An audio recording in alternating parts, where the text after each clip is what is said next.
Chapter 145. In the underwater tunnel, colorful seaweed, corals, and all kinds of fish swam in front of them. There were even sharks with big mouths and murderous auras. The children couldn't help but exclaim in surprise. Even Xiao-Yi widened her eyes. The underwater world allowed the children to experience the beauty of nature and the vastness of the ocean. They stopped from time to time and leaned against the glass to look at the various creatures swimming in the water in amazement, so much so that they neglected the people and things around them. Xiao-Yi raised his head and looked obsessively at the sea turtle that weighed a few hundred kilograms slowly and clumsily swimming above his head. He couldn't help but follow its pace with his short legs. Bailey Han only turned his head to look at Xia Dong, who was squatting in front of Xiao Guai and tidying her hair. When he turned back again, Xiao-Yi, who had been following beside him, had already disappeared. He blamed himself for not taking good care of the children, who were right beside him. However, now was not the time to blame himself. It was more important to find him quickly. He called the others and explained the situation briefly. First, he contacted the broadcasting studio and asked them to help spread the news of the children's disappearance. Then he decided that Yi Siki and Xia Dong would take care of the children. The three men would split up to look for Xiao Yi's whereabouts and keep in touch with each other.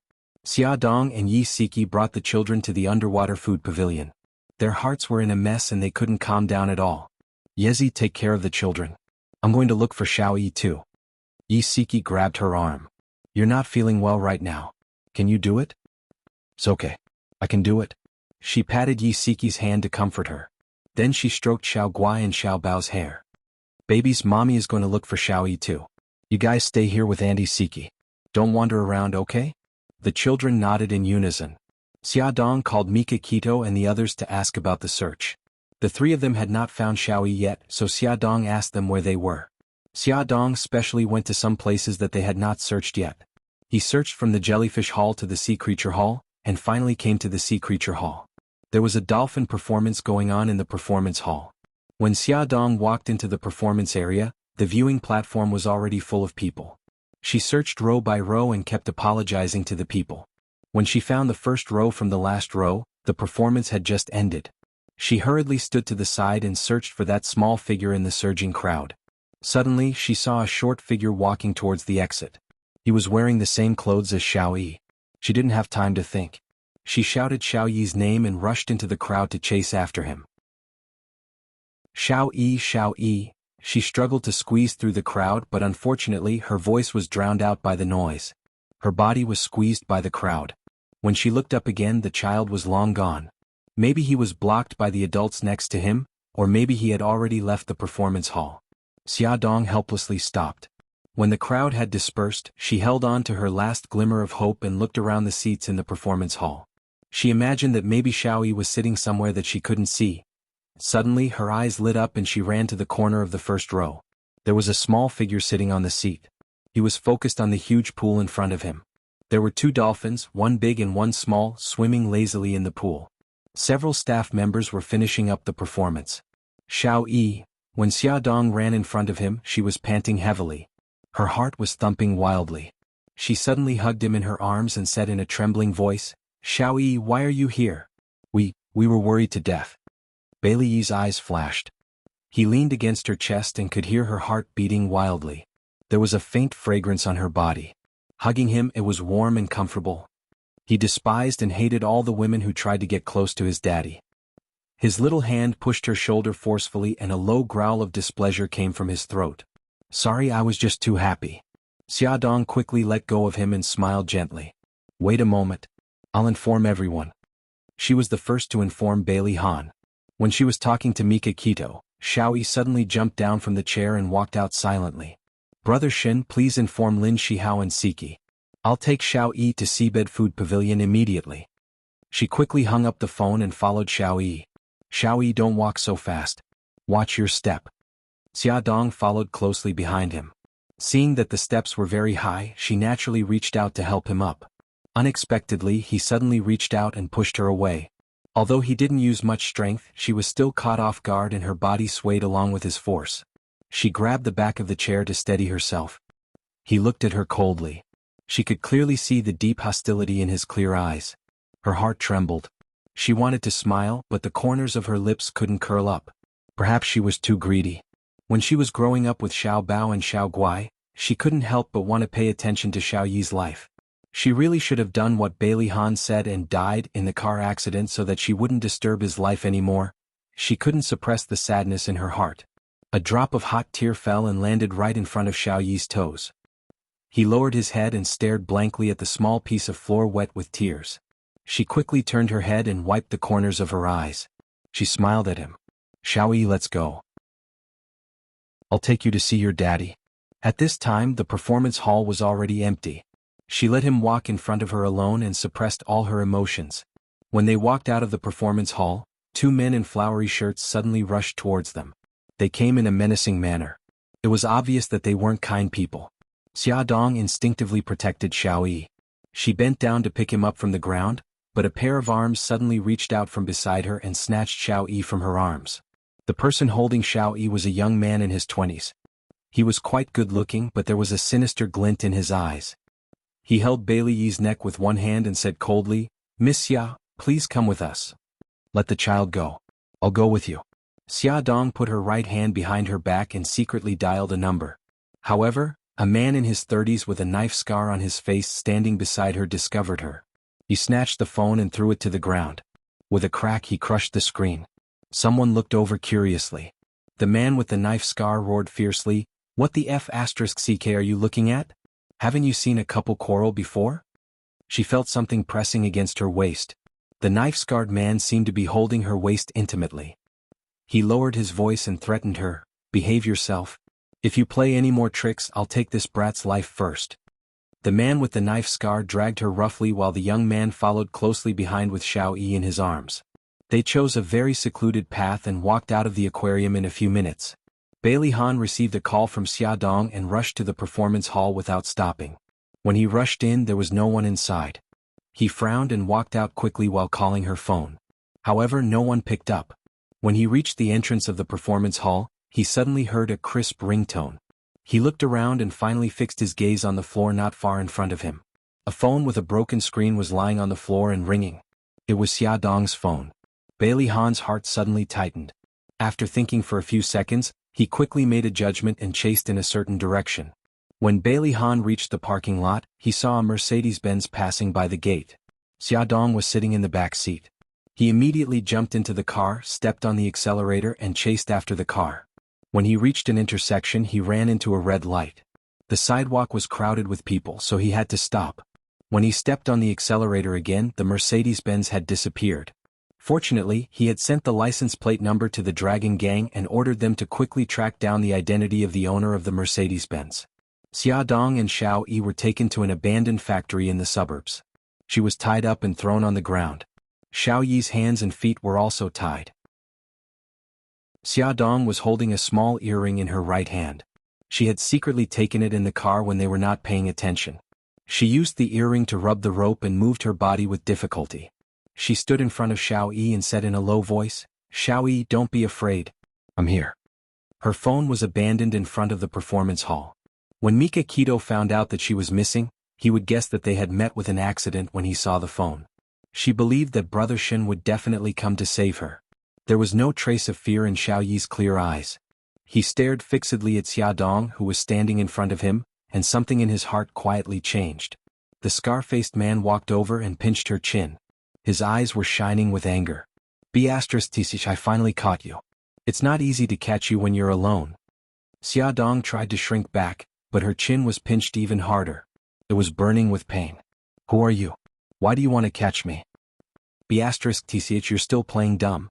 If it weren't for you, my brother wouldn't have died."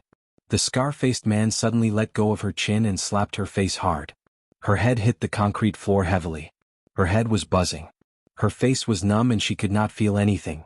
She only felt a burning sensation as if she had been roasted by a furnace. The taste of blood spread in her mouth, and bright red blood flowed down the corner of her mouth. Half of her face was red and swollen, but she did not feel the pain at all. She calmly stared into the scar-faced man's eyes. "Who is your brother?" The scar-faced man spat and said viciously, "I will let you know why you died. Lao San, give her the newspaper. Come and see." Xinwu 799. Chapter 146. The one called Lao San was the young man in his 20s. His vicious eyes flashed with a cold light like that of a venomous snake. He pulled out a newspaper from somewhere and smashed it hard on Xia Dong's injured face. Look carefully. The man who died tragically on the street in the newspaper is my brother. Xia Dong tried his best to stretch his neck and finally saw the headline and photo on the newspaper clearly. However, she was sure that she had never seen this man before. You're mistaken. I don't know him. Then you might have heard of his name. The scar-faced man suddenly squatted down and pinched her face with 2 fingers. He's the leader of the Flame Gang. Old K, because of you, he was killed by the gangsters. Old K, this name sounded familiar. A thought flashed through Xia Dong's mind. She scanned the newspaper with difficulty and finally remembered that she had seen this news before. It said that the leader of the Flame Gang died tragically on the street during a fight. However, how could this have anything to do with her? You remember now. The scar-faced man laughed sinisterly. Beatrice, I know you have a powerful backer. Call him now and tell him to come alone. Otherwise, I'll let you and that little Beatrice die a horrible death. A powerful backer? Was he referring to Brother Shin? Could it be that Brother Shin had a dispute with the local mafia? Questions flashed through Xia Dong's mind. What she needed to do now was to stall for time so that Mikakito and the rest could rescue them. She pursed her lips. I don't know who the backer you're referring to is. Why don't you tell me the whole story, why Old K was cut into pieces by the people of the Black Street? Maybe I can think of something. The knife-scarred man dragged a chair over and sat down. He stepped on her arm and grinned viciously. Don't try to play tricks with me. Otherwise, I'll strangle that little Beatrice to death first. He gave third brother a look and he immediately walked over to Xiao Yi. Xia Dong endured the excruciating pain in her arm and propped herself up to protect Xiao Yi. She said sternly, Don't move. I'm not playing any tricks. I really don't know who your backer is. The scar-faced man sneered. Third brother didn't stop walking.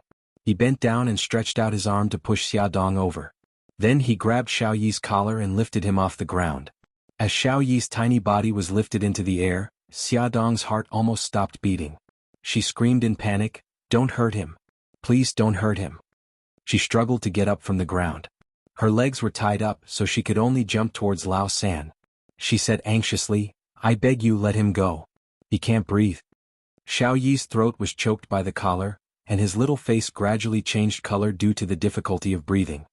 His clear eyes were filled with an uncomfortable mist, and he struggled with all his might, kicking his short legs. Xia Dong's heart ached as she bit third brother's arm. D*Eminent, how dare you bite me?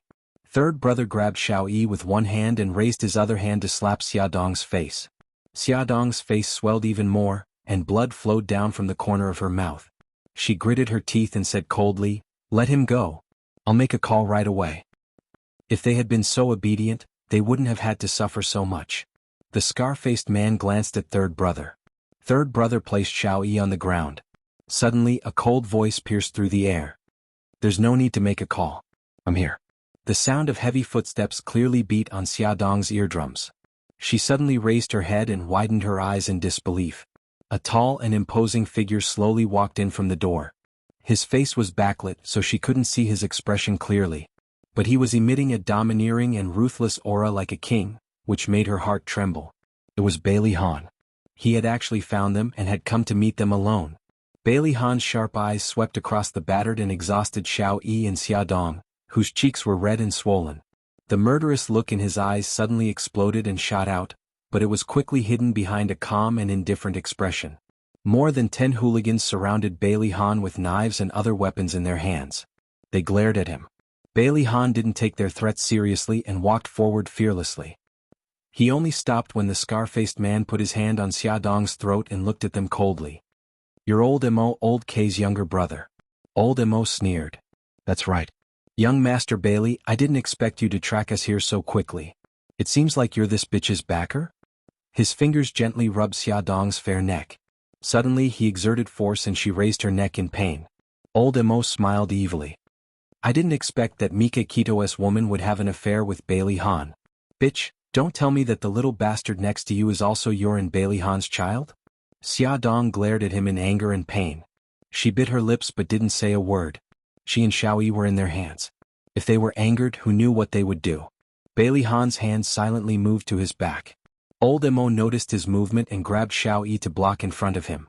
he said sternly, Bailey Han, throw away your weapon. Otherwise I'll take your son's life first. Bailey Han pulled out a handgun from his back and threw it to the ground. You guys, search him and see if he has any weapons.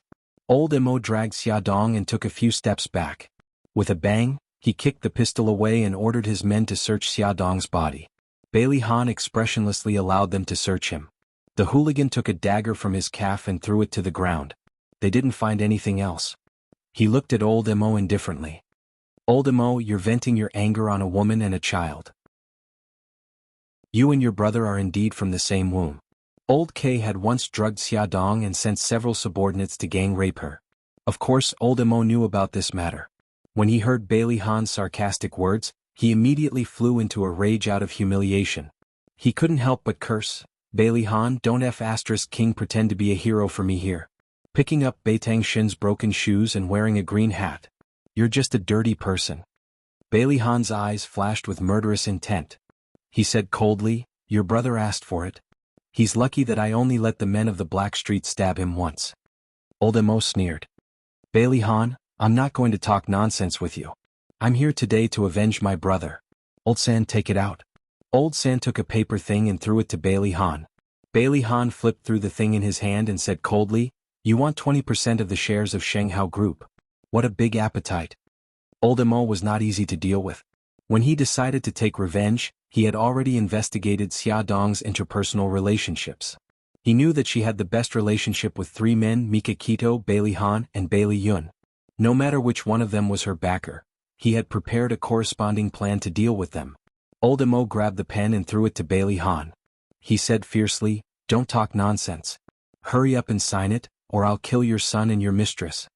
He suddenly grabbed Xiaodong's hair. Xiaodong endured the pain and tried hard to move back. She did not make a sound. Bailey Han's heart trembled. Using the act of looking at the contract as an excuse, his left hand quietly touched his belt. There was a thin steel knife deeply embedded in it. Although the blade was shorter than a thumb, it was abnormally sharp and was enough to cut a fatal wound. But he hesitated and did not make a move. There was only one knife. He was confident that he could shoot the knife into the heart of the young man called Old San. He was also confident that he could save Xiaodong from Old Mo at the same time. But he was not confident that he could take them to avoid the siege of more than 10 people and the shooting of guns. He took back his hand and continued to think with the pen. If he signed the contract, Old Mo would definitely not let them go. But if he did not sign it, Xiaodong and Shaoyi would be in their hands. He was in a dilemma. Old Mo couldn't wait any longer. He grabbed Xiaodong's clothes and tore them apart. With the sound of fabric tearing, her dress was torn from her chest, and her snow-white skin was exposed. Her hands were tied behind her back, and there was no way to cover her exposed breasts.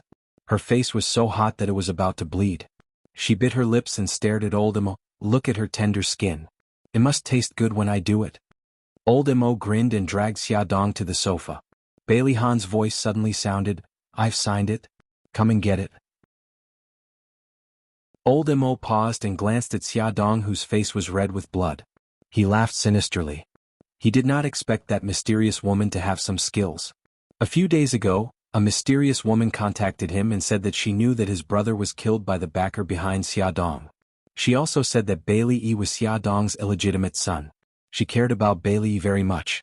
If she used Bailey Yi to threaten her, it would definitely be twice the result with half the effort. Old Mo wasn't a fool. Of course, he could tell that the other party wanted to use him to get rid of Xiaodong and Bailey Yi. However, this was also an opportunity for his elder brother, Old K, to take revenge as well as a chance for him to make a fortune. It was not fun to just kill people. He also wanted to get the compensation that he deserved. You guys tie his hands up for me. Old Mo was cunning. Naturally, he would not easily believe Bailey Han. After two of his men tied Bailey Han's wrists with ropes, he waved his hand and asked someone to bring the contract over. The three big characters were indeed Bailey Han's signature. Old Mo was ecstatic and laughed loudly. After a few laughs, he suddenly stopped and stared at Bailey Han gloomily. Bailey Han, you killed my brother. I will not let you go easily. But you can rest assured that I will send you to hell for the sake of you transferring 20% of your shares to me. Lao San, bring the things I have prepared for young Master Bailey. Let him and his mistress have a good time and then go to hell. Xiaodong said in a hoarse voice, let the child go. He is innocent. Awesome novel Songshu 566. Chapter 147. Bah. Oldemo spat. I'm not stupid enough to leave anyone alive. Although Yin Gang had some influence, it was nothing compared to Bailey's family. He was already taking a risk by coming here, so he naturally had to be careful. Brothers, go. Quickly serve eldest young master. Old Emo took out several bottles of syringes and a large group of people rushed forward. Some injected him with syringes while others fed him pills. Xiao Yi and Xia Dong were in Old Mo's hands, so Bailey Han could not resist. He was forced to swallow the pills and coughed incessantly.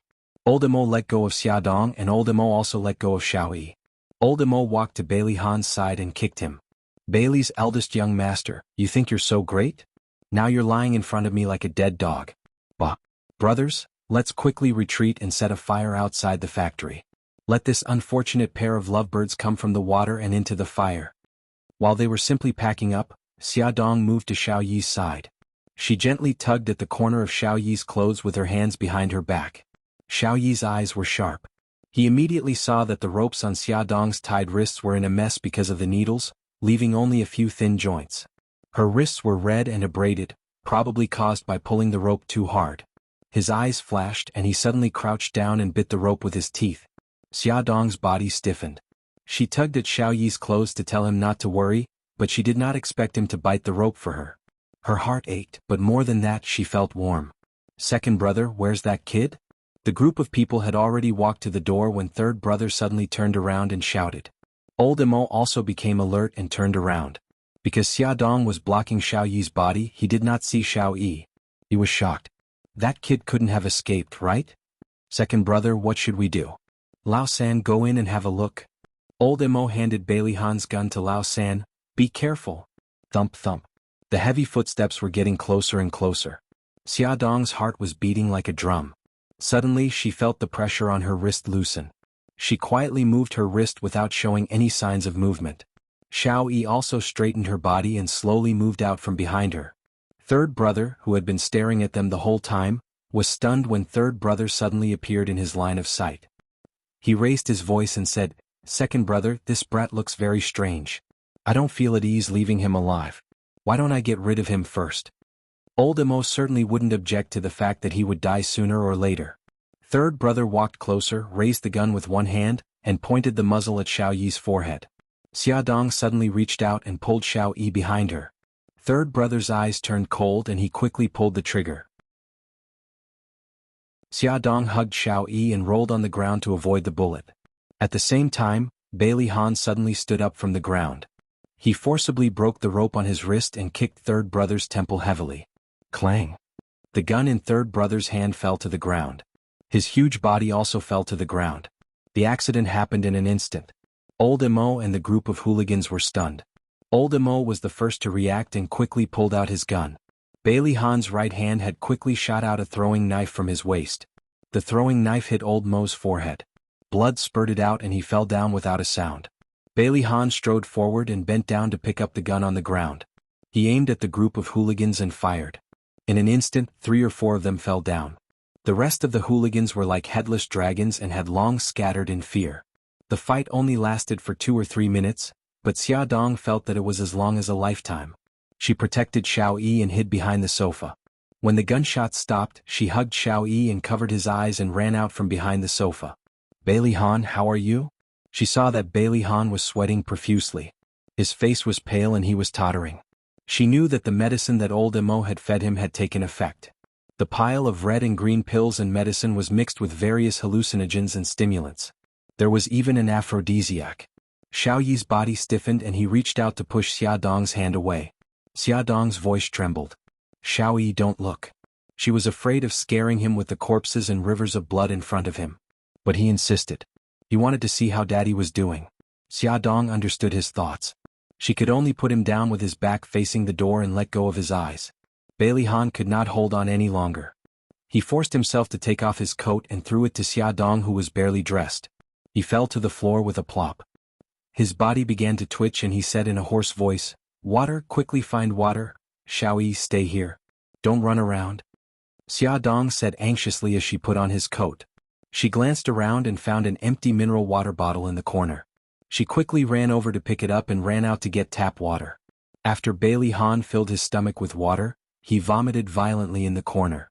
As the pill had stayed in his stomach for a long time, he vomited out white foam.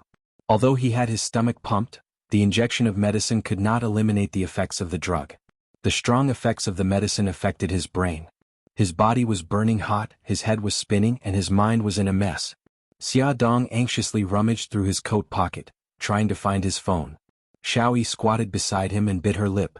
She took out his phone from his trouser pocket. She hurriedly dialed Mika Kito's number.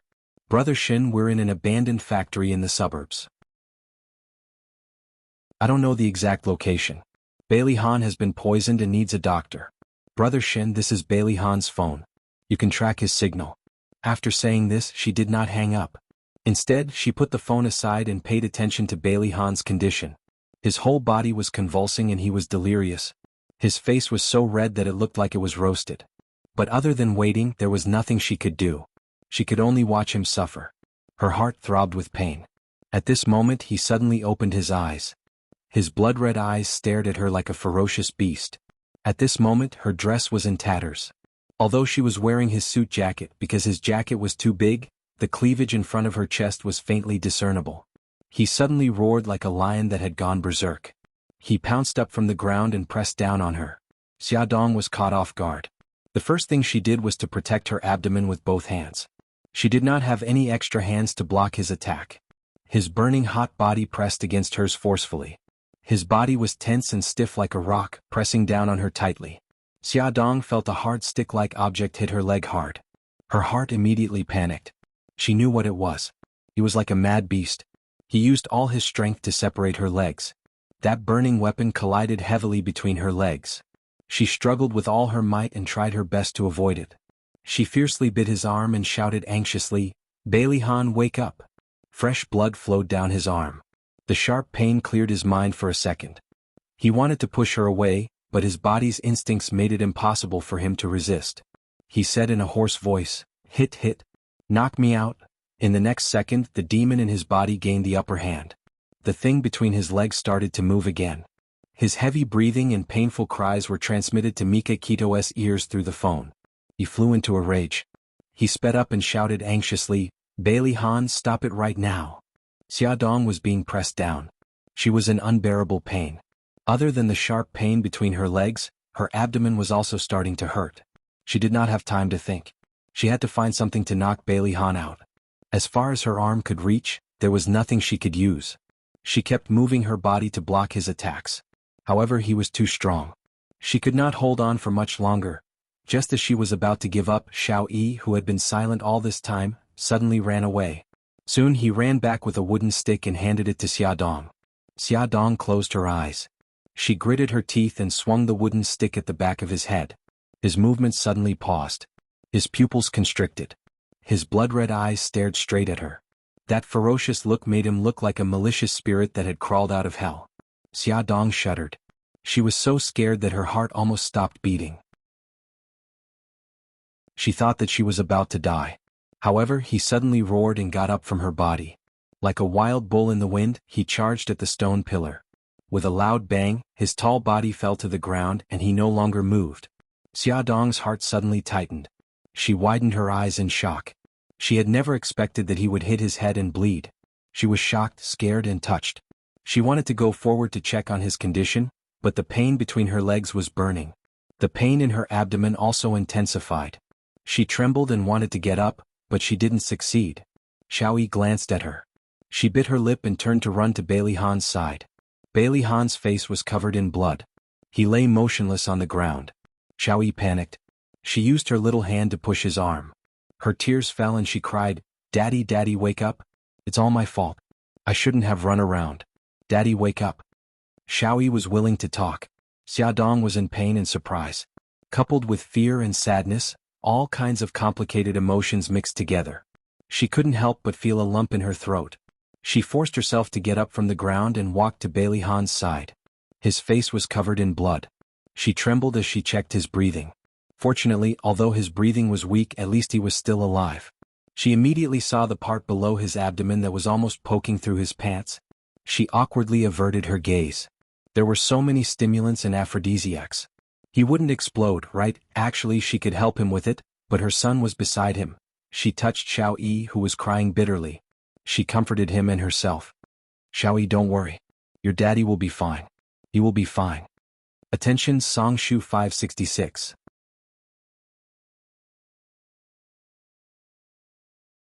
Chapter 148. Her stomach hurt more and more. She took a deep breath and tried to calm herself down. Sitting on the floor, she didn't forget to comfort Xiao Yi softly. The sound of footsteps was chaotic and anxious. Xia Dong looked up at the door and saw Mika Kito's tall figure running over. In the empty factory, he didn't even notice the mess on the floor. In his heart, there was only Xia Dong. He ran over and hugged her tightly in his arms. Xia, don't be afraid. I'll take you home. She had suddenly disappeared in the aquarium. On the phone, when he heard that Bailey Han had been drugged and wanted to humiliate her, he was anxious and angry. He wanted nothing more than to fly to her side immediately. Seeing her in such a sorry state, his heart was about to break. His heart was beating wildly and even she could feel it. She endured the pain and patted his back gently. She tried to smile. Brother Shin, where's the doctor? Let the doctor take a look at Bailey Han. He's seriously poisoned. Also, my stomach hurts a little. Mika Kito quickly relaxed his arms a little. Worried that he would press on her stomach, he shouted, Doctor, doctor. Soon a doctor and nurse, along with 4 of their men, rushed in with a stretcher. Mika Kito asked the doctor to treat Xia Dong first, but Xia Dong refused. She wanted to see Bailey Han's condition first. Fortunately, the doctor knew about her condition and asked the nurse to give her an injection. Bailey Han's condition was more complicated. The doctor pumped his stomach on the spot, gave him a cardiac stimulant, and bandaged his wound briefly. Then they were sent to the hospital. Mika Kito first carried Xia Dong into the car and then carried Xiao Yi. Xiao Yi insisted on staying by Bailey Han's side. Xia Dong wrapped a blanket around him and hugged his small body. He didn't resist or struggle. He let her hug him as he stared blankly at the lifeless Bailey Han lying on the stretcher. When they arrived at the hospital, Mika Kito ignored her objections and carried her all the way to the obstetrics and gynecology department. Fortunately, she controlled her emotions well and performed emergency treatment in time. The child was not in danger. Bailey Han was pushed to the emergency room. The doctor said that not only did he have drug poisoning, but he also had a serious skull injury. Xia Dong couldn't help but think of the scene when he crashed into the stone pillar. The clear sound of the stone hitting his head kept echoing in her ears. His bloodied face was still in front of her. Her heart ached. She grabbed Mika Kito's arm and asked in a trembling voice, Brother Shin, will he die? No, he won't die. Mika Kito felt his heart ache when he saw her like this. Why wasn't he the first to find her? Why wasn't he the one who protected her when she was in danger? Ever since he came to the hospital, little Wingzy seemed to have regained his usual cold expression. He sat on the bench with his back straight and stared at the emergency room door without blinking. Xia, you must be tired. I'll take you back first. Mika Kito gently patted her back and coaxed her gently. It's okay. I'm fine now. She looked at Xiao Yi and said softly, Brother Shin, you should inform Bailey's family. Her face was pale, her hair was messy, her cheeks were swollen, her lips were cracked and stained with blood. She almost had a miscarriage. She didn't look like she was fine at all. His heart ached and his eyes were filled with tenderness. He held her hand and said, Don't worry, I'll take care of it. I'll get Liuxing to take you home first. I'll stay here with Xiao Yi and wait for his family. Xia Dong looked up at the emergency room light and then looked at Xiao Yi, who was sitting upright on the bench. She said, Brother Shin, I want to stay. Can I borrow your phone? I want to tell Yezi that I'm safe. Mika Kito still wanted to persuade her, but she stretched out her hand and placed it in front of him. She looked like she wouldn't give up until she got what she wanted. Brother Shin, don't try to persuade me anymore. Give me the phone. Mika Kito sighed and placed the phone in her hand. Xia Dong called Yi Siki and learned that she had sent the children home and was still at home with Xiao Bao and Xiao Guai. Yi Siki shouted over the phone and Xiao Bao and Xiao Guai immediately ran over. They surrounded the phone and called, Mommy. She said a few more words to them before ending the call. 10 minutes later, the people from the Bailey family hurried over. Bailey Xiong walked at the front. Old Madame Xiao was leaning on a walking stick and Bai Jinxiu was holding her arm. The two of them walked in the second row anxiously. Bailey Yun looked indifferent as he walked at the back. Mr. Beitang, how is my son? Bailey Xiong looked anxious and didn't bother to exchange pleasantries. Mika Kito stood up. The doctor is giving him first aid. Old Madame Zhao's eyes were red. She picked up Xiao Yi and stroked his head lovingly. What happened? How did Ahan get hurt so badly? Mikakito said calmly, Xia Xia and Xiaoyi were kidnapped. Mr. Bailey was the first to arrive. He subdued the kidnappers and was injured himself. Old Madame Zhao's expression changed when she heard this. She looked at Xia Dong with some dissatisfaction in her eyes, but she didn't flare up because of Mikakito. Bai Jinxiu couldn't help but shout at Xia Dong, it's you again. Haven't you heard Ahan enough? You'll only be satisfied if he dies, won't you? After Bailey Yun came over, his attention was on Xia Dong. Her face was badly injured and she was wearing Bailey Han's coat. He didn't know if she was hurt. He noticed that she had been sitting in the chair and didn't get up even when they came over. He guessed that she must be very tired now, or maybe it was because of her injuries that she couldn't get up to deal with them. His feelings were complicated and his heart ached. When he heard Bai Jinxiu's reprimand, he could not help retorting, Auntie, what you're saying is too unreasonable. Big Bro saved Xia Dong of his own volition. Besides, little Wingzy was also kidnapped. Should Big Bro just watch as little Wingzy gets hurt? Bai Jinxiu was provoked by his words and couldn't help but blurt out, Xiaoyi is also her. Enough. Old Madam interrupted her, her cold gaze falling on her. She suddenly quivered and realized that something was wrong. She almost spilled the beans. What's the point of making such a racket in the hospital? Old Madame Xiao glared at Bailey Yun again and glanced at Xia Dong indifferently. There was no lack of warning in her eyes. Xia Dong looked indifferent and seemed to turn a deaf ear to their quarrel. She had already expected this to happen, so she wasn't surprised at all and didn't care. Mikakito didn't want her to be wronged. She held her hand and said in a deep voice, You'll know the details when Mr. Bailey wakes up. Isn't it too much to blame Xia Xia now? Bai Jinxiu looked indifferent and didn't look ashamed at all. Old Madame Xiao lowered her head and stroked Xiao Yi as if she didn't hear anything. Bailey Han coughed and stood up to smooth things over. Mr. Beitang is right. We were too hasty. Mikakito snorted coldly and didn't say anything else. They sat in the corridor and waited for more than 10 minutes before the doctor came out of the emergency room. He said that the patient was out of danger, but his condition was a little serious. He still had to do a brain check on the head injury. Other than Bailey Yun, the other 3 members of the Bailey family looked very upset. Old Madame Xiao hurriedly interrupted the doctor, as if she didn't want the doctor to talk about Bailey Han's condition in front of Xia Dong and the others. Xia Dong lowered her eyes. She knew it was time for her to leave. She politely said goodbye and didn't look at Xiaoyi. With Mikakito's help, she stood up. Mikakito suddenly bent down and carried her in his arms.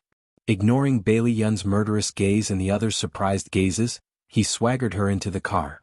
When they arrived at the neighborhood, Mikakito carried her out of the car and carried her upstairs. If it were any other time she would have rejected him. But now she stretched out her arms and wrapped them around his neck. She bit her lower lip and frowned slightly as if she was suppressing something. Mikakito's heart skipped a beat. He suspected that she was injured too. When they got home, Yisiki was still at home with the children. She couldn't help but tear up when she saw Xia Dong's injuries. The 2 children were even more anxious. Xiao Guai was so heartbroken that she cried. Xiao Bao was so angry that his teeth itched. He wanted to cut the person who hurt his mother into pieces. Xia Dong comforted the children gently. Mikakito went into the bathroom to fill the tub with hot water. When he came out, he said to Yisiki, Siki, can you help Xia Xia clean up? Xia Dong thought about the injuries on her body and immediately blushed. No, it's okay. I can do it myself. Yisiki pretended to be relaxed. Why are you so shy? It's not like I haven't seen it before. I even helped you scrub your back when we were in university. Ignoring her objections, he forcibly helped her into the bathroom. Yisiki reached out, but Xia Dong quickly pressed her hand down. Yezi, I'll take it off myself. She gently took off her jacket, revealing her tattered dress. Yisiki's pupils shrank. She saw a bruise on Xia Dong's arm. After taking off her dress, she saw countless abrasions on her body. Yisiki's eyes welled up with tears. Her nose twitched and she almost cried. Yezi, you can go out. I can do it myself. Xia Dong awkwardly clamped her legs together. When she was taking off her clothes, she noticed that there was a serious abrasions between her legs. Her attempt to cover up made it even more conspicuous. Yisiki noticed the abrasions between her legs, which made it easy for her to guess what had happened. The tears in Yisiki's eyes finally fell. She bit her lip and didn't say a word. She helped Xia Dong into the bathtub, wetted a towel and wiped her body. Her movements were as gentle as a feather. Xiaodong knew what she was thinking. She reached out and gently held her hand. She said softly, "Yezi, actually he didn't hurt me. He took so many stimulants and aphrodisiacs. In order not to hurt me, he would rather bang his head against a pillar." Towards the end her voice choked up. That moment brought her so much shock that even now when she thought about it she was still shaken to the core. Quick look. Songshu 566.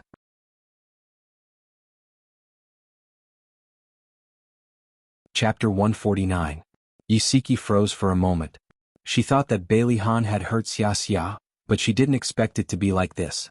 After a long time she sighed softly and said, "Xia, sometimes I can't help but think that Bailey Han actually loves you. If it wasn't love, why would he do so many unbelievable things?" Xiaodong was stunned. Because of her words, her heart was in a mess. It seemed that he really did treat her differently. The soft wet cloth gently brushed against her shoulder, careful not to touch her wound. The gentle touch pulled her back to reality. She rubbed her forehead and said softly, "The person he loves should be Su Yunqian. They are a match made in heaven." Yisiki sneered as if she had heard a joke. "They are a match made in heaven? Of course not. Let me tell you, 2 days ago old Lin told me something." Bailey Han and Su Yunqian went to his place for a checkup. Su Yunqian went behind Bailey Han's back and wanted old Lin to lie for her. Lie? What lie? Of course she wanted old Lin to say that she was pregnant. Yisiki curled her lips in disdain. For a woman to lie to her fiancé and say that she was pregnant, there can only be one possibility. There must be something going on between them. This woman is starting to get scared and wants to use the child to tie her fiancé down. Xiaodong fell silent. She already knew that there was something going on between Bailey Han and Su Yunqian. Perhaps she had to take some responsibility for it. Old Lin also said that when he heard that Su Yunqian wasn't pregnant, Bailey Han's expression turned ugly. Without saying a word, he dragged Su Yunqian away. From the looks of it, the two of them must have quarreled. Yisiki's tone was full of schadenfreude. Su Yunqian even threatened old Lin. You didn't see the look of panic on her face. Xiaodong pursed her lips. Look at how vividly you described it. It's like you've seen it before. I haven't, but old Lin has. Yisiki gently stroked her hair, her tone filled with pride. Xiaodong's lips curved, but she didn't argue with her. To be honest, if Bailey Han is really interested in you, you should develop a good relationship and give the children a complete family. Yisiki said so much, but this was the main point. A complete family. Xiaodong was stunned. The first thing that came to her mind was the scene of Xiao Yi crying in front of Bailey Han at the abandoned factory. Her heart suddenly ached, but the scene changed to 5 years ago. She was lying in the delivery room in the hospital. The old lady broke in with her bodyguards and mercilessly snatched the newborn child from the doctor's hands. At the time, the old lady said, "According to our agreement, I'm taking the child away. If you try anything funny again, you can expect to collect your aunt and uncle's corpses." Japan was under Brother Shin's influence. Originally, it was impossible for the old lady to leave with the child. However, she used the lives of her aunt and uncle to threaten Xiaodong. In the end, she carried the child and swaggered away. Xiaodong leaned against the bathtub tiredly and said calmly, "Easy, first of all, I don't want to get married. I can't even get past the old lady. I know my position very well. I don't want to talk about relationships right now. I just want to take good care of the children. I'm just worried about you. You're a pregnant woman with 2 children. Xiao Guai is even sick. Just thinking about it gives me a headache." Yisiki frowned and poked her forehead. "Why don't you want to get married? Why are you so distrustful of relationships? Look at me and old Lin. We've been married for 7 years and we're still doing well." Xiaodong laughed. "Oh, you've been married for 7 years. I wish you success in getting through the 7-year itch. I have full confidence in old Lin." Yisiki's face was full of pride. She had always been proud of her husband and trusted him wholeheartedly. "All right, my proud Mrs. Lin, my skin is about to fall off because of you. Can you get up now?" What Xiaodong didn't say was that the wound on her thigh was stained with water and it hurt even more. "Yes, it's fine. Let me help you up. Wait a moment, I'll help you apply medicine." Yisiki took a clean towel and was about to wipe her wound. Xiaodong quickly snatched it from her. "Mrs. Lin, I can do it myself. Please leave us alone for a moment." Yisiki rolled her eyes. "I've seen your entire body. Why are you still shy?" Although she said that, she still put the bathrobe in a convenient place and walked out of the bathroom. Xiaodong wrapped herself in the bathrobe. The fabric rubbed against her wound painfully. She frowned and pretended to be normal as she walked out of the bathroom. Mikakito took the first aid kit and sat on the sofa to wait for her. Isiki was nowhere to be seen. Brother Shen, where's Yezi? Xia Dong wiped her wet hair. Mikakito naturally took the towel from her and gently wiped her wound. She went back first. She said she was going to cook for Lin Shihao and Nyonyo. I'll help you apply medicine later. Xia Dong was speechless. Could she show Brother Shen her wound? That bastard Yezi must have done it on purpose. Isiki did it on purpose. She spared no effort to matchmake her best friend and quickly get married. Because she was pregnant, she didn't even use a hairdryer after washing her hair. She let it dry naturally. Mikakito wiped her hair carefully with the towel. When her hair was almost dry, he combed her hair with his slender fingers. His fingers weaved through her hair. Xia Dong lowered her head in embarrassment, revealing half of her fair neck. Under the soft lighting, she looked even more charming. Mikakito tucked her long hair behind her ear and said gently, "Okay, let's go back to the room now. I'll apply medicine for you." Xia Dong quickly grabbed his hand that was carrying the first aid kit and smiled awkwardly. "It's okay, Brother Shen. I can do it myself." "You can't do it yourself." Before Yisiki left, he had specifically told her that she had a wound on her back too. He knew she was shy, but he was more worried about the wound on her back getting infected.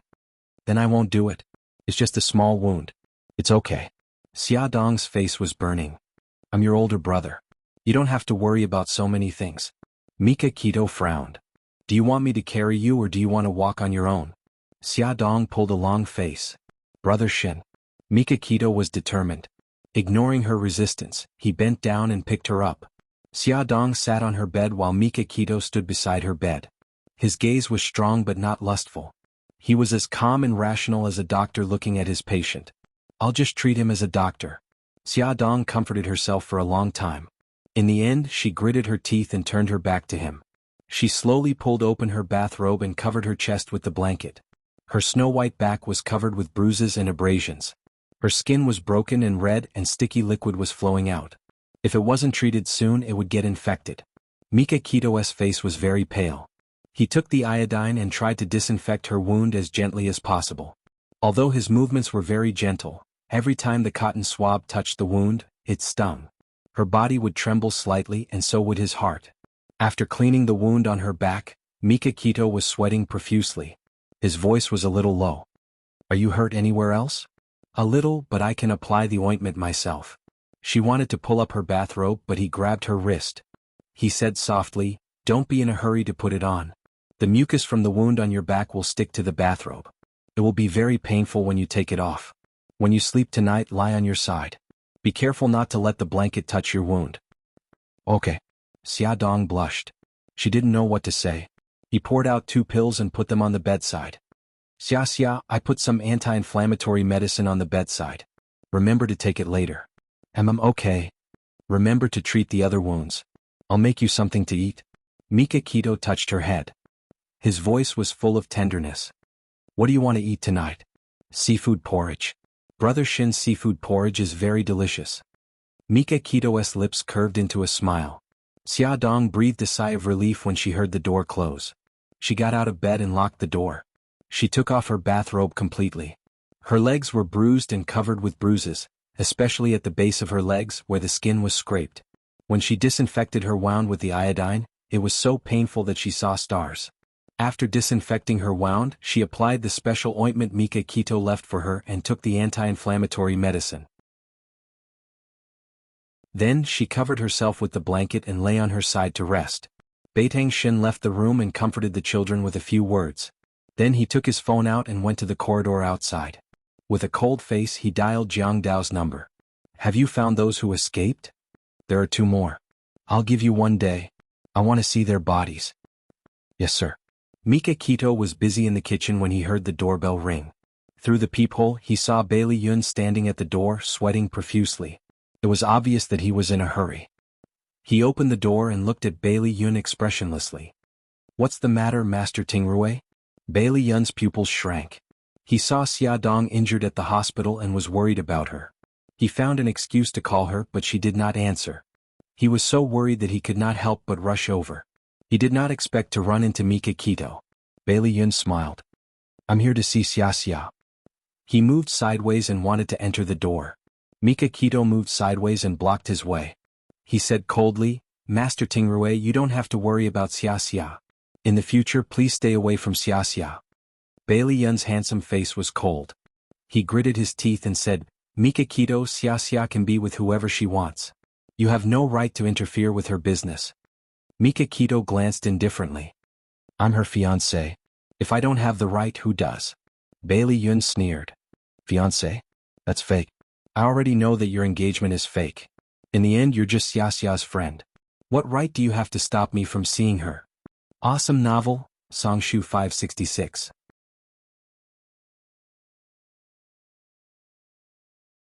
Chapter 150.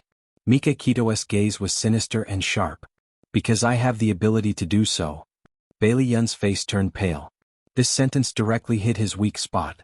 He was only an illegitimate son of the Bailey family. Other than having a nominal position in the Bailey group, he had no ability to compete with him for Xia. He clenched his fists and gritted his teeth.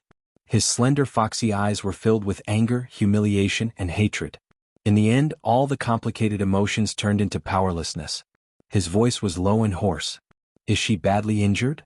Mikakito replied expressionlessly. Not really. I've already applied medicine on her. Of course, I helped her apply it myself. Bailey Yun was furious. He raised his fist and wanted to punch him in the face, but he was caught by the arm. He lowered his voice and said, Bailey Yun, the children are here. I don't want to mess around with you. Mikakito suddenly flung his arm away and slammed the door shut. Bailey Yun angrily punched the wall. He didn't care that the back of his hand was bleeding. He drove the Lamborghini like the wind. He was full of complicated emotions but had nowhere to vent. In the end, he rushed into Charming Club with a murderous aura. He drank one glass after another to drown his sorrows. Many beauties came forward to hit on him. He shot daggers at them and coldly spat out, "Get lost." The women ran away in tears. Bai Liyun's entire body emitted a powerful aura of resentment and anger. No one dared to approach within 3 meters of him. However, there was one person who wasn't afraid of death. He patted his shoulder and lazily said, I say, second young master, what happened today? There are broken hearts all over the floor of my bar. Bailey Yun flung Xiao Tianxing's hand away. His foxy eyes were slightly drunk. Xiao Tianxing, am I a failure as a person? Xiao Tianxing's sloppy smile froze. Oh, you suffered a blow? Why are you suddenly talking about such a heavy topic? Don't play around with me. I want to hear the truth. Bailey Yun picked up another glass of wine and gulped it down. Xiao Tianxing sat down beside him. You're the object of thousands of women. If this is considered a failure, how can others live? Bailey Yun smiled bitterly. So what if others are chasing after you? She's the only one who doesn't care. Xiao Tianxing knew he was talking about Xia Dong. He rubbed his eyebrows. She is already a member of Mikakito. I advise you to give up. Bailey Yun drank another glass and his mind was already in a mess. He laughed out loud. She's not, they're just pretending to be engaged. However, I still don't have the chance. His voice gradually became softer, and there was an indescribable sadness in his hazy, drunken eyes. Who asked me to be so useless? I was destined to be a failure from the moment I was born. His birth was not blessed by his family, and his existence would only bring shame to his family. Yun? Xiao Tianxing put his hand on his shoulder. His expression was serious and serious. If you really love her, try again. Bailey Yun choked back his sobs. What if I fail? If you fail? Xiao Tianxing had a headache. He had never encountered such a tricky problem. He paused and said, if you fail, maybe you should let go. Bai Liyun leaned on the bar counter, trying his best to suppress his strong surging emotions. He originally wanted to be friends with her and let her slowly fall in love with him, but ever since Beitang existed, his image seemed so small. He was afraid that one day she would no longer be able to see him. Think about it. Xiao Tianxing sighed and patted him on the shoulder. When Mikakito knocked on Xia Dong's door with a bowl of fragrant seafood porridge, she was already asleep. Perhaps because she was too tired, she was in a deep sleep. Mikakito knocked twice but no one answered. He turned the doorknob but it was locked from the inside. He had no choice but to let her sleep on an empty stomach. Xiao Bao and Xiao Guai were sitting in the dining room. On the surface they were eating at Gigai's, but in fact they were listening to what was going on over there. When he saw Mikakito coming back with a bowl, Xiao Bao gritted his teeth and said, Uncle Shen, you have to make the person who hurt Mom pay the price. Mika Keto patted his head. I will. Hurry up and eat before it gets cold. Hospital VIP ward. Bailey Han was lying among a pile of instruments and tubes. His head was wrapped in gauze and his face was pale. His handsome eyebrows were tightly knitted, and his thin lips were tightly pursed, making him look very fragile. Bai Jinxiu sat by his bed, and old Madame Bai was also sitting by the side with Xiao Yi in her arms. The three of them looked worried. Su Yunxian knocked on the door and walked in. She said anxiously, Grandma Mommy Bai, how is Han? Old Madame Bai sighed. He's out of danger but he hasn't woken up yet. Old Madame Bai still didn't know that Su Yunxian was faking her pregnancy, so her attitude towards her was normal. How did Han get injured? Su Yunxian looked distressed. Before old Madame Bai could say anything, Bai Jinxiu snorted coldly. It's all because of that woman Xia Dong. She and Xiao Yi were kidnapped, and Han got injured in order to save them. Bai Jinxiu's words were full of disgust for Xia Dong, and he didn't even consider that his words would hurt Xiao Yi. Xiao Yi was already feeling guilty. When she heard this, her small body stiffened and she couldn't help but clench her fists. Old Madame Bai keenly sensed the change in his emotions, and she hugged him tighter. She said in a deep voice, Jinxiu, you can't blame Xia Dong and Xiao Yi for this. If you want to blame someone, blame those vicious kidnappers. How dare they target our Bailey family? Su Yunxian was shocked and angry. She didn't expect that group of idiots would lead Bailey Han to them. She had clearly hinted to them that Mika Keto was Xia Dong's backer. She clenched her fists again and again to suppress the anger in her heart. She revealed a shocked expression. Xiao Yi was kidnapped too? Is Xiao Yi all right? She bent down wanting to touch Xiao Yi's head. The moment her palm landed on the top of his head, Xiao Yi screamed and hit and kicked her. Old Madame Bai repeatedly comforted her. Don't be agitated, baby Yi. It's okay. Great-grandma is here. Su Yunxian took a few steps back and her expression was a little ugly. Bai Jinxiu comforted her. Yunxian, don't mind him. Xiao Yi is just frightened. It's okay, Mommy Bai. It's my fault. I know that Xiao Yi will be more agitated when he sees me, but I still can't help but want to care about him. Su Yunxian forced a smile. Bai Jinxiu sighed and her elegant brows furrowed slightly. Bailey Han, who was lying on the hospital bed, suddenly moved his lips. Old Madame Bai leaned over excitedly, thinking that he was about to wake up. However, she heard him close his eyes and murmur softly, Xia Dong? Xia Dong. Su Yunxian's face instantly turned pale. He was unconscious but he was still thinking about that woman. Old Madame Bai and Bai Jinxiu's expressions also turned ugly. Xia Dong. Xiao Yi. He frowned in pain and repeatedly called out their names. It was as if he was being haunted by a nightmare. His fingers were still agitated but he suddenly clenched them. Xiao Yi struggled to crawl out of old Madame Bai's arms. He moved his body and crawled to Bailey Han's pillow. He reached out his small hand and stroked his cold cheek. He said softly, Daddy, I'm Xiao Yi. Daddy, please wake up quickly. Old Madame Bai and the others widened their eyes in disbelief. Xiao Yi spoke. Su Yunxian was the most shocked. She began to panic.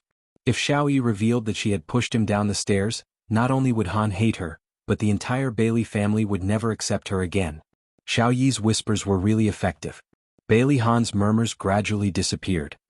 His fingers were no longer nervously curled but calmly stretched out. However, his brows were still slightly furrowed, as if he was still worried about something. Daddy, I'm sorry. Xiao Yi lay next to him, his small body close to him. His small head rubbed against his arm. His eyes were glistening with tears, but he held them back and did not let them fall. Old Madame Bai wiped the corners of her eyes, leaned closer and gently hugged the father and son. Su Yunxian had been feeling uneasy. Fortunately, after Xiao Yi said those two words, he did not open his mouth again. Her heart slowly calmed down. At night, Bailey Han still did not wake up. Old Madame Bai wanted to stay and wait for him to wake up. Bailey Xiong, Bai Jinxiu, and the others persuaded her in every way possible. Su Yunxian insisted on staying to accompany him, but as the rich miss, there were many things that she did not know how to do, so she hired a senior nurse. After sleeping in the hospital for a night, Su Yunxian's body was sore all over. After giving the nurse a few instructions, she drove home to take a shower and change her clothes. When she returned to the hospital, old Madame Bai and Xiao Yi had already arrived. Old Madame Bai said pleasantly, Yunxian, thank you for your hard work last night. The nurse was very sensible. She told old Madame Bai about how Su Yunxian took care of Bailey Han last night. Su Yunxian smiled faintly. Grandma, this is what I should do. I just went home to change my clothes and asked the kitchen to make soup for Han. When he wakes up it will be sent over. Old Madame Bai nodded in satisfaction. Xiao Yi, good morning. Su Yunxian walked 2 steps away and greeted Xiao Yi with a smile. Xiao Yi stared straight at Bailey Han as if she did not exist. Old Madame Bai said helplessly, Xiao Yi only said a few words to Han last night. After returning home he refused to speak again. This explained why he was ignoring her. Su Yunxian knew that Xiao Yi did not tell anyone about her. She was ecstatic. Her eyes moved and she was about to say something when she suddenly heard old Madame Bai's surprised voice. Han, you're awake. Xiao Yi happily pounced on him and hugged his arm, carefully avoiding his wound. Bailey Han's face was very pale. His lips were pale and his eyes were a little dim. His fingers moved slightly and slowly lifted up to land on Xiao Yi's face. He called out in a hoarse voice, Xiao Yi, Daddy? Xiao Yi could no longer hold back the tears that she had been holding back for a long time. They fell down and she threw herself into his arms and cried. Welfare Hongcha 866.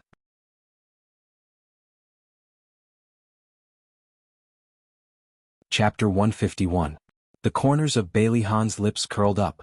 There was a smile in his eyes as he said, It's been a long time since I've heard little Wingsy call me Daddy. Daddy, Daddy. Xiao Yi called him over and over again. Her clear voice echoed in the ward. Old Madame Gu couldn't help but feel sad and wipe her tears. Grandma. Bailey Han smiled at old Madame Gu. I want to see Xia Dong. Old Madame Gu froze in the middle of wiping her tears. Su Yunxian stepped forward and forced a smile. Han, you just woke up and your body is still very weak. Have a good rest. Bailey Han didn't look at her. His eyes were firmly fixed on old Madame Gu and he said again, Grandma, I want to see Xia Dong. He was indeed still very weak. He was already panting after saying a few words. Old Madame Gu couldn't bear to refuse him when she saw him enduring the pain. She sighed and walked out of the ward. Su Yunxian followed her and said in a low voice, Grandma, are you really going to ask Xia Dong to come over? Old Madame Gu was helpless. Yunxian, you know Han's temper. If I don't let him see Xia Dong, he won't cooperate with the treatment. In his current condition. I have to agree. Grandma, you're right. I didn't think it through. Su Yunxian gritted her teeth and forced a smile. Old Madame Gu patted the back of her hand. Yunxian, it's been hard on you. It's okay, Grandma. As long as Han gets better soon, I don't care. After a night of rest and Mika Kito's special wound medicine, Xia Dong's injuries had healed a lot.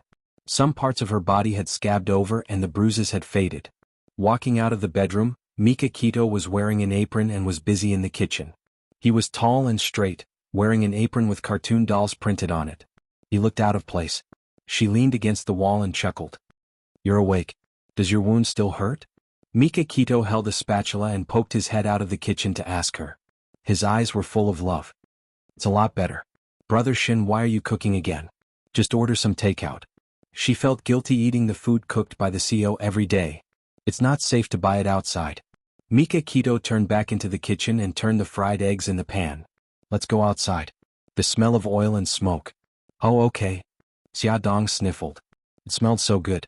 She fell asleep without eating anything last night, so she was really hungry now. After washing up, she woke the 2 little guys up. The first thing Xiao Guai did when he got out of bed was to lie in front of her. He said with concern, Mommy, does your wound still hurt? Xia Dong kissed him on the forehead. Gigai, don't worry. Mommy's wound doesn't hurt anymore. Xiao Guai blinked and cupped her face with his little hands. He moved his little mouth close to her swollen face and blew gently. Mommy, I'll blow on it for you. It won't hurt anymore after I blow on it. Xia Dong hugged her daughter's soft little body tightly. Yes, yes. It doesn't hurt at all. Gigai's blow really works. When he called Xiaobao rubbed his messy hair with a confused look in his eyes. He stuck his little butt out and rummaged around the pillow for a while before he found an exquisite necklace and handed it to Xia Dong without saying a word. Xiaobao, is this for me? The sleepiness in Xiaobao's eyes finally disappeared. He nodded heavily and puffed up his little bun face. Mom, no matter where you go in the future, you have to wear this necklace. This way, even if you go to the ends of the earth, I can find you. He thought about it for most of the night before coming up with this idea. It's so magical. You didn't install a global positioning system in the necklace, did you? Xiaodong smiled and joked. She took the necklace from her son and observed it carefully. It should be platinum. It was low-key and luxurious. The pendant was a green and white cat's eye stone. It looked beautiful and elegant. Almost. This cat's eye stone is hollow. I put a very small tracker in it. Mom, lower your head. I will put it on for you. If there was another person who was not afraid of death and kidnapped his mother, he would be able to find her location in the first place. Xiaodong lowered her head and asked curiously, "Where did you get this necklace?" Xiaobao chuckled.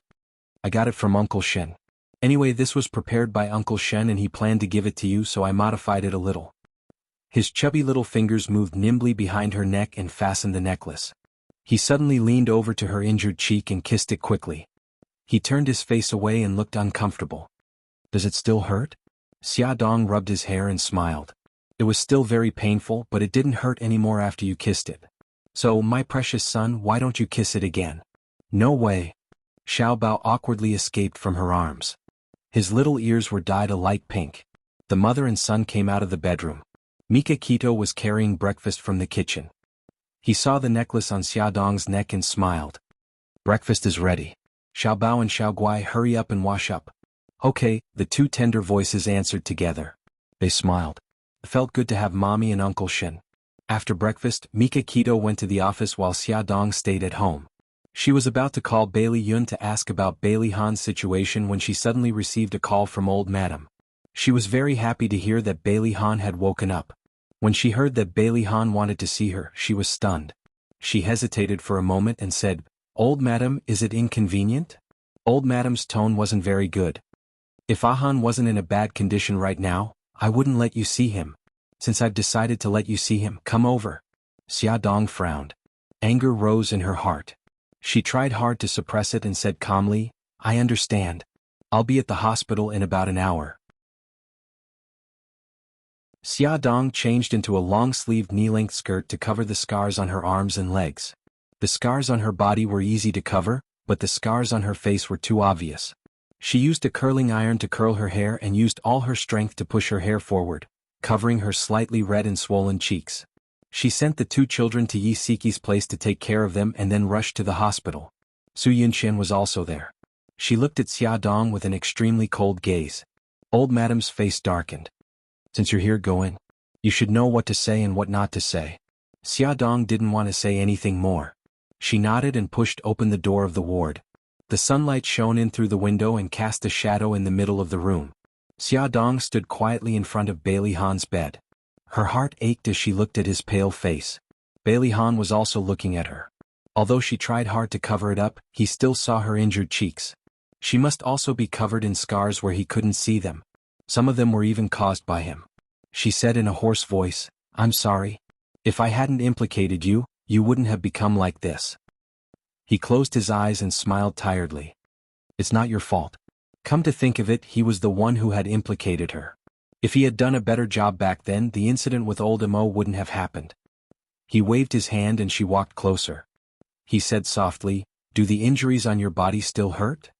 He paused for a moment and his face turned slightly pink. Did I hurt the child in your stomach?" Xiaodong knew what he was referring to. Her face heated up and she looked down uncomfortably. "No, it's okay. The child is fine." He was full of guilt and said softly, "I'm sorry. I almost hurt you." Xiaodong's nose twitched and she burst into tears. "You scared me to death. Do you know that you almost killed yourself?" He smiled. "I didn't want to hurt you." If he hadn't sobered up at the last moment, he really didn't dare to imagine what kind of terrible consequences it would have caused. Xiaodong's heart skipped a beat. She bit her lip and tried to control her emotions. "Thank you." There was a gentle smile in his eyes. She tried to say something happy. Xiaoyi spoke. "When you were unconscious, he hugged you and cried very sadly." He chuckled. "I know. If it wasn't for his cries, I might still be unconscious." His face was pale. It was obvious that he was forcing himself to talk to her. She smiled and said, "Mr. Bailey, have a good rest. I'll come and see you another day." Bailey Han suddenly grabbed her wrist. "Call me Bailey Han." Compared to a polite address, he was more willing to hear her call him by his full name when she was flustered and exasperated. It gave him a familiar sense of closeness. She wanted to struggle, but she was afraid that it would affect his wound, so she could only let him hold her. His dark eyes stared at her, containing many things that she couldn't understand. She compromised. Bailey Han, let go of me. If old Madam and Su Yunqian saw this, she wouldn't be able to explain herself.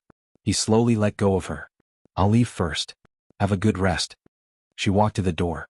Before she opened it, his tired voice suddenly came from behind. Xiaodong, did we know each other before? Her outstretched hand froze. With her back facing him, she asked, Why do you ask? He was already very tired after talking so much. He took a deep breath and said, When I was unconscious, I had many dreams. In my dreams there was you and me. We seemed to be very familiar with each other. The dreams were also very real, as if it had happened before. She dug her fingers into her palms. What did you dream of? I don't remember. He actually only remembered one scene. He was carrying her in his arms as they walked through the forest. It was raining heavily and she was leaning on his chest like a weak kitten. He could even clearly remember how he felt at that time. The joy of finding something he had lost, the worry, and the love that was so thick that it couldn't be dissolved. She closed her eyes and said lightly, No, we didn't know each other before. That was the first time we met at the ERC press conference. He said slowly, I still remember that you approached me several times and said that you needed my help. You even said that you didn't come back to disturb me on purpose. The way you spoke was like an old acquaintance. Come and see. Hongcha 866.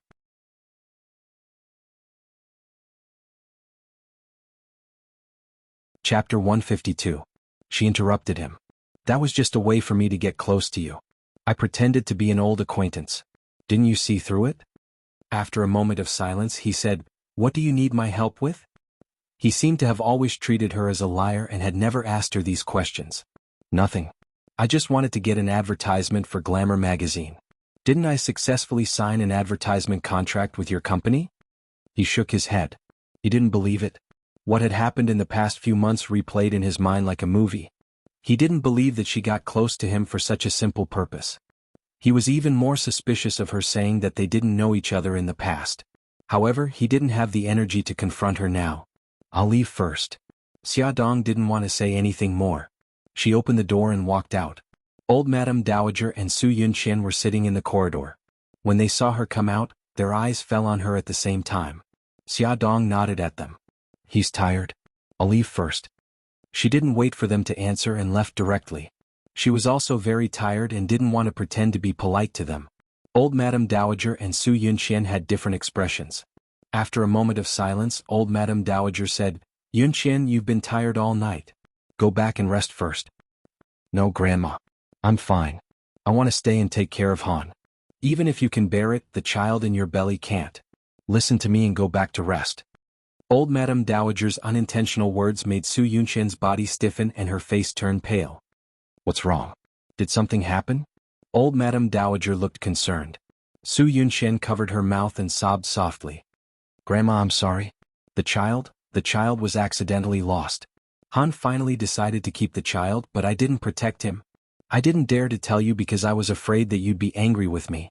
Han has already ignored me because of this. If you continue to ignore me, then I'll... She choked with sobs. The old madam did not expect this to happen. She patted her shoulder with heartache. Don't be sad. You're still young. You can have another child in the future. Although the old madam was heartbroken, she was secretly relieved. Xiao Yi's condition was gradually improving, and she was very sensitive to Yun Qian. If she knew that Yun Qian had a child, she might be agitated. Now that the child was gone, it could be considered a good thing. Su Yunqian wiped the tears from the corners of her eyes with a handkerchief. Grandma, can I ask you for a favor? If there's anything, just say it. I want to ask you not to tell Mommy, Bai, and the others about my pregnancy and the loss of my child. Also, don't mention this in front of Han. I don't want him to hate me every time he thinks about this. Su Yunqian's pregnancy, old madam did not tell the rest of the family, mainly because she had not decided whether to keep the child or not. If the whole family knew about it, it would be difficult for her in the future. Okay, I won't say anything. Han is a stubborn person. It wasn't easy for him to decide to keep the child, but now the child is gone. It's understandable that he's angry. You should understand him. Grandma, I know. I'll wait for him to forgive me. Yunqian, you'd better go back and rest first. You just had a miscarriage. You need to take care of your body. But Han, it's not urgent. Go back quickly. Su Yunqian hesitated for a long time. Okay, Grandma. I'll go back first. I'll ask the servants to bring the soup in the kitchen. Okay, go ahead. In the brain surgeon's office, Bailey Xiong said, Doctor, what's the result of my son's head examination? The doctor did a head MRI and head CT scan for Bailey Han. He took the examination report and said, Mr. Bailey, young master's brain injury this time is not serious except for a slight concussion. However, we found a low-density shadow in his left parietal lobe with a vague boundary. There is a substantial shadow in the rest of his brain. It should be an old injury. Bailey Xiong said nervously, Yes, my son had a car accident 5 years ago and his brain was seriously injured. What do you mean by shadow? Could it be a tumor? It's not a tumor. It may be a remnant of the previous injury. Bailey Xiong was shocked and thought of something. It was very likely that the shadow was that thing. Mr. Bailey, young master still needs a detailed examination. After the location of the foreign body is clear, we will use the treatment method of surgery to treat it. Doctor, will the foreign body in my son's brain affect him? For the time being, it doesn't affect young master, but it's hard to say because the foreign body is likely to oppress his nerves and have other effects. Bailey Xiong was silent for a while and said, I need to discuss it with my family before making a decision. The detailed examination results came out. The shadow in Bailey Han's brain was a remnant of the car accident 5 years ago. After the family's discussion, they decided not to perform surgery and let him stay as he was.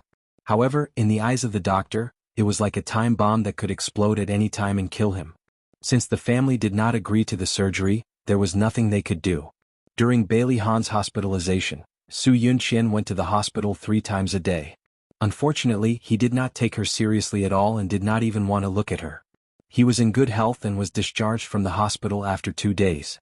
Except for the pain in his head, his other bodily functions had returned to normal. Xia Dong's injuries were basically healed. She was holding Xiao Guai and teaching her arithmetic when her cell phone rang. It was Bailey Han. Hello, Mr. Bailey. How are you feeling? Bailey Han's deep voice came from the other side. Call me Bailey Han. Oh. She was a little embarrassed. Bailey Han, are you feeling better? Much better. I'll be discharged today. She smiled. Then I'm relieved. He seemed to be in a good mood and chuckled. Are you worried about me? She couldn't help but grip her cell phone tightly and coughed. You were injured because of me. Of course I'm worried about you. He paused for a moment and said in a serious tone, Then how do you plan to repay me for saving your life? She was silent for a moment. Are you really Bailey Han? Was he really not Bailey Yun in disguise? What kind of person am I in your heart? Cold on the outside but warm on the inside. He smiled faintly. He was not warm to everyone. Xia Dong hesitated for a moment and asked, Well, how is Xiao Yi? That day he also suffered a lot. Even an adult like her was traumatized by the sight of blood, let alone a child. He rubbed his eyebrows. I heard from Grandma that he had a nightmare on the first night. He's fine now. What worries me is that he still doesn't want to talk. She bit her lip and comforted him. Don't worry. Xiao Yi will get better slowly. He just needs some time to overcome his psychological barrier. He was silent for so long that she thought he had hung up the phone. He suddenly said, On the day you were kidnapped, I suddenly understood what you said. For Xiao Yi and I'm willing to give up my life. Her body stiffened and she had difficulty breathing. Her blood flow was not smooth. Did she hear wrongly? He said that he was willing to give up his life for her and Xiao Yi. She held her cell phone and didn't dare to speak. She tried to convince herself that she was dreaming. He smiled bitterly. I only dared to admit my feelings for you when I was delirious. Even if you lied to me, I still fell in love with you like a fool. No, don't say any more. I didn't hear anything. I didn't hear anything. Xia Dong hung up the phone in a panic. She hugged Xiao Guai in a daze. Her heart was beating very fast in her chest. She couldn't help but imagine the scene of him hitting the pillar in the wind. Mommy, what's wrong? Xiao Guai shook Xia Dong's arm. Her little face was filled with worry. Mommy is fine. Gigai, let's continue. Xia Dong tried hard to shake off those wild thoughts. She picked up a book and continued to teach her daughter arithmetic. Bailey Han held his cell phone in silence. He closed his eyes and rubbed his forehead. He must be crazy. He knew it was impossible between them, but he still wanted to tell her his feelings for her. She was Mika Kito's woman. She was Mika Kito's woman. He reminded himself twice. He wanted to throw her to the back of his mind, but her figure became clearer. There was a soft knock on the door. He said, "Come in." Linny walked in. "Mr. Bailey, are you okay?" Bailey Han extended his hand and gestured for him to sit. "I'm fine now.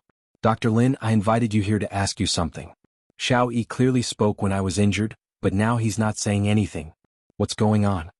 Lin Yi furrowed his eyebrows. "Can you be more specific? What happened?" Bailey Han crossed his arms and told him everything that happened that day in detail. Of course, he didn't mention Xia Dong's name and that old Mo came for revenge. After that, he told her about how little Wingzi had cried while he was unconscious. Lin Yi thought about it seriously for a few seconds before saying, "I think little Wingzi's autism is almost fully recovered. The reason why he doesn't want to talk now is probably because he feels guilty and doesn't know how to communicate with you. You also said that little Wingzi felt very guilty. He felt that he was the cause of this kidnapping and your injury. Then what should we do?" "Communicate with him patiently. You have to send a message that you love him very much. The kidnapping has nothing to do with him. It's not his fault that you're injured. Use positive emotions to influence him and let him walk out of his guilt. Also, divert his attention. Don't let him think about it all the time." "I understand. Thank you, Dr. Lin."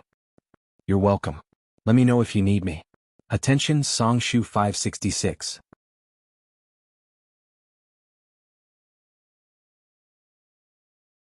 Chapter 153. When he sent Linny downstairs, Bailey Han saw Xiao Yi open the door and poke his head out. His eyes flashed as soon as he saw them. He quickly returned to his room and closed the door with a bang. How could he get rid of his psychological barrier? Bailey Han rubbed his eyebrows and thought. Bailey Han told the whole family about Lin Yi's suggestion. They resolutely carried out a series of measures. They never mentioned the kidnapping and took extra care of Xiao Yi. Bailey Han didn't go to the company either. He accompanied him every day. Lu Zihao reported to him on the phone and important documents were sent home for his approval. He and little Wingzi bathed Lil P together. Because the young master had no experience in bathing pets, Lil P became uncomfortable. Lil P shook its fur angrily, causing the two of them to be drenched in water. With their faces full of water droplets, they went upstairs to change their clothes with the same serious expression. The servants who were hiding and peeking all covered their mouths and laughed wildly. They sat cross-legged on the floor and played video games or go together. Bailey Han also taught Xiao Yi how to swim, how to shoot darts, and took him to ride the roller coaster. In short, he would bring little Wingzi along to experience any games that children played. At night, when he was lying in bed, he would take out books such as How to Play with Children and How to Be a Good Father from under his pillow and study them. The results of playing with his son were obvious. His son no longer avoided his gaze and would smile brightly at him. He was no longer like a little old man with a straight face all day. Unfortunately, his son still refused to speak. He had the patience to cure his son, but Lu Zihao couldn't take it anymore. Lu Zihao was about to cry. It had been a whole week. As the CEO of Xinghao Group, he didn't go to the company but stayed at home with his son. There were a lot of rumors in the company and a lot of problems had piled up in various departments. "CEO, please hurry back to the company." Lu Zihao almost hugged Bailey Han's leg and cried. "I know, I'll go to work tomorrow." Bailey Han knew that it wasn't easy for Lu Zihao to withstand the pressure from the board of directors for so long. Bailey Han thought for a while and called Xia Dong. "Xia Dong, I have to go back to work tomorrow. Can you bring Xiao Bao over to visit Xiao Yi? Is it inconvenient? Madam doesn't seem to want us to contact with Xiao Yi. Besides, he's almost recovered." Xia Dong's head hurt. She had a headache. She wanted to see Xiao Yi, but Madam hated her because of Bailey Han's injury. Would she still allow her to bring Xiao Bao to visit Xiao Yi? Moreover, she didn't dare to see Xiao Yi. Han didn't want to see him again. "I'll take care of Grandma. It's precisely because little Wingzi has already made great progress that I don't want to fail at the last step. With little treasure here, I'm very relieved." His voice was calm and rational, without a trace of selfishness, causing her to gradually lower her guard. "Okay then, if you can convince Madam. Wait for my news." This time it wasn't difficult to convince Madam. She only had one condition. "You've neglected Yunxian for so long. No matter how angry you are, it's time to let it go. If you want me to agree, that's fine. From today onwards, you and Yunxian will resume contact. You're not allowed to refuse her calls and you're not allowed to shut her out." "Okay, no problem." It was just resuming contact. This was simple. Madam wasn't easy to deal with. Call her right now and invite her over for dinner tonight. Okay. Bailey Han's expression was indifferent. After dialing the number, he calmly said the invitation. Su Yunqian was naturally ecstatic. She thought that Bailey Han was the first to extend an olive branch, which meant that he had forgiven her. Of course, she happily accepted the invitation. Grandma, I've already made the call. When Xia Dong comes over tomorrow, don't give her a hard time. Am I that kind of person? Madame was angry and unconvinced. The banquet seemed normal, but in fact there was an undercurrent surging. Bailey Han ate quietly and elegantly. Occasionally he would pick up food for Xiao Yi and ignore the others. Madame, who was sitting opposite him, poked his leg with her walking stick. He received her threatening gaze and picked up Su Yunqian's favorite food. He put it on her plate and smiled. Yunqian, this is your favorite osmanthus fish. Try it. Thank you. Su Yunqian smiled faintly and used her chopsticks to pick up his favorite pork ribs. Before her arm reached his plate, Xiao Yi suddenly slammed her chopsticks on the table. She was shocked and her chopsticks shook. The pork ribs flew into Bailey Han's arms. Everyone's gaze shifted to them. The servant hurried forward and wiped Bailey Han's face. Han, I'm sorry. Her cheeks were burning. She had never lost her composure in front of so many people. It's okay. I'll go upstairs and change. Bailey Han pushed his chair away and stood up. Xiao Yi acted as if nothing had happened. She picked up her chopsticks and ate quietly. Su Yunqian gritted her teeth so hard that they were about to shatter. That damn brat, he must be doing it on purpose. How did old Mo and his group of trash kill him last time? He was like a bomb, constantly reminding her that her weakness was in his hands, and he could destroy her at any time. What did she have to do to shut him up forever? The next day, Xia Dong brought Xiao Bao to Bailey's old residence. She had already prepared herself for people to roll their eyes at her, but she didn't expect the butler to be so nice to her. Xiao Bao went upstairs and was not as lively as usual. He leaned over to Xiao Yi's ear and chattered non-stop. He silently squatted in front of Xiao Yi and looked her up and down with his clear eyes. Xiao Yi felt uncomfortable under his stare. Xiao Bao suddenly said, Bailey Yi, do you know that sometimes I really hate you to death? Xiao Yi's small body stiffened. Sure enough, everyone hated him because of that incident. Xiao Bao hit his forehead hard. You're really annoying. You obviously know how to talk, but you don't say it. You make everyone so anxious. Even my mommy cried a few times because of you. That woman cried because of him? It seemed like something she would do. When she was kidnapped, she even took a bullet for him. It wasn't unusual for her to cry because of him. Xiao Bao saw that he was in a daze and snorted coldly. Let me tell you, don't think that my mommy is pretending just to get close to your daddy. My mommy doesn't want to get close to him. If it wasn't for Gigai. Forget it, I won't say so much to you. Gigai? Xiao Yi suddenly turned her head and stared at Xiao Bao. What's wrong with Gigai? Oh, you're finally willing to talk. Xiao Bao glared at her angrily. Gigai is my sister. Why are you so concerned about her? Xiao Yi choked on his words. Her round face puffed up and her eyes sparkled. She paused for a few seconds and said, She's my friend. It's natural for me to care about her. Who was the one who poured a drink on Gigai and caused her to fall ill? Xiao Bao was very vengeful. He would remember anyone who dared to hurt the people he cared about for the rest of his life. I was wrong at that time. I apologize. Even though Xiao Yi was apologizing, she still looked insufferably arrogant. Can you tell me now what happened to Gigai? Also, why did a drink cause her to fall ill? What's wrong with her? Xiao Yi's eyes had a sharpness that didn't match her age. She caught the information that Xiao Bao had inadvertently revealed in his words. Xiao Bao rolled his eyes and sat across from him. Crossing his short legs, he said, I can tell you, but you have to tell me who your mommy is first. Xiao Yi's expression darkened. I don't know either. She passed away right after I was born. Have you seen her picture? He lowered his head sadly. No, I don't know what she looks like. How did your mommy pass away? Xiao Yi clenched her fists and gritted her teeth. They said that she eloped with someone and got into a car accident, but I don't believe them. I think she's still alive. Xiao Bao didn't know how to comfort him. He patted his little shoulder and changed the question. Bailey, how old are you this year? Xiao Yi stared at him. Why are you asking this? His mind jumped too quickly. Don't worry about it. Just tell me the answer. Xiao Bao had always been brooding over the fact that Bailey Han had abandoned the three of them and had a child with someone else. Therefore, he really wanted to find out who Bailey Han had given birth to Bailey Yi and when he had started to betray his mother. Xiao Yi thought of his condition and answered reluctantly, 4.5 years old. Xiao Bao's pupils shrank. He and Xiao Guai were also 4.5 years old. Bailey Han, that bastard, was actually fooling around with another woman when his mommy was pregnant. He was so angry. He gritted his teeth and asked, "Then what's your birthday?" "The 6th of February. Xiao Bao was petrified. The 6th of February. His and Xiao Guai's birthdays were also on the 6th of February. Boo-hoo, he was going to kill that bastard Bailey Han. No one was going to stop him. Xiao Bao suddenly jumped up from the ground. With a fierce expression, he walked out without a word. Xiao Yi was dumbfounded and called out to him, "Hey, where are you going?" Xiao Bao turned around and bared his teeth sinisterly. "I'm going to kill Bailey Han." Xiao Yi was stunned at first. Then he held his stomach and laughed heartily. Still not satisfied, he lay on the ground and copied Xiao Bao's old actions. He rolled and laughed like a happy puppy.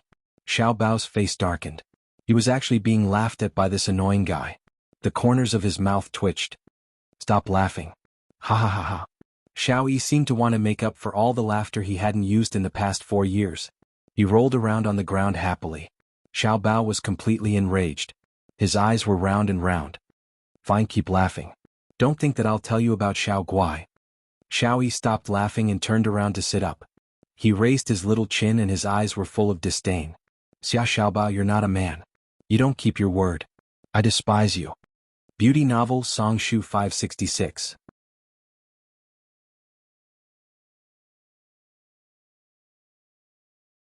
Chapter 154. Xiao Bao raised his eyebrows, a mischievous glint in his black eyes. "I'm not a man, I'm a child." This time it was Xiao Yi's turn to grit his teeth in anger. Xiao Bao, you cheated. All's fair in war. Bailey, I'm sorry." Xiao Yi's eyes widened. He seemed to have thought of something and suddenly curled his lips. "It's okay if you don't tell me. I'll find out myself." "Take your time." Xiao Bao shrugged nonchalantly. "If you have the ability to find out, it'll prove that what I said is true." Xiao Yi snorted. "Don't worry. After I find out, I'll tell great-grandmother about it so that she won't have to worry." He could tell that great-grandmother didn't like Xia Dong either. It was as if she was afraid that she would steal Daddy away. Xiao Bao glared at him. "You win.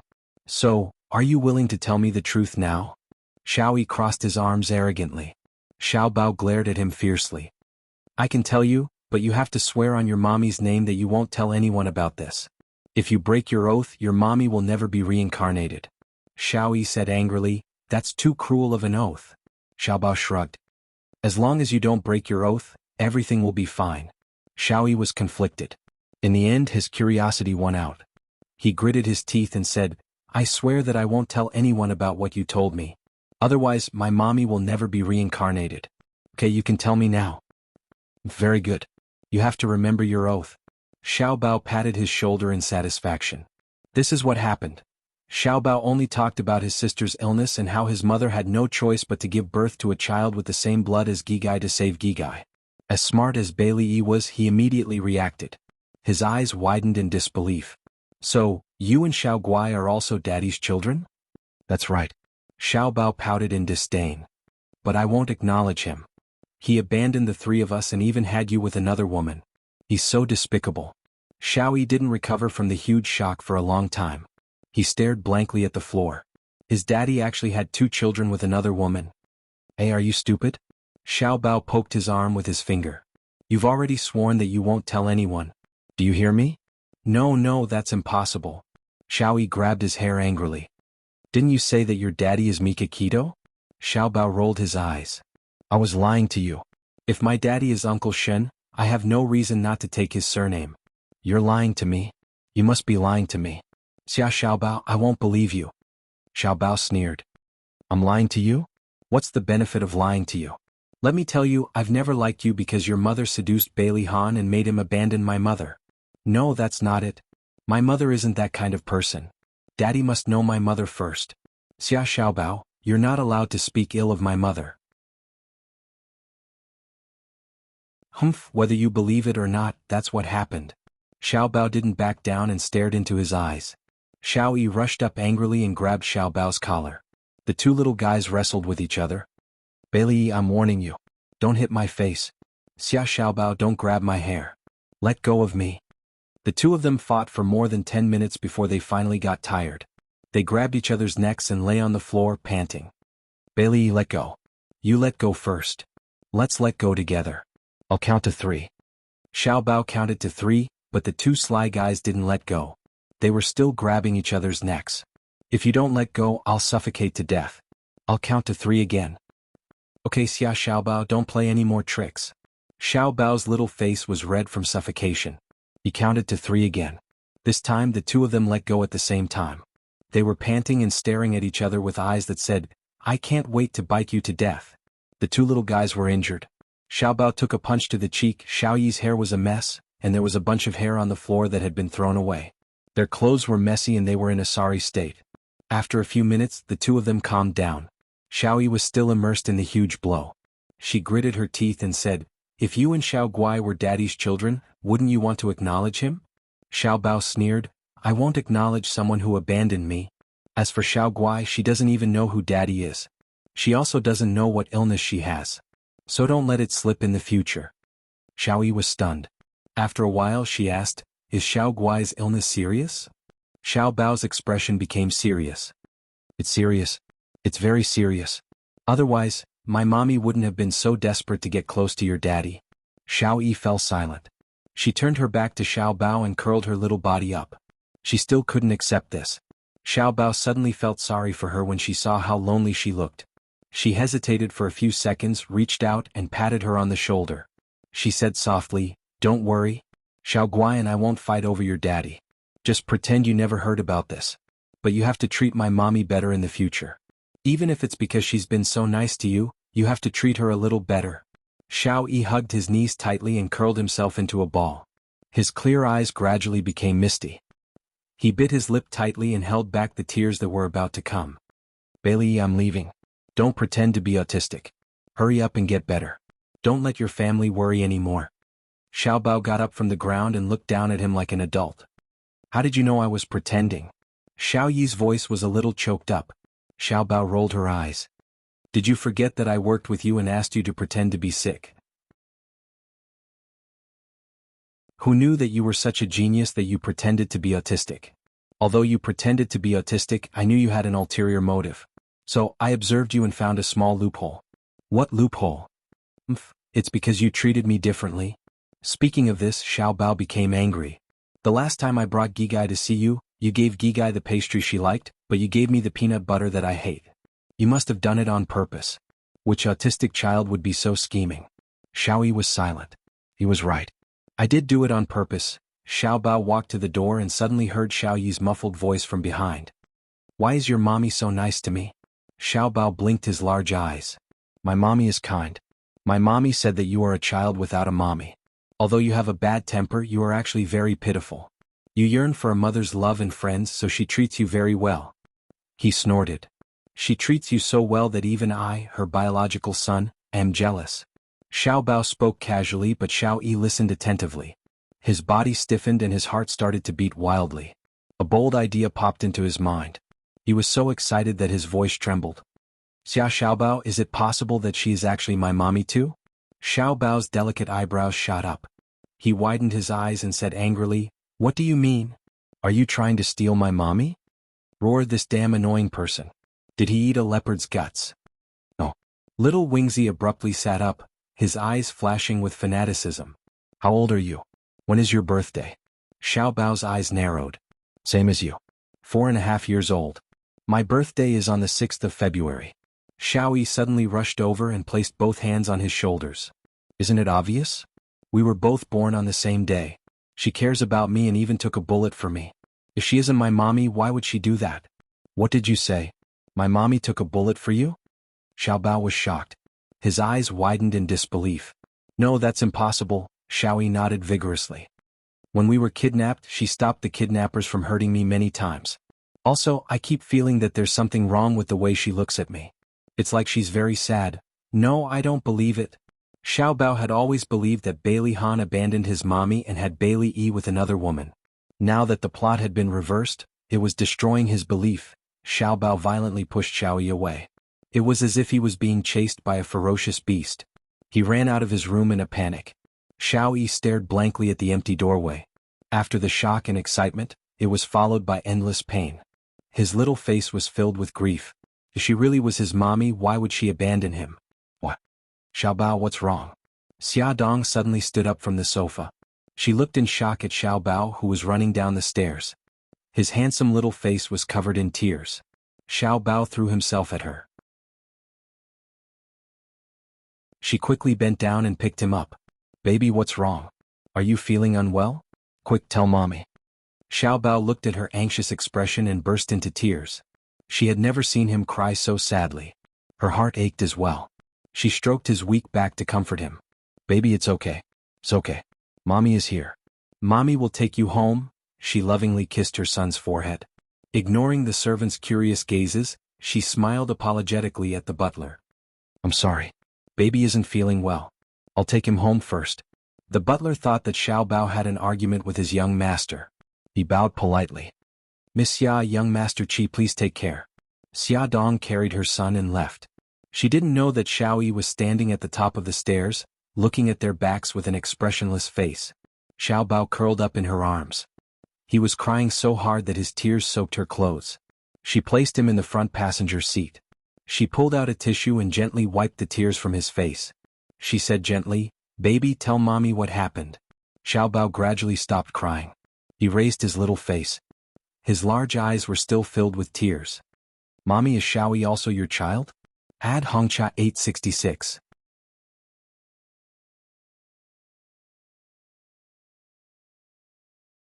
Chapter 155. Xiaobao gradually stopped sobbing. He lifted his little face and his big eyes were still filled with tears. Mommy, is Xiaoyi your child too? Xia Dong's breathing instantly stopped. Her beautiful eyes were instantly filled with shock. She fiercely pinched her palm before she found her voice again. Xiaobao, why would you have such a strange thought? Then why did you take the bullet for him? Xiaobao's face was filled with grief and indignation. Xia Dong pursed her lips and tried to calm herself down. He's a child and mommy is an adult. It's normal for adults to protect children. Is that really the case? His dark eyes stared straight at her as if he wanted to look into the depths of her heart. Of course. Why would mommy lie to you? Xia Dong laughed dryly and patted his head. Don't let your imagination run wild. Let's go home. She started the car and looked straight ahead. She focused on driving as if nothing had happened. Xiaobao's heart was filled with suspicion. He was not a 3-year-old child who could be fooled so easily. He had caught his mommy's flash of panic just now. He would definitely find out the truth. It was midsummer and the weather could change at any moment.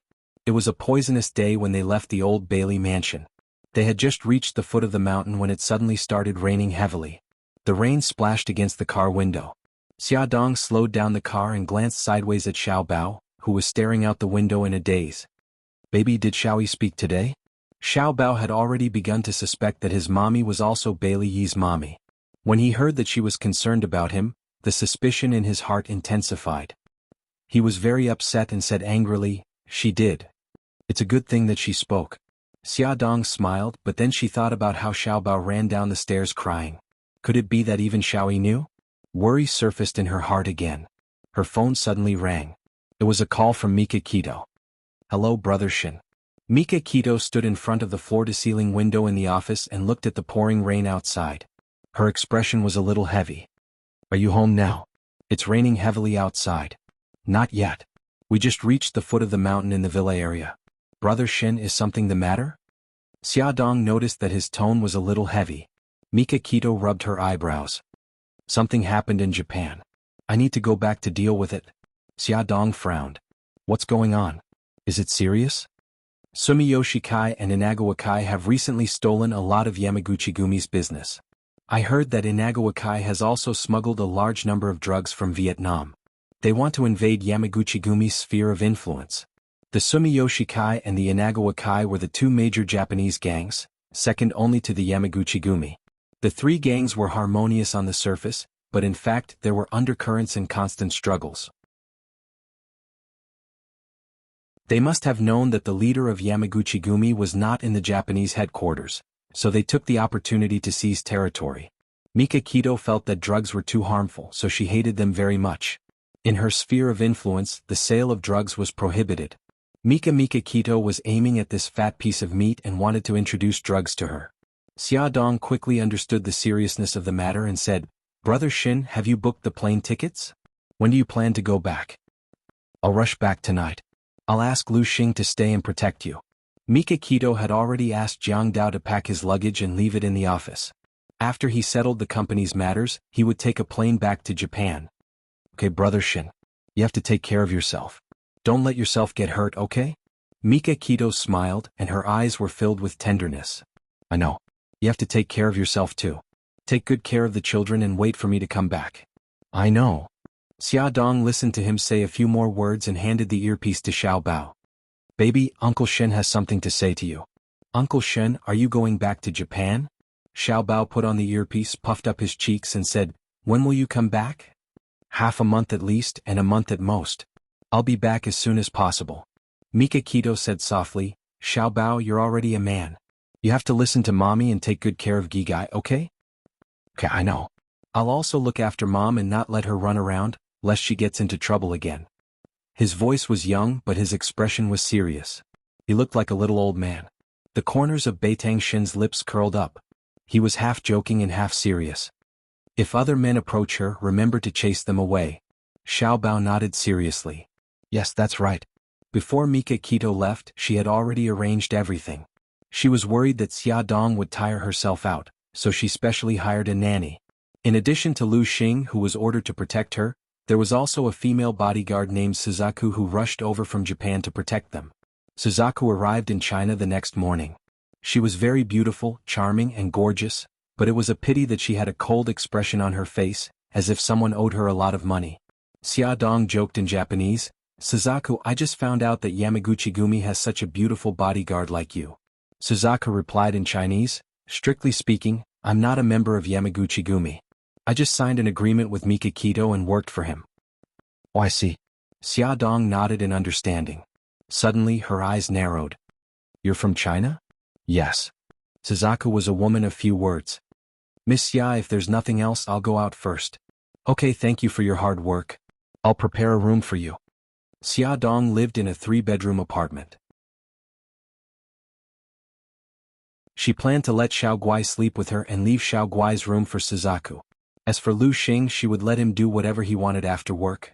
Xia Dong had been unkind for a long time. "No, I have a house in a city." Suzaku had a villa in a city before she was sent to Japan by Mika Kito. It was obvious that being a killer was a high-risk, high-income profession. The rain didn't stop until evening. Bailey Han drove back to the old house. Immediately, a servant was waiting for him at the gate with an umbrella. As soon as he opened the car door, the servant held the umbrella and said with a smile, "Young master, you're finally back. Little master is speaking." A look of surprise flashed across Bailey Han's eyes. He quickened his pace and walked to the living room. As soon as he reached the door of the living room, he heard the old lady's laughter and Xiao Yi's clear and tender voice. He seemed to be telling a joke, which made the old lady laugh. Bailey Xiong and Bai Jinxiu were also sitting in the living room with smiles on their faces. The servant took off his wet coat and hung it on the floor hanger. Bai Jinxiu smiled and said, "Ahan, you're back at the right time. Come and listen to Xiao Yi's joke." It made the old lady very happy. "That's right. Come and listen too." The old lady wiped the tears from the corners of her eyes. No one could tell if they were tears of laughter or tears of joy. "Daddy, you're back." Xiao Yi stood up from the sofa and greeted him Gigai. Bailey Han patted his head, picked him up and put him on his lap. "What joke is Xiao Yi telling? Tell it to Daddy too." "Okay." His beautiful eyes curved. "But Daddy, I have a condition. If I can make you laugh, you have to promise me one thing. You've learned to negotiate with Daddy?" Bailey Han's eyes were smiling. His cold and handsome face seemed to soften a lot. He ruffled his hair. "Let's hear it." He pursed his lips and his dark eyes were filled with anticipation. "Daddy, I want to thank Chief Editor Xia in person. I know that she took good care of me when I was sick." The old lady's expression changed.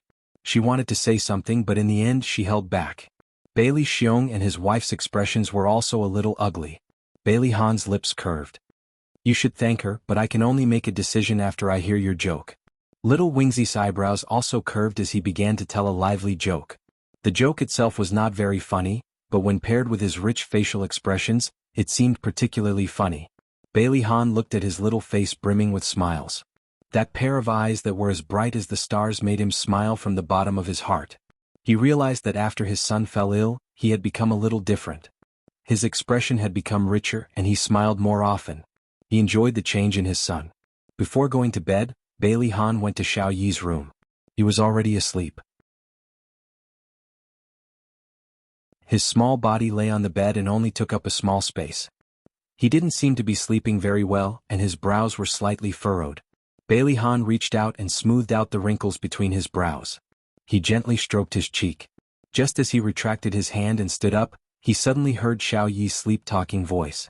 "Mommy, don't go, don't abandon me." Bailey Han's breath stopped. When he came out of his son's room, he was in a terrible mood. He remembered that 4.5 years ago, the old madam had brought little Wingzy to him and told him that he had a child with a woman. At that time he had been shocked and at a loss. He tried hard to recall what the woman who had given birth to his child looked like, but he could not recall. When Xiao Yi was 2 years old he asked him where his mommy was. He couldn't answer, so he could only tell Xiao Yi the answer that the old lady told him. He said that his mommy was already dead. Xiao Yi didn't believe him. He said that his mommy wasn't dead. She just went somewhere far away. He even cried and asked him for his mommy. He was so angry that he hit Xiao Yi for the first time. Bailey Han didn't expect that Xiao Yi still didn't want to believe that his mommy was already dead. Sitting on the deck chair on the balcony, he was exposed to the night sky that had been washed by the rain. The cool air seeped into his heart, and his irritated mood gradually calmed down. However, he couldn't help but think of someone. His finger repeatedly scrolled through the contact list on his phone. He was hesitant. What was she doing at this time? Was she with Mikakito? Bailey Han rubbed his brows. He persuaded himself that he called her for business. He just wanted to tell her that Xiao Yi wanted to see her. "Hello, Bailey Han?" Her voice was very soft and comfortable to listen to. Add Xingwu 799.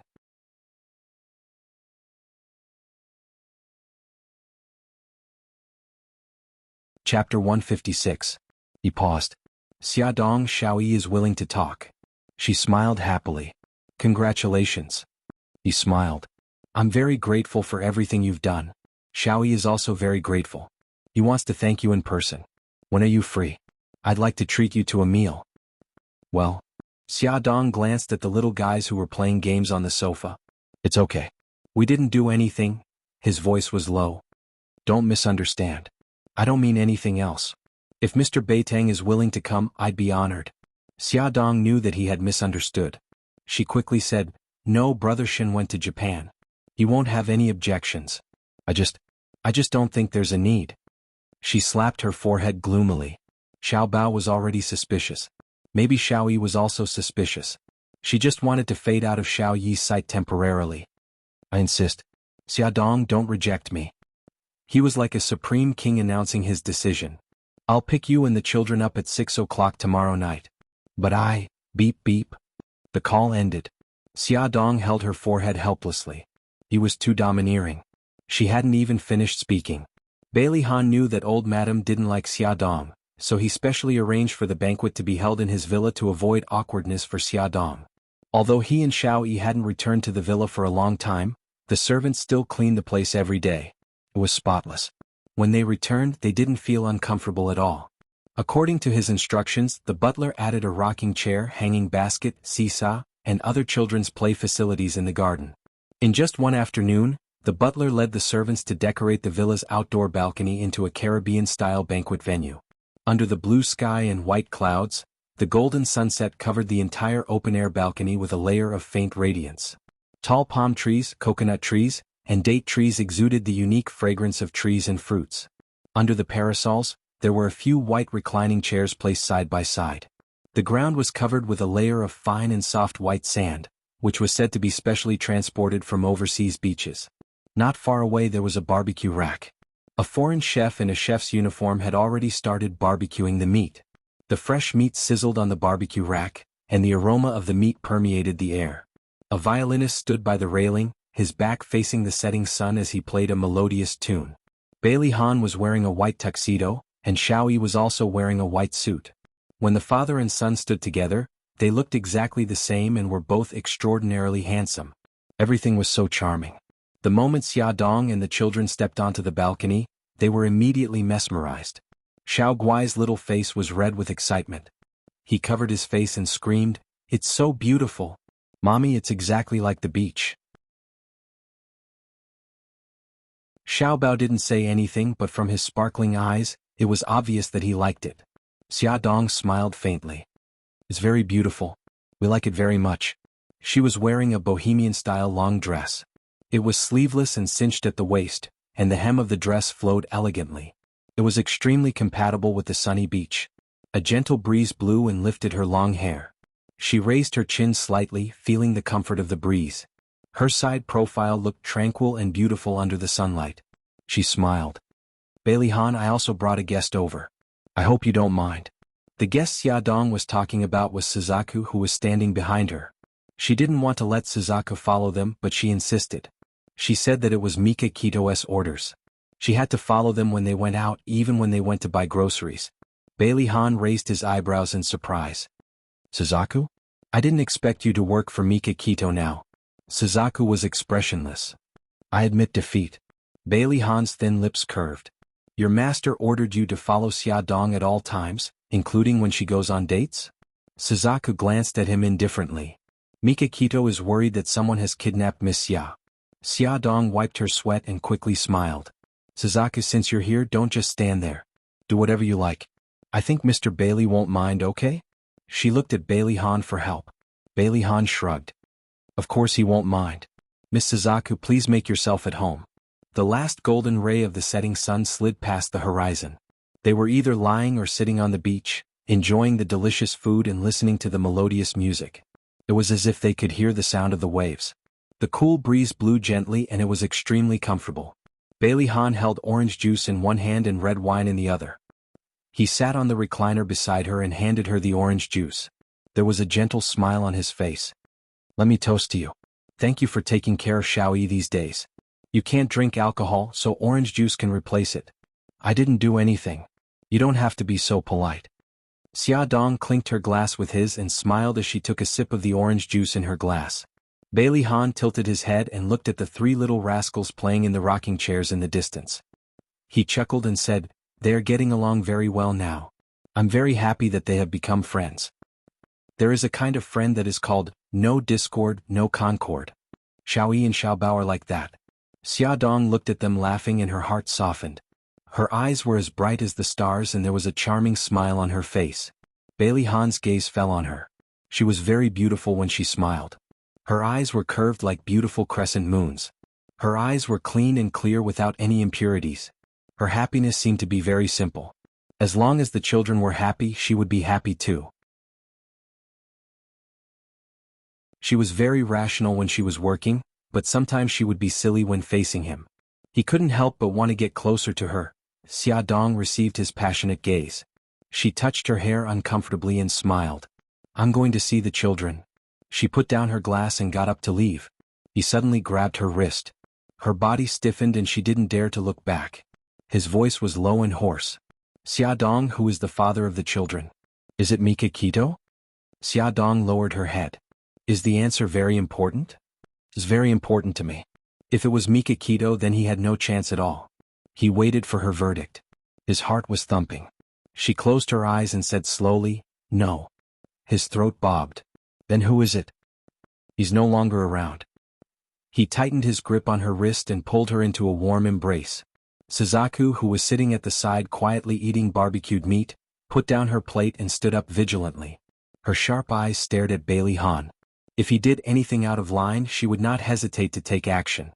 Bailey Han ignored her and said in a low voice, "Who is the father of the children you're carrying now?" Xia Dong smiled. "This time it's Mika Kito." "No, I don't believe it." He pinched her chin and forced her to look into his eyes. His eyes were dark and deep, just like the sky before a storm. He lowered his voice with a hint of anticipation. "We've done it twice in total. I didn't use any protection on both occasions." She interrupted him. "No, it's not yours." The blood drained from his face. All his fantasies were shattered. She laughed self-deprecatingly. "That's right. What you're seeing now is the real me. I'm a promiscuous woman who's two-timing. You can use any word you like. Stop talking." He suddenly covered her mouth. There was a cold anger in his eyes. "I'm too stupid. This matter ends here." He used so much strength that it hurt her face. However, she did not make a sound or struggle. She only looked at him quietly. Her pair of clear and bright eyes were devoid of sorrow, joy, anger, and displeasure. His heart was filled with grief and indignation. Why did he still have hope? Why did he end up humiliating himself? Suzaku said coldly, "Bailey Han, let go of Miss Xia. You're not allowed to bully my mommy. Let go of her." Xiaobao realized that there was something wrong with the adults here. She jumped down from the rocking chair and rushed over without thinking. She kicked Bailey Han's long legs fiercely. Bailey Han slowly released his hand. His face was dark as he left the balcony without a word. He was in a terrible mood and needed to be alone to get some fresh air. With the crisis resolved, Suzaku sat down and continued to enjoy the food and wine. "Mom, are you alright?" Xiaobao nudged Xiaodong, who was frozen on the spot, worriedly. "I'm fine." Xiaodong revealed a smile and sat down on the rocking chair. Xiao Yi also ran over and pointed at the fruit platter on the table. "Chief Editor Xia, the servants just delivered these fruits. What do you like to eat? I'll get it for you." He looked so cute in his white suit. Xiaodong couldn't help but pat his head. She smiled and said, "Thank you, Xiao Yi, but there's no need. I'm already full." "Brother, come over quickly. There's a little bug on the rocking chair. I don't dare to get down." Xiao Bao and Xiao Yi both ran away, leaving Xiao Guai alone on the rocking chair. She cried out pitifully, "Gigai, don't be afraid. I'll be right there." Xiao Bao ran away quickly. Xiaodong stood up and wanted to follow, but Xiao Yi suddenly grabbed her finger. There was a sweet smile on her little face. "Chief Editor Xia, I see a strand of white hair on your head. Can I pluck it out for you?" "Ah? White hair?" Xiaodong was shocked. Was she that old? "Yes, Auntie. You're a little shorter. I'll pluck it out for you." Xiaodong glanced at the rocking chair. Xiao Bao should have already removed the bug. Xiao Guai jumped down from the rocking chair. The siblings walked over hand in hand. "Okay. Then I'll have to trouble you." Xiaodong squatted down and lowered her head. She felt a pair of small hands caress her hair. Then she felt a sudden pain. "Are you done?" she asked. "Yes, I'm done." Xiao Yi quickly plucked it out and put it in his pocket. She looked up. "Xiao Yi, let me see." Xiao Yi had already taken out a strand of white hair from his other pocket. He handed it to her. Actually, he picked it up from his great-grandmother's room. Attention Hongcha 866.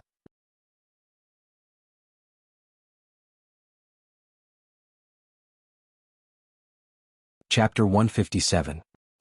My hair is really white. Am I really that old? Xiaodong was very sad. She was clearly not even 30 years old yet. Sob sob. "Mommy, why are you squatting on the ground?" Xiao Bao walked over with Xiao Guai and asked curiously. "Bao Bao, Gigai, Mommy's hair is already white. If Mommy becomes an old woman, will you still love Mommy?" Xiaodong hugged her children sadly and rubbed against them. Xiao Bao's face turned green. "Mom, it's normal to have white hair. Look at the young man's white hair. He's still a teenager and he already has white hair. It's your fault for overusing your brain. When we go back, I'll research a diet to nourish you. I'm sure you'll be rejuvenated." "Well, that's true. But you haven't answered my question. When I become an old woman, will you despise me? Will you be like those unfilial children in the news and chase old grandpas and grandpas out of the house?" Xiaodong seized the opportunity to instill the traditional virtues of filial piety. Xiao Bao rolled his eyes. "Mom, I told you it's not good to watch too much TV. Look at you. You're still young and you're already suffering from paranoia. How scary." Xiao Guai's soft body wriggled in Xiaodong's arms. "Mommy, don't worry. Even if you become an old woman, my brother and I won't despise you." Xiaodong was so happy that her eyes turned into crescents. Xiao Yi was almost petrified. Was this childlike woman really Xia Xiaobao and Xiao Guai's mommy? And could she really be their mommy? He couldn't help but touch the hair hidden in his pocket. It would only take a week for the paternity test results to come out and he would know the answer. Bailey Han went downstairs to the living room. He leaned on the sofa and rubbed his brows. Suddenly, the landline beside him rang. As soon as he picked up the call, old Madame Gu's unhappy voice came through.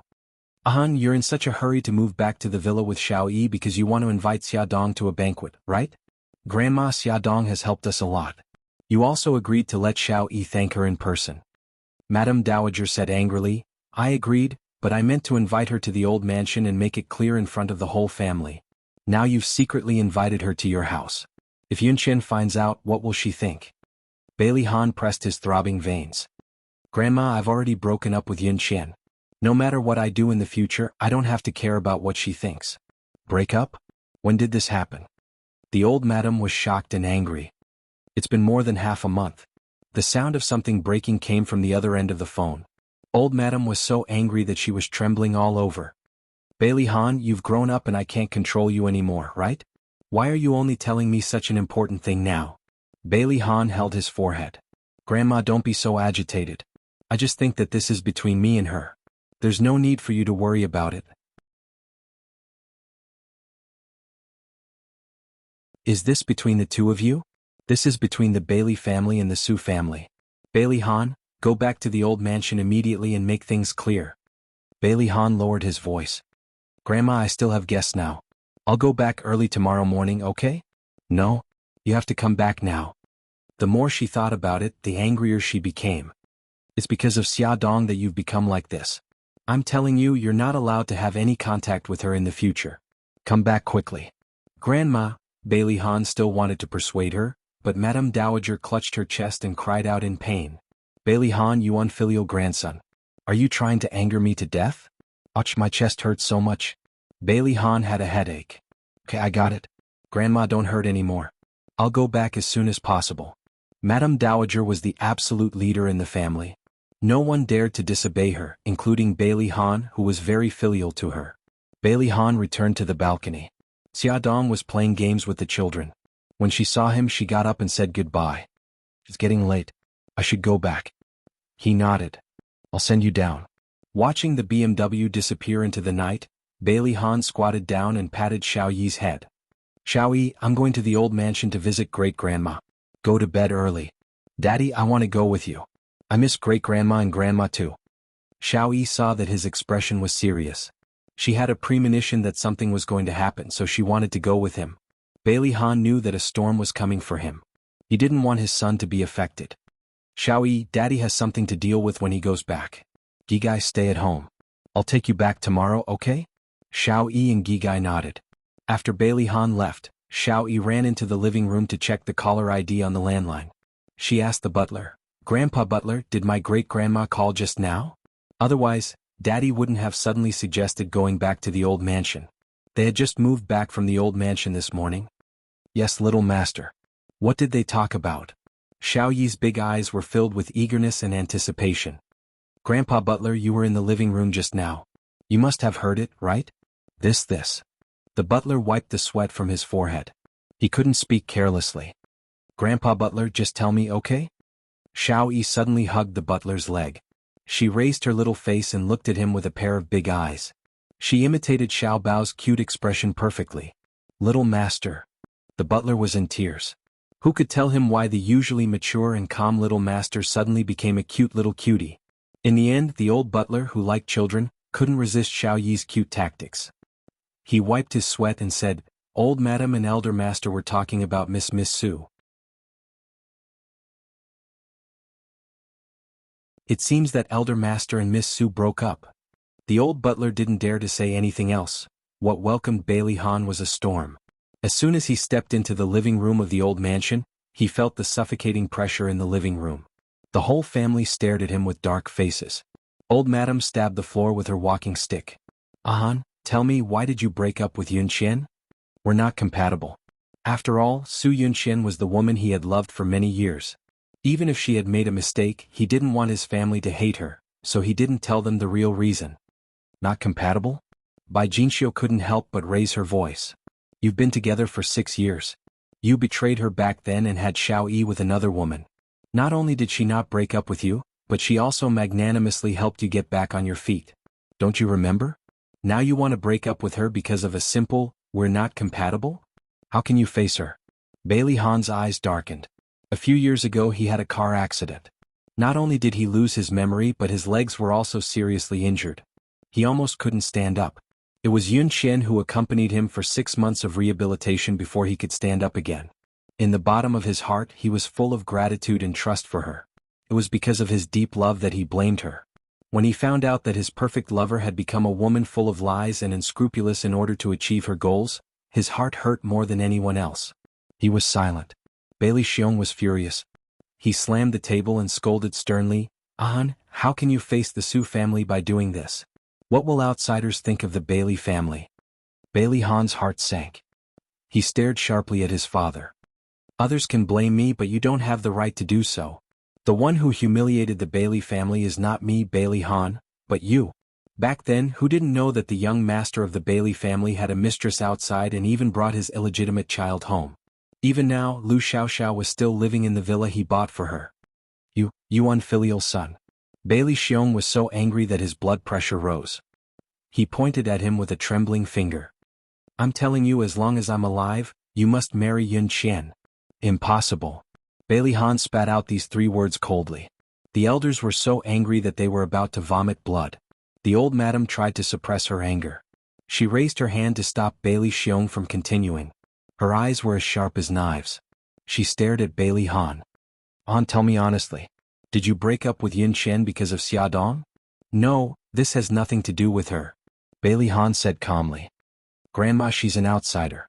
Don't drag her into this. The old madam sneered. An outsider? I watched you grow up. You can't hide from my eyes. I know how special you are to her. I'll make it clear today. Even if you break up with Yun Qian, don't even think about marrying Xiaodong. As long as I'm alive, don't even think about it. Bailey Han's face darkened. He wanted to ask why everyone in the family hated Xiaodong so much, but he held back. If he brought the topic to Xiaodong now, it would only bring her trouble. He insisted on breaking up with Su Yunqian. It had nothing to do with outsiders. The old madam said coldly, don't give me perfunctory words like unsuitable. Tell me honestly, why did you break up with Yunqian? Bailey Han frowned. Grandma, I've already made it very clear. If you don't have anything else to say, I'll go back first. Xiaoyi is still waiting for me at home. Don't you dare leave. The old madam stood up angrily, picked up the walking stick and hit him. I'll kill you, you heartless thing. Yun Qian has been with you for so many years.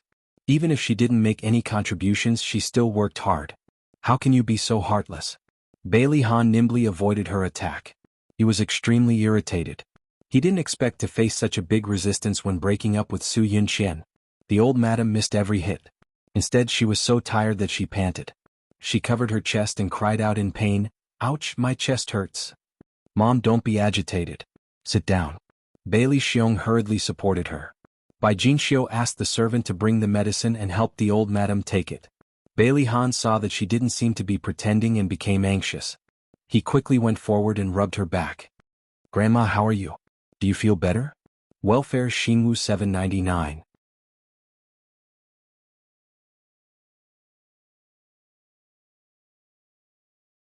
Chapter 158.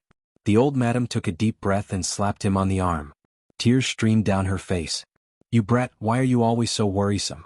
I thought that you would be more mature now that you're a father, but you still did something so infuriating. Grandma, don't be agitated. Be careful not to hurt your body. If you're angry, take it out on me. I'm thick-skinned, so I'm not afraid of being hit. Bailey Han caressed her back and coaxed her. The old madam huffed. What's the point of hitting you? If you really want to appease my anger, apologize to Yun Qian and reconcile with her quickly. Great-grandma, grandpa, grandma, daddy? No one noticed that Xiaoyi had suddenly appeared at the door of the living room. Baby, why are you here? The old madam quickly waved her hand. Xiaoyi walked in front of her and looked up pitifully. Great-grandma, don't blame my daddy. Baby, great-grandma isn't blaming your daddy. I'm just discussing something with him. The old madam carried him onto her lap and stroked his head. How did you get here? I asked the chauffeur uncle to send me here. Great-grandma, I suddenly thought of something, so I came over. You won't blame me, right? Xiaoyi leaned his head into her arms and said crisply. Oh, you mischievous boy. How dare you come out of the house alone? Aren't you worried that great-grandma will blame you? Now you know how to worry. Her beloved great-grandson was acting coquettishly in the old madam's arms. Her anger subsided a lot. She pinched his soft cheeks and said, What did you think of that made you come over? Xiaoyi looked at the old madam innocently with his big eyes. His little face puffed up slightly, making him look very lovable. I was thinking about how I rolled down the stairs that night. The old madam was shocked. What happened? Xiaoyi paused and said, I accidentally heard Auntie Yun Qian talking to someone on the phone. The other party seemed to be called Godfather. That night, I went up the stairs with Auntie Yun Qian and I asked her who Godfather was. Auntie Yun Qian seemed to be in a panic. She told me not to talk nonsense. I lied to her. I said I knew who the godfather was and she pushed me down the stairs. Xiao Yi's face was full of fear, and her small body trembled. She hugged the old madam's waist in fear. Great-grandmother, I'm so scared. The old madam was shocked. She hugged him tightly and patted his back. Xiao Yi, did you make a mistake? Why would Yun Qian push you down the stairs? Xiao Yi suddenly raised her head. Her bright eyes were filled with tears and her face was full of fear. Great-grandma, I didn't make a mistake. I didn't lie. She really pushed me down the stairs. No, how could this be? How could this be? The old madam couldn't believe it. Yun Qian had always been good to Xiao Yi. How could she do such a thing? If someone else said it, she definitely wouldn't believe it. But Xiao Yi never lied. Bailey Han's feelings were very complicated. He had always wanted to find out the truth about Xiao Yi falling down the stairs. But when he found out the truth, his heart hurt more than anyone else. Bai Jinxiu and Bailey Xiong were also shocked. Bai Jinxiu shook her head. I don't believe it. Xiao Yi, did you lie because you didn't want Yun Qian to be your mommy? I didn't. Grandma, every word I said was the truth. Xiao Yi said angrily. Bailey Han rubbed his brows and said in a deep voice, Mom, Xiao Yi didn't lie. That night, I heard Xiao Yi and Yun Qian's conversation at the top of the stairs. Did you also see Yun Qian push Xiao Yi down the stairs? Bai Jinxiu was very satisfied with Su Yun Qian as her future daughter-in-law, so she naturally spoke up for her. Also, who is the godfather? Why did Yun Qian panic when she heard his name? The whole thing is completely baffling. Mom, although I didn't see Yun Qian push Xiao Yi down the stairs, I believe that Xiao Yi wouldn't lie. When Bailey Han looked at his mother now, it was as if he was looking at himself in the past. His bias towards Su Yun Qian had already reached a terrifying level. Mom, the godfather is the middleman of a city's killer organization. Why did Yun Qian panic when she heard his name? Why did Xiao Yi hear her talking to the godfather? Isn't the information revealed clear enough? Bailey Han didn't want to involve Xia Dong's matter. Bai Jinxiu still didn't want to believe it. Old madam's face turned pale. She was more rational than Bai Jinxiu and of course she thought more deeply than her. What else could a middleman of a killer organization do? It was either to reminisce about the past or to hire a killer. If it was the former, Yun Qian didn't have to panic. If it was the latter, it proved that she wasn't as kind and virtuous as she appeared to be. Since she wasn't a kind person, it was very likely that she pushed Xiao Yi down the stairs to silence her. Old Madam could accept that the woman in Bailey's family was ruthless. Otherwise, how could she support the whole Bailey's family? But she could only be ruthless to outsiders, not her own family. If Su Yunqian really did something to hurt Xiao Yi, then she couldn't enter Bailey's family. Old Madam already had a plan in her heart, but she didn't rush to make a conclusion. She looked up at Bailey Han and asked, "Is this why you broke up with Yun Qian?" Bailey Han didn't say anything, which was a tacit admission. Xiao Yi refused to let Su Yunqian off easily. He tugged at Old Madam's sleeve and said, "Great-grandma, I heard that Aunt Yun Qian is pregnant. It's not Daddy's child. Xiao Yi, don't talk nonsense." Bai Jinxiu scolded him harshly. "You're still a child. What do you mean by pregnant? Where did you hear it from? Don't tell anyone. It'll ruin Yun Qian's reputation." "I'm not talking nonsense." Xiao Yi's eyes were filled with tears. He looked very pitiful. Old Madam couldn't bear to see Xiao Yi sad. "Okay, Jinxiu, Xiao Yi is still a child. Just teach him well. Why are you shouting so loudly?" He touched Xiao Yi's head and said, "Xiao Yi, where did you hear it from?" "I heard Daddy and Aunt Yun Qian quarreling that day," Xiao Yi said aggrievedly. Old Madam's face darkened. "Han, what's going on?" Bailey Han was very helpless against his son's method of forcing a duck onto a perch. He had no choice but to tell them the truth. "This matter started 2 months ago. Actually, we didn't have sex. Her pregnancy was also fake." Bai Jinxiu had never heard anyone mention Su Yunqian's pregnancy until now. After hearing so much information all at once, she was shocked. Old Madam's heart became clear. Only then did she realize that Su Yunqian was not simple.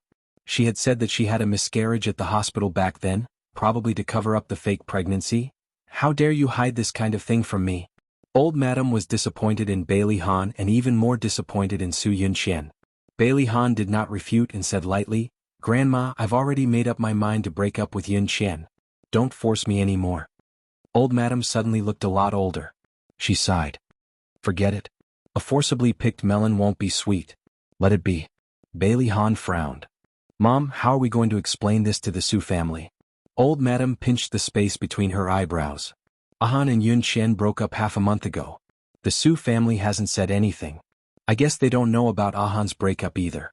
Let's leave it at that for now. If the Su family really wants to fall out with us, we have nothing to be afraid of. After all, we're on the side of reason. After the storm, everyone except Xiao Yi looked a little tired. Bailey Han brought Xiao Yi back to the villa. The father and son did not speak along the way. The atmosphere in the car was tense. The driver was sweating profusely. He brought the young master back to the old mansion without the eldest young master's permission. Would he be punished? Fortunately, Bailey Han did not mention this. After getting out of the car, Bailey Han sent Xiao Yi back to the room. Xiao Yi sat at the head of the bed unhappily with a sullen face. Bailey Han squatted in front of him and asked, "Why are you unhappy?" He pouted. "Because Daddy is angry." "Daddy, are you angry because I said bad things about Auntie Yun Qian in front of Great-Grandma?" "Daddy is not angry." Bailey Han did not know how to explain his complicated feelings to him. He could only say, Auntie Yun Qian might have done something wrong temporarily. If everyone knows that she did something wrong, she might never have the chance to change. "I just don't want to see Great-Grandma blame Daddy." Xiao Yi's serious expression warmed Bailey Han's heart. He hugged his son tightly and said softly, "Daddy knows." Xiao Yi reached out and hugged him.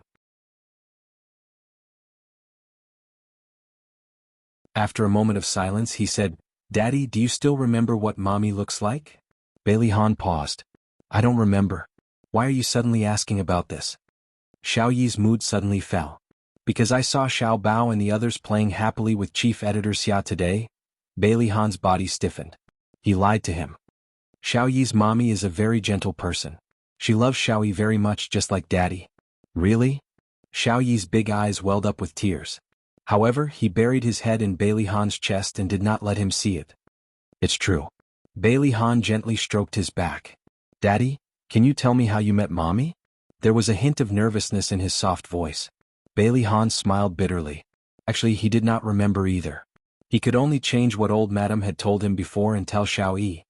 "Your mommy and I met at a bar. We fell in love at first sight and soon had you. But why don't you remember what Mommy looks like?" "I really want to know what Mommy looks like." Xiao Yi was very sad. He had never even seen his mommy's photo since he was young. Even when he dreamed of Mommy, he could not clearly see her face. "Daddy was once in a car accident and forgot a lot of things. He also forgot your mommy." "Xiao Yi, don't be sad. Daddy promises that he will love Xiao Yi even more in the future. Make up for your mommy's share, okay?" Bailey Han saw his son cry sadly and felt worse than being stabbed by needles. Xiao Yi choked and said, "Okay." Awesome novel Xinwu 799.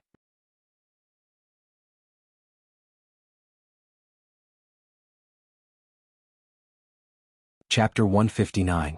Xia Dong brought Xiao Guai to the hospital for a checkup. The doctor said that Xiao Guai's condition was still good and there was no further deterioration. This meant that the chemotherapy had temporarily controlled her condition. At the same time, he suggested that Xia Dong send the child to the hospital as soon as possible for easier treatment. Xia Dong planned to send Xiao Guai to the hospital for hospitalization after Mika Keto returned to China. The side effects of the chemotherapy on Xiao Guai were starting to show. When Xia Dong was combing her hair in the morning, she would secretly pinch a handful of hair that had fallen out behind her back and quietly throw it into the bottom of the trash can. After every chemotherapy session, Xiao Guai would be very tired. From the time she left the hospital until she got into the car, Xia Dong would always carry her and put her in the front passenger seat. She would fall asleep very quickly. Every time this happened, Xia Dong would feel very upset. She wished she could bear all the pain on behalf of her daughter. Xiao Guai fell asleep again. Her little face was abnormally pale, without a trace of blood. While waiting for the traffic light to turn green, Xia Dong took out a clean blanket and covered her body. After Xia Dong turned around, she inadvertently saw the car beside her. The driver was Lin Shihao. Beside him was a beautiful woman. The woman smiled and said something to him. Lin Shihao also smiled. Then the woman took a tissue and wiped his forehead. Her movements were natural and practiced. Lin Shihao calmly accepted it. Xia Dong frowned. They seemed to be very close. After returning home, she still could not forget that scene. After thinking for a long time, she decided to give Yi Siki a call. "Easy, I went for a prenatal checkup today and realized that old Lin was not around. Didn't he go to work today?" Yi Siki laughed. "Yeah, you should have called him in advance. He went to a conference today. Just him alone? No, I heard from him that he went with a colleague. Xia Dong replied with an "oh," and teased, "Could it be a woman?" Yi Siki smiled. He was with a female doctor. Old Lin said that she was his junior and had just returned from America not long ago. The director even specially instructed him to bring her out to see the world. Why is the dean involved again? You don't understand. Elder Lin's junior is the dean's daughter. Xia Dong said half-jokingly, the dean's daughter is beautiful and capable. Aren't you worried that she will fall for your husband? Yi Siki scoffed at her words. Old Lin tells me everything. Do you think I need to worry? Xia Dong smiled. I'm not asking you to suspect him. I just want you to be more careful. Even if Lin Shihao doesn't have any bad intentions, there are so many beautiful doctors in the obstetrics and gynecology department. Who knows if they will have any ideas? Don't worry. I have absolute faith in our old Lin. How many men like him can you find who would still give me a gift on Qing Festival after 7 years of marriage? Xia Dong smiled bitterly. You're right. I can't find many like that. Men these days would coax you nicely when they were dating, but after they married you, they would become a completely different person. Then that's it. Don't worry about us. You should think more about yourself. Yi Siki started to talk about the usual. Didn't Bailey Han treat you to a meal 2 days ago? How was it? Xia Dong rubbed her eyebrows. What do you mean by how was it? It was just like that. He didn't take the opportunity to confess? Can we not talk about this anymore? Xia Dong scratched the sofa. Yi Siki snorted. You didn't directly reject my question, so that means he confessed. Hurry up and tell me the truth. Xia Dong facepalmed. It's a loss for this industry if you don't become a paparazzi. Don't change the topic. Hurry up and tell me the truth. If you resist, you'll be severely punished. If you confess, you'll be lenient. All right. Xia Dong scratched her head. Actually, it wasn't really a confession. And it wasn't on the day he treated me to a meal. Io girl, can you please get to the point? Why are you dawdling? Xia Dong was speechless. My dear lady, you're really hard to please. All right, I'll tell you. When he was discharged from the hospital, tell me. Although she was just repeating Bailey Han's words, Xia Dong's face still started to burn. Yi Siki clicked her tongue and sighed. I told you that he was interested in you, but you didn't believe me. With your EQ, if you were really in a relationship, you'd be so anxious. If you like him, you like him. Why do you have to beat around the bush? She really thought too highly of Bailey Han. Xia Dong was speechless. Yi Siki sighed. Actually, I've always thought highly of Mika Keto. Although he looks cold, he treats you and the children quite well. But the problem is that his profession is too dangerous. If you were to be with him, you'd be in a lot of danger. Comparing him to you, Bailey Han's advantages are obvious. Yi Siki didn't say anything else. She planned to change it to matchmaking Bailey Han and Xia Dong in the future. Xia Dong felt that she had failed. She had called Yi Siki to remind her to be more careful, but she didn't expect her relationship problems to be exposed. She quickly changed the topic. Your old Lin will be in the hospital tomorrow, right? I'll go for a prenatal checkup tomorrow. Yi Siki's long-winded speech was stopped by her. Although she didn't want to give up, she was afraid that if she said too much, Yi Siki would be annoyed. So, she followed her lead and said, Yes, old Lin will go to the hospital tomorrow. Xia Dong heard the ringtone and said, Yi, I have another call coming in. I'll hang up first. Okay. Call me if you need anything. Xia Dong ended the call with Yi Siki and answered Bailey Yun's call. Fox, what's the matter? Bailey Yun's voice was a little low. Xia, I want to meet you. Sure. You can decide the time and place. I know you have to take care of the children. I'll come to your place tonight. I'll call you when I arrive. Bailey Yun sounded a little off. Xia Dong was worried and asked a few more questions. He said that it was fine and that they would meet again tonight. Who would have thought that in the evening, it would start to drizzle? Xia Dong called Bailey Yun but no one picked up. She walked to the window from time to time and looked out. She lived on the 5th floor and the window faced the neighborhood so she could see everything clearly. After about half an hour, a Lamborghini slowly drove into the neighborhood. Xia Dong had already changed her clothes. She said a few words to the children and went downstairs with her phone and umbrella. Before she entered the elevator, she received a call from Bai Liyun. Xia, I'm at your place. Come down. Okay. Give me 2 minutes. I'm going into the elevator. She walked out of the door and saw him standing in the rain without an umbrella. The rain fell on him sporadically. She quickened her pace and walked over to him. She held the umbrella over his head and said, "It's raining. Why didn't you wait in the car?" His hair was already wet. His handsome face was also covered with rain. His charming fox eyes were slightly narrowed as he stared straight at her. "What's wrong?" Xia Dong felt uncomfortable being stared at by him. He smiled and chuckled. "I'll take you somewhere." "Okay." Xia Dong followed him into the car and handed him a tissue. "Wipe your face. You're all wet." Bailey Yun took the tissue and wiped his face casually. The Lamborghini slowly drove out of the neighborhood. After driving for more than 10 minutes, it stopped on the road near the man-made lake. "We're here." Bailey Yun suddenly leaned over. His handsome face was getting closer and closer to her. She grabbed the seat belt awkwardly. He chuckled. "I'll help you unbuckle your seat belt. I can do it myself." Xia Dong quickly unbuckled her seat belt and got out of the car. Bailey Yun walked to her side and held her hand. Without looking at her, he said softly, "The steps are slippery. Be careful." Xia Dong was too embarrassed to push his hand away. The man-made lake wasn't very big. There was a pavilion beside it. When Xia Dong got closer, she realized that there were dozens of lotus lanterns floating in the lake. All of the lotus lanterns were gathered in the shape of a heart. Although the rain wasn't heavy, there was wind. The wind blew the candles in the lotus lanterns until the flames flickered, but none of them went out. "Did you light all these lanterns yourself?" He nodded and asked with a chuckle, "Do they look good?" "Yes, but why did you light so many lanterns?" Xia Dong was still wondering why he was so wet when the rain wasn't heavy. It turned out that he had lit the lanterns in the rain earlier. Bailey Yun's face twitched uncontrollably. He reached out and knocked on her forehead. "I beg of you. Can't you be a little more romantic?" Xia Dong rubbed her forehead innocently. "It's not that I'm not romantic. It's just that I find it strange. It's not like today is a special day." By the lake, the night was cold. In the lake, the candlelight flickered and the waves were beautiful. They stood in the pavilion, quietly looking at the lake and the candlelight. He suddenly reached out his arm and turned her shoulder around. His eyes looked at her seriously, as if he wanted to see into her heart.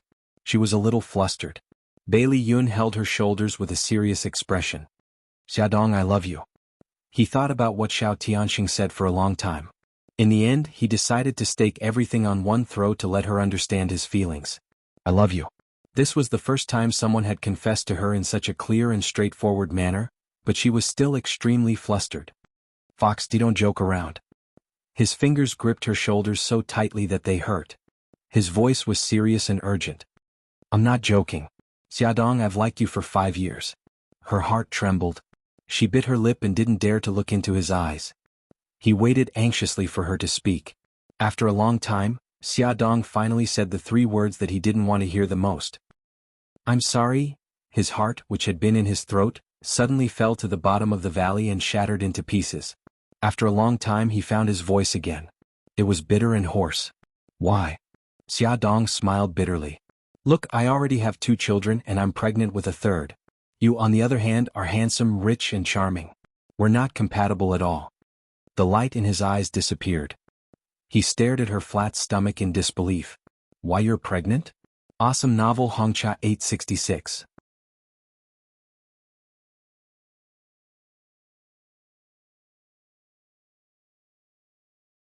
Chapter 160. Xia Dong nodded and stroked her abdomen with her right hand. "It's already been 3 months." He looked as if he had been struck by lightning.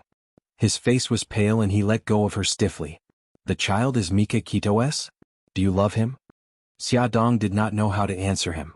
She wanted him to give up, so she should answer him accordingly.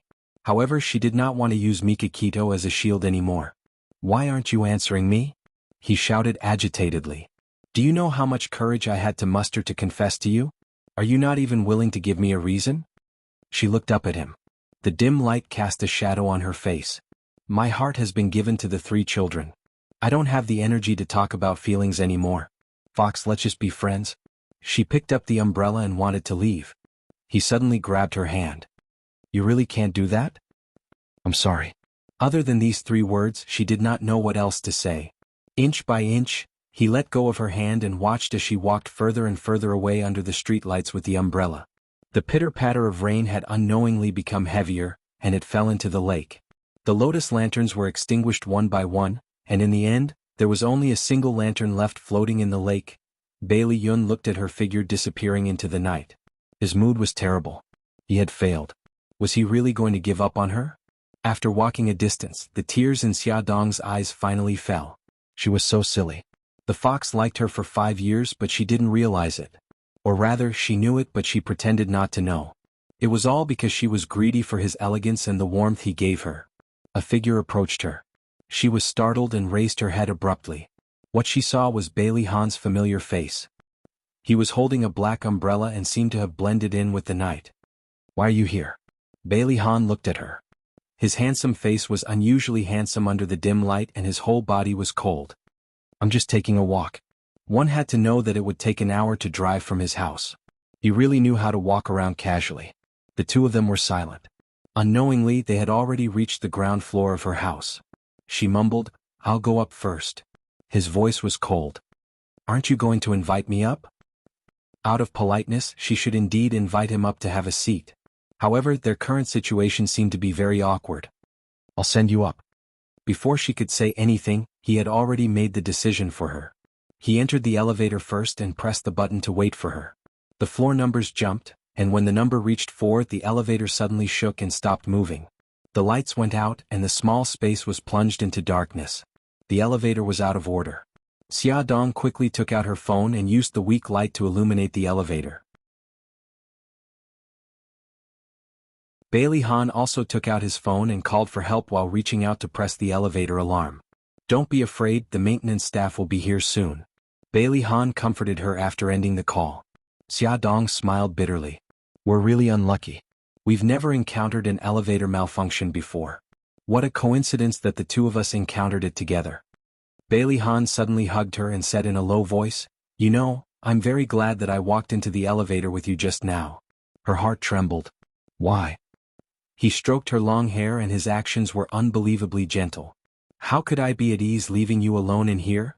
It would be a lie to say that she was not touched. Her heart felt like it was stuffed with a ball of cotton. She even forgot to push him away and muttered, "You shouldn't be so good to me." He smiled bitterly. "I don't want it either.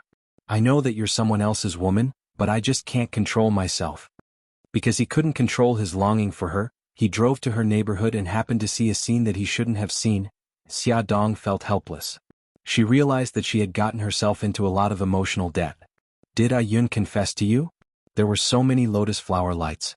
He only needed to look at them from afar to understand Bailey Yun's intentions. She softly said, "Oh." "Then how did you reply to him?" His hand involuntarily tightened around her shoulders. She laughed. "Didn't you say that I'm someone else's woman? Of course I could only reject him. Looks like you really love Mika Kito." Bailey Han's anger rose in an instant. The narrow space was filled with a cold aura. She gently pushed him away and pursed her lips. She didn't say anything else. The atmosphere suddenly became very tense. Just then someone knocked on the elevator door. "The people inside, don't worry. We'll get you out as soon as possible." There were clanking sounds outside the door. It was the maintenance staff using tools to pry open the elevator door. Soon the elevator opened a very small gap. The gap grew bigger and bigger. A head peeked in from above the elevator door. It was a man in his 40s. "Both of you, give me your hands. I'll pull you up." It was only then that Xia Dong realized that the elevator had stopped between the 4th and 5th floor. It was about 1.5 meters below the entrance of the staircase. If it were any other day, Xia Dong could easily climb up. But now she was pregnant. "Come up." Bailey Han understood her predicament. He squatted on the floor with his back facing her and pointed to his shoulder. She couldn't help but recall the time when they were on the deserted island. After she was bitten by a snake, he carried her on his back. He was already impatient. "What are you waiting for? It's not the first time." Xia Dong's face instantly darkened. What did he mean by "it's not the first time"? It sounded very easy to think of strange things, okay? She carefully climbed onto his shoulder. He stood up steadily and slowly. The maintenance staff outside the elevator reached out to grab her and pulled her out. The maintenance staff reached out again and pulled Bailey Han out. "Thank you so much." Xia Dong thanked the two maintenance staff gratefully. The maintenance staff exchanged a few pleasantries and continued to deal with the malfunction. Xia Dong and the others climbed the stairs upstairs. When the door opened, Xiao Bao, who was nestled on the sofa playing on the computer, didn't even raise his head. He said lazily, "Mom, why were you gone for so long?" "I'm back now, aren't I?" "Xiaobao, stop playing. Uncle Bailey is here. Hurry up and say hi to Uncle." Xiaodong took out a pair of clean slippers and placed them beside Bailey Han's feet. Xiaobao quickly raised his head. His dark eyes stared intently at Bailey Han. His tone was a little harsh. "Bailey Han, what are you doing here?" "Xiaobao, don't be so rude." Xiaodong reprimanded him sternly. Xiaobao rarely got yelled at so harshly by her. He felt very wronged and glared fiercely at Bailey Han, who had just entered the room. "I hate you." He quickly jumped off the sofa, hugged his laptop and ran back to his room. Bailey Han didn't look too good. Xiaodong was full of guilt. "I'm sorry. Xiaobao is too willful. I didn't teach him well." His thin lips moved. "It's okay." She quickly asked him to sit down. "What do you like to drink?" "Tea." He looked around the living room. Although he had been here a few times, he had never really looked at it seriously. It was a very warm and cozy place that made people feel relaxed and comfortable. He leaned against the soft sofa and watched as she picked up the tea set. Her movements were elegant as she heated the teacups and poured the tea leaves. The tea leaves slowly sank and the tea leaves unfolded. The water vapor mixed with the fragrance of the tea rose like clouds. Her expression was calm as she poured, and ordered the tea. The tea slowly flowed into a small transparent glass teacup. "You know the art of tea." Every time he got close to her, she would give him a new surprise. "I have a lot of time now. I'm interested, so I learned a little. Sorry for making a fool of myself." He picked up the teacup and smelled the fragrance of the tea leaves. "No, it's very good." He wasn't lying. Her skillful postures were even more standard and elegant than those rich miss who came from wealthy families and had learned the art of tea. She chuckled. He put down the teacup and looked at her. "Are you still feeling unwell now that your drug addiction is acting up every day?" "I'm already much better. The antidote you brought is very effective. I haven't thanked you properly yet." He smiled. "You already owe me a lot of thanks. It doesn't matter if you owe me one less time." She raised her eyebrows. "Are you blaming me for not repaying you?" He crossed his arms and looked at her provocatively. "You're the one who said it. I've never said it before." Xiaodong's mouth twitched. He had indeed never said it before. He had only asked her directly how she was going to repay him. Mom, Xiaobao suddenly ran into the living room in a panic. "Gigai has a fever." Xiaodong stood up from the sofa. The back of her hand accidentally hit the teacup and the hot tea spilled all over the table. It also scalded the back of her hand. She didn't take it to heart at all. She said, "Excuse me," and rushed to her daughter's room. Bailey Han frowned. His eyes were filled with worry as he chased after her. Xiao Guai was lying on the bed with her eyes tightly shut. Her delicate eyebrows were knitted together and her little face was filled with pain. Xiaodong quickly checked her temperature on her forehead. It was frighteningly hot. She quickly took a jacket and put it on Xiao Guai. Then she carried her and said to Xiaobao, "Baby, mommy will send Gigai to the hospital. After I leave, lock the door and go to bed early. Don't make me worry." "I got it, Mom. Hurry up and go." Xiaodong turned her gaze to Bailey Han. "I'm sorry.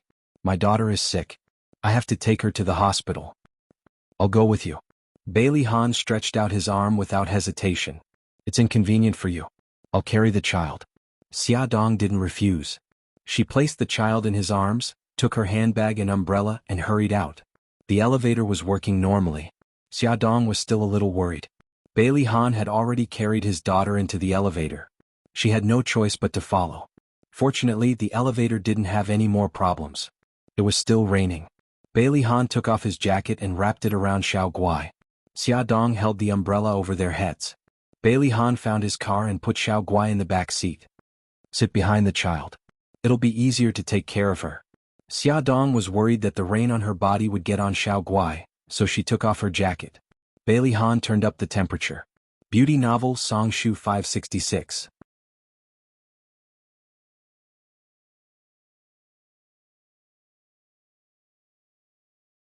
Chapter 161. Xiao Guai was sent to the emergency room. Xiaodong sat in the corridor of the hospital and waited anxiously. Xiao Guai had been fine before she went out to meet Bailey Yun. Why did she suddenly have a fever? A fever meant that there was a possibility of infection. Severe anemia was more difficult to control after an infection, and it could be accompanied by complications such as sepsis. Xiaodong couldn't control her mind and kept coming up with scary thoughts. She stared at the door of the emergency room, and her teeth clenched slightly because of her trembling. Bailey Han sat beside her and clearly felt her fear. He couldn't help but reach out and hold her cold right hand.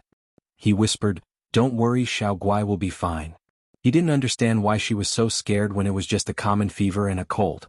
His strength seemed to be transmitted to her through his palm, making her feel that she wasn't alone and that there was someone with her to get through this difficult time. Her emotions gradually stabilized. Bailey Han felt that Xiaodong had stopped trembling. He wanted to retract his hand, but he couldn't bear to. Unexpectedly, she suddenly pulled her right hand out and said softly, "Bailey Han, thank you. It's late now, you should go back first." An inexplicable anger surged in his heart. "Do you think I can leave at this time? So what if she relied on him a little?" Xiaodong bit her lip and didn't say anything else. She was afraid that she would become more greedy for his warmth and hurt his heart. She had already caused enough trouble and didn't want to add another one. They sat quietly in the corridor. Even though they didn't speak, Xiaodong's heart calmed down a lot. After some time, the door of the emergency room finally opened and the doctor walked out. Xiaodong hurriedly went up to him and Bailey Han followed closely behind. "Doctor, how's my daughter?" The doctor's gaze fell on the two of them. "The patient is out of danger, but she's still in a high fever and her respiratory tract is infected. We're already thinking of ways to control her condition. Doctor, please save my daughter." Because she had always been careful in the past, even though Xiao Guai's health was poor, he had never been infected. Once she heard that Xiao Guai had a respiratory infection and a high temperature, Xiaodong panicked. "Don't worry. Your daughter's current situation is already considered relatively good among the similar diseases. Trust us, there will be a way to control her infection." "Thank you, doctor, thank you." Xiao Guai was sent to the isolation ward. After Xiaodong and Bailey Han disinfected themselves, they put on isolation suits, masks and gloves before they were allowed to enter the ward. Her face was pale. She was lying in a pile of instruments, and there was a thin tube in her nose. Xiaodong felt distressed when she saw it. She blamed herself. If she hadn't gone downstairs to see Bailey Yun, if she had stayed by her daughter's side, her daughter might not have had a fever. Bailey Han patted her shoulder. When they came out of the isolation ward, Bailey Han's expression was grave. "What illness does Xiao Guai have?" From the conversation between the doctor and Xiaodong, he had already guessed that Xiao Guai's illness was not simple. "It's just ordinary anemia." Xiaodong didn't dare to tell him the truth for fear of arousing his suspicion. He naturally didn't believe it.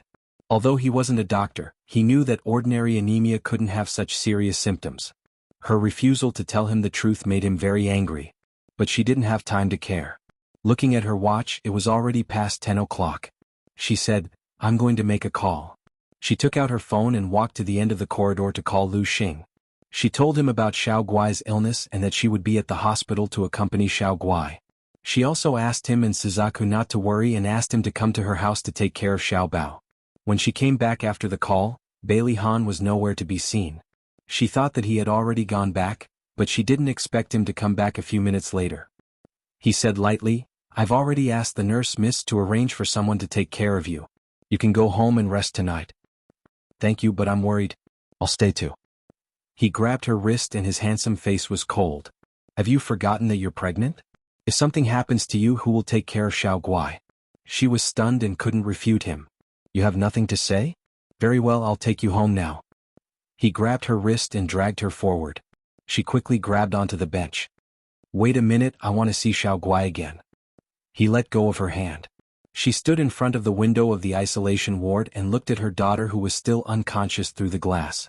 She prayed silently in her heart that her daughter would be able to get through the night safely, that her body temperature would drop quickly, and that her respiratory infection would be controlled quickly. "Okay, let's go." She was afraid that the more she looked at her daughter, the more reluctant she would be to leave. She steeled her heart and turned to leave. It was already 11 o'clock when they arrived downstairs. Bailey Han insisted on taking her upstairs. Standing at the door, she took out the key to open the door. Just as she put the key in, the door was opened by someone from inside. Lu Xing stood in front of them expressionlessly. His eyes were cold and murderous through his thick lenses and sharp as a knife as he glanced at Bailey Han. His whole body was emitting a signal. "How dare you steal boss's woman? You don't want to live anymore." Bailey Han completely ignored him and said goodbye to Xia Dong calmly. Be careful on the road. Xia Dong watched Bailey Han enter the elevator and glared at Lu Xing. Lu Xing, do you have to be so obvious? Am I? Lu Xing's tone was indifferent. I think my expression is very normal. Your expression is very normal because you've always been expressionless. But your eyes are about to freeze. Xia Dong was speechless. Do you hate Bailey Han that much? Lu Xing said indifferently, if I liked him, things would be serious. Lu Xing, so you also know how to joke. Be careful that no girl likes you when you're always so cold. Lu Xing's mouth twitched. No, I'm very popular in Japan. A flock of crows flew over Xia Dong's head. Sure enough, she shouldn't have had too high expectations for Lu Xing's humor. Xia Dong scratched her head. You can sleep on the sofa tonight. You don't mind, right? Yes, sure. Xia Dong ran into the room, took a clean blanket and pillow and laid them on the sofa. It seemed that she had to prepare a simple single bed in case of emergencies. Xia Dong rushed to the hospital early in the morning. The prenatal checkup that was originally scheduled for the morning was postponed to the afternoon. Xiao Guai hadn't woken up yet, but the doctor said that her body temperature had dropped last night. Other than a respiratory infection, there were no other symptoms for the time being. Xia Dong was so excited that she kept thanking the doctor. After more than half an hour, Yi Siki also arrived at the hospital with a thermos of chicken soup in her hand. Why did you make chicken soup? Xiao Guai hasn't woken up yet. She can't eat it now. Yi Siki scooped a small bowl with a spoon and handed it to her. This is for you. You were worried about Xiao Guai, so you definitely didn't eat well. You can take it, but the baby can't.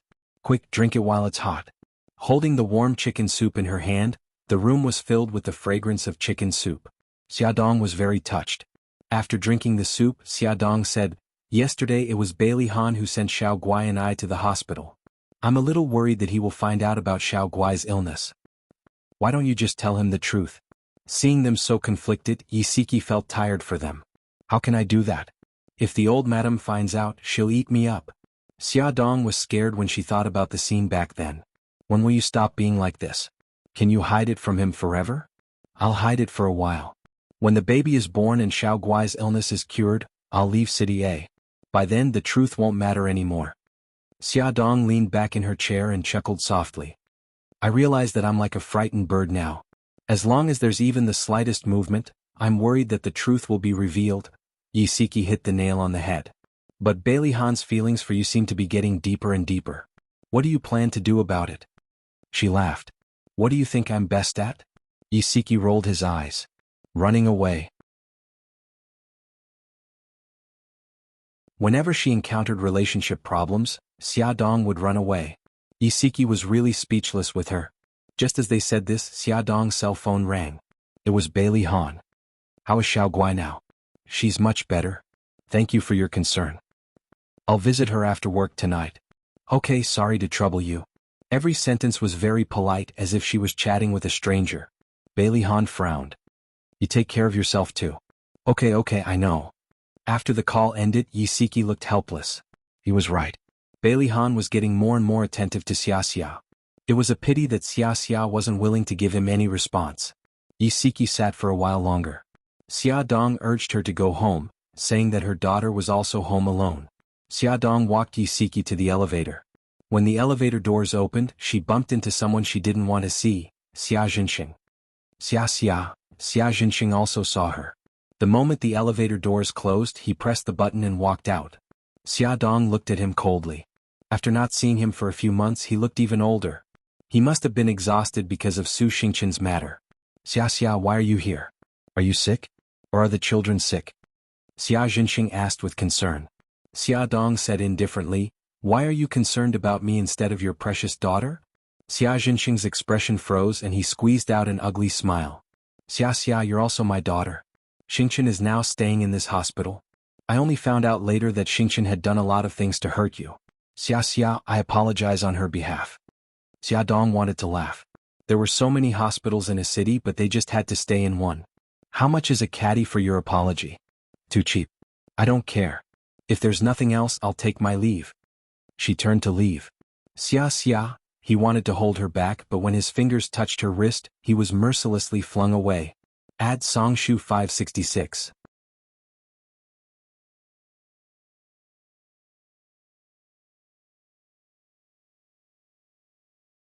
Chapter 162. Xia Jinxing watched as she walked further and further away. In the end he couldn't help but secretly follow her. In the end he found that she had stopped in front of the isolation ward. He didn't dare to approach her and could only watch from afar. When she changed into the isolation gown and entered the ward, he acted like a thief and leaned against the wall. He saw his cute little granddaughter lying on the hospital bed, her face pale and weak to the point that it made his heart ache. His phone suddenly rang. Xia Jinxing hurriedly covered his phone and quickly ran away. He lowered his voice. Honey. Xia Jinxing, where are you now? Why haven't you come down after so long? Su Morong's unhappy voice came from the phone.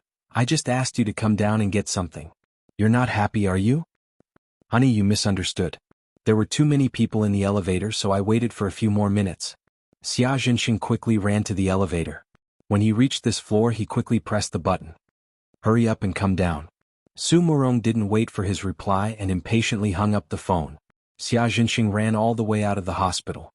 In the parking lot outside the hospital, a luxury car was parked. Seeing him appear, the car window slowly rolled down. Su Morong handed a bag of clothes out of the window. She frowned and complained, "This is Xingqin's change of underwear. Give it to the nurse. You knew that I had to go to the company for a meeting, so why didn't you hurry up?" Xia Jinxing took the bag and smiled. "Okay, I got it. Honey, hurry up and go." Su Xingqin stayed in the VIP ward on the 12th floor. Ever since her face was disfigured, her temper became more and more irritable. She was like a firecracker. As long as someone said something she didn't like, she would fly into a rage. Because of this, Xia Jinxing had to be careful. He even helped to say a lot of good things to the doctors and nurses. Although her temper was irritable in front of Su Morong, she was as obedient as before. So every time Su Morong heard Xia Jinxing say that Su Xingqin's temper became worse, she didn't take it seriously. This only increased Su Xingqin's temper. When Xia Jinxing returned to the ward, Su Xingqin was throwing a tantrum again. The things on the bedside table were scattered all over the floor. The cause was that Su Xingqin's hair was accidentally hooked by the nurse when she wiped her body. Su Xingqin had her first plastic surgery and her face was wrapped in gauze. She leaned against the bed and pointed at the nurse's nose and scolded her. The nurse's nurse is sorry, but she didn't let her. Xia Jinxing couldn't stand it anymore. He put the bag aside and said, "Xingqin, she didn't do it on purpose. Don't blame her anymore." "She didn't do it? Then she did it on purpose of to kill me?"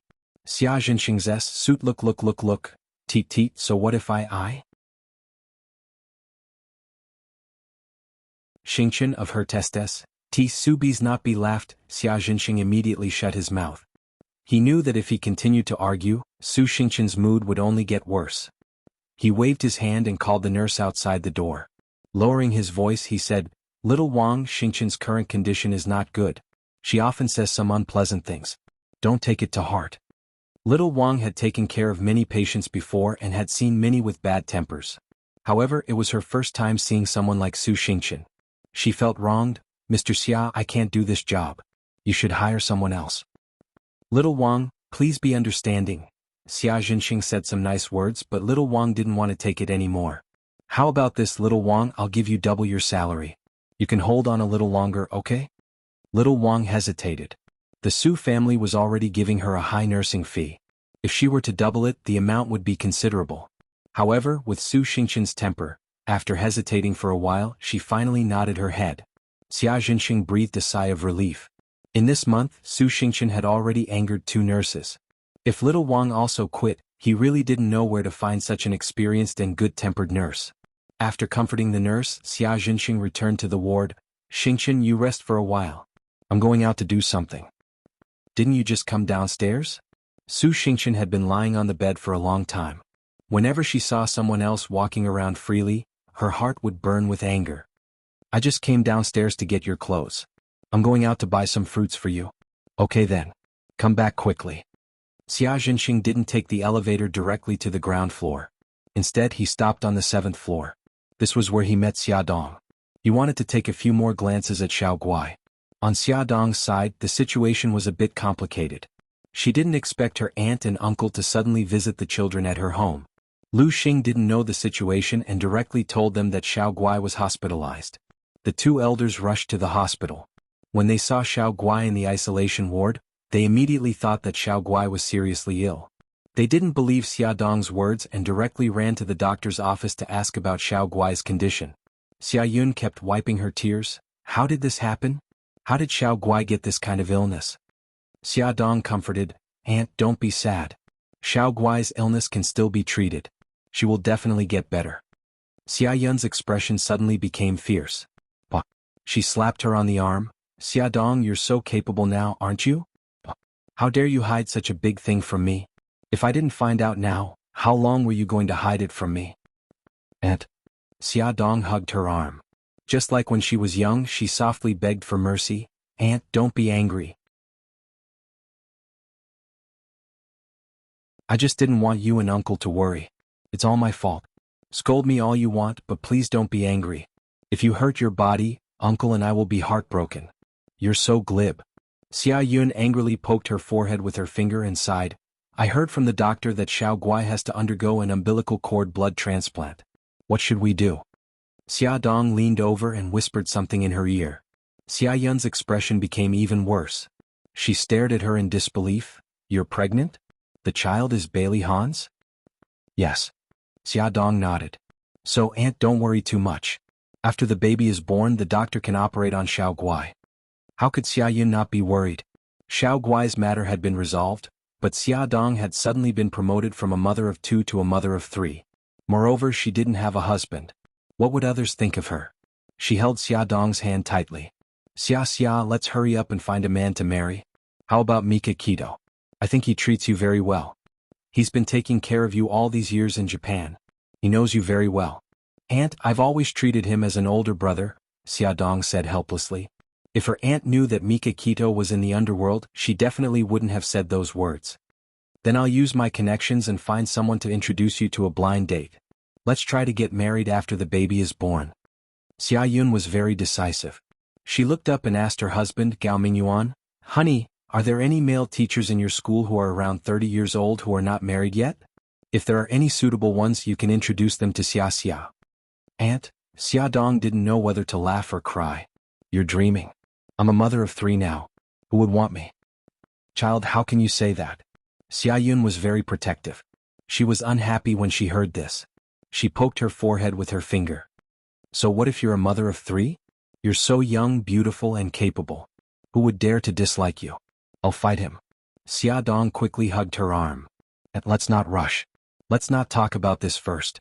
The most important thing now is to treat Xiao Guai's illness. Xia Yun was worried. Xiao Guai's illness is important. Your marriage is also important. Anyway, I want the baby to be born with a father. Xiao Bao and Xiao Guai were born in Japan. It was fine if they didn't have a father, but now the baby in her belly must be born in China.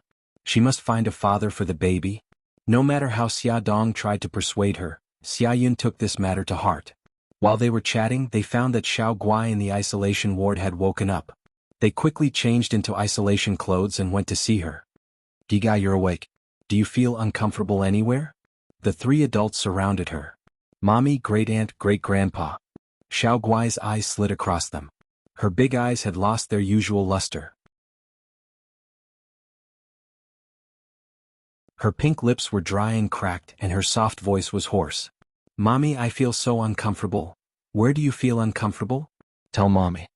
Xia Dong sat by her bed and held her little hand with heartache. My chest hurts. My throat hurts. My head is dizzy and I want to vomit. Don't be afraid. Great-aunt will call the doctor for you. Xia Yun let Xia Dong stay with the child while she hurried out to call the doctor. Unexpectedly, when she reached the corridor, she saw Xia Jinxing walking over in a panic. She shouted, Xia Jinxing. Xia Jinxing had been peeking outside the isolation ward. He didn't expect Xia Yun to suddenly come out and be caught red-handed. He looked embarrassed. What are you doing here? Are you peeking at Xiao Guai? Xia Yun was angry when she saw him. She said angrily, Don't come here again. We don't want to see you again. Xia Yun shouted so loudly that everyone in the room heard it. Xia Dong didn't want to go out and cause trouble for herself. Gao Mingyuan was afraid that Xia Yun and Xia Jinxing would quarrel, so he said something and went out to persuade them. Wife, this is the hospital. Don't shout so loudly. It's not good to be seen by others. Gao Mingyuan walked to their side. Xia Yun snorted and glared at Xia Jinxing. Forget it. I don't want to talk nonsense with you now. With that, she went to find the doctor. Xia Jinxing's old face turned red and white. Gao Mingyuan looked at him. Old Qi Xiaoguai is seriously ill. Xia Dong and Xia Yun are both upset. It's better if you don't appear in front of them for the time being. Xia Jinxing looked embarrassed. I know. I just want to know how Xiaoguai is. What illness does she have? Attention Hongcha 866.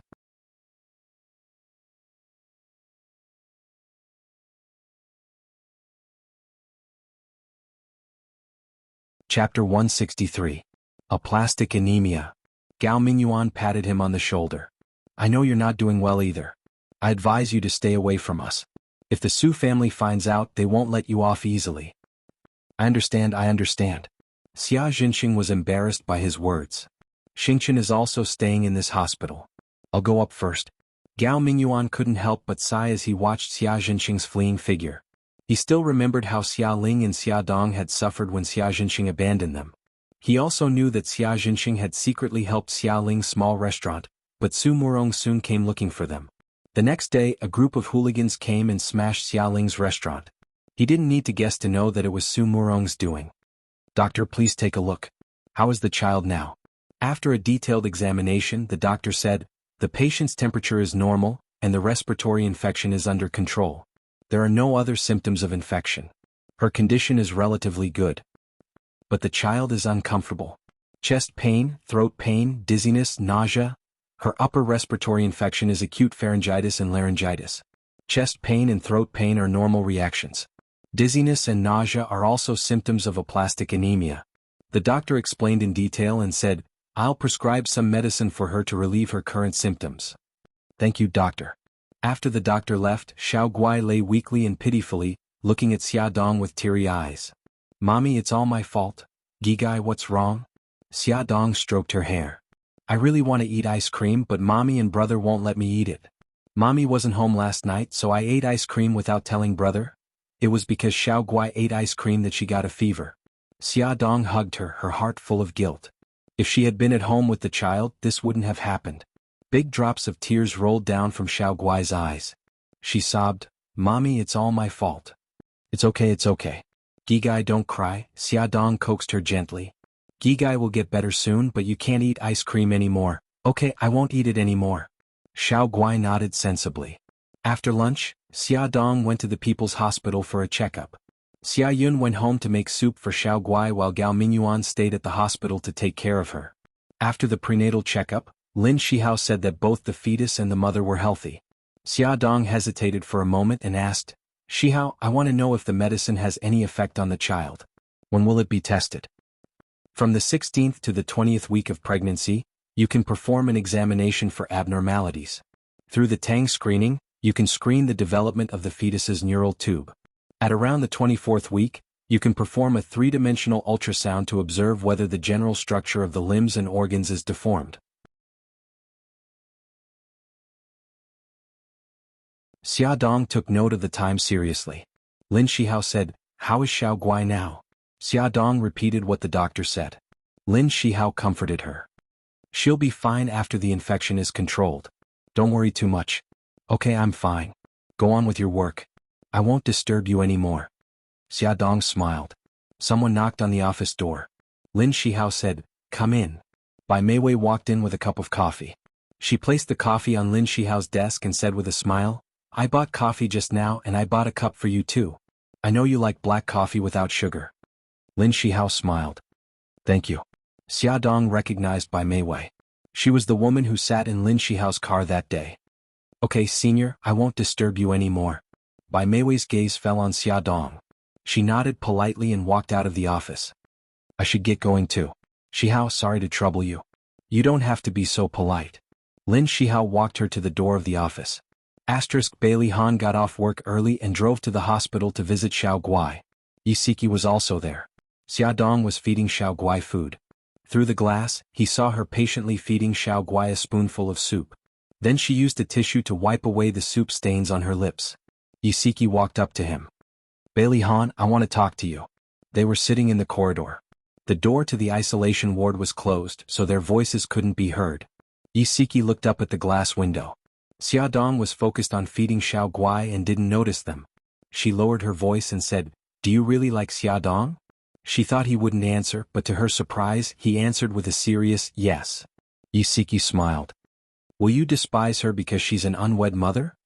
He frowned. No. He was an unwed father himself, wasn't he? And I'm saying if Xia likes you too, will you marry her? Bailey Han's gaze was deep and penetrating. Miss Yi, what are you trying to say? Isiki smiled. Don't get so agitated. I just want Xia to be happy. Bailey Han's gaze froze. He said calmly, she has Mikakito now. They're already engaged. Isiki retorted sharply, you and Su Yunshin were also engaged. Are you two together now? Bailey Han's face darkened. She's pregnant with Mikakito's child. Isiki sneered. So you keep saying that you won't despise her child, but in the end you're still despising the baby in her belly. Forget it. Forget what I said. She got up and was about to leave when Bailey Han's calm voice came from behind. What I really mind is that she loves Mikakito. If it wasn't love, why would she be pregnant with his child?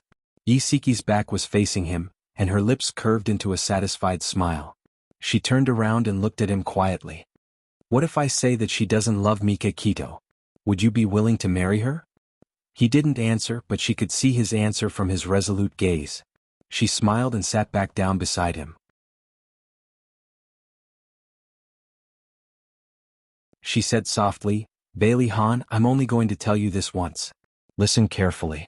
Xia and Mikakito are only pretending to be engaged. The child in Xia's belly isn't Mikakito's.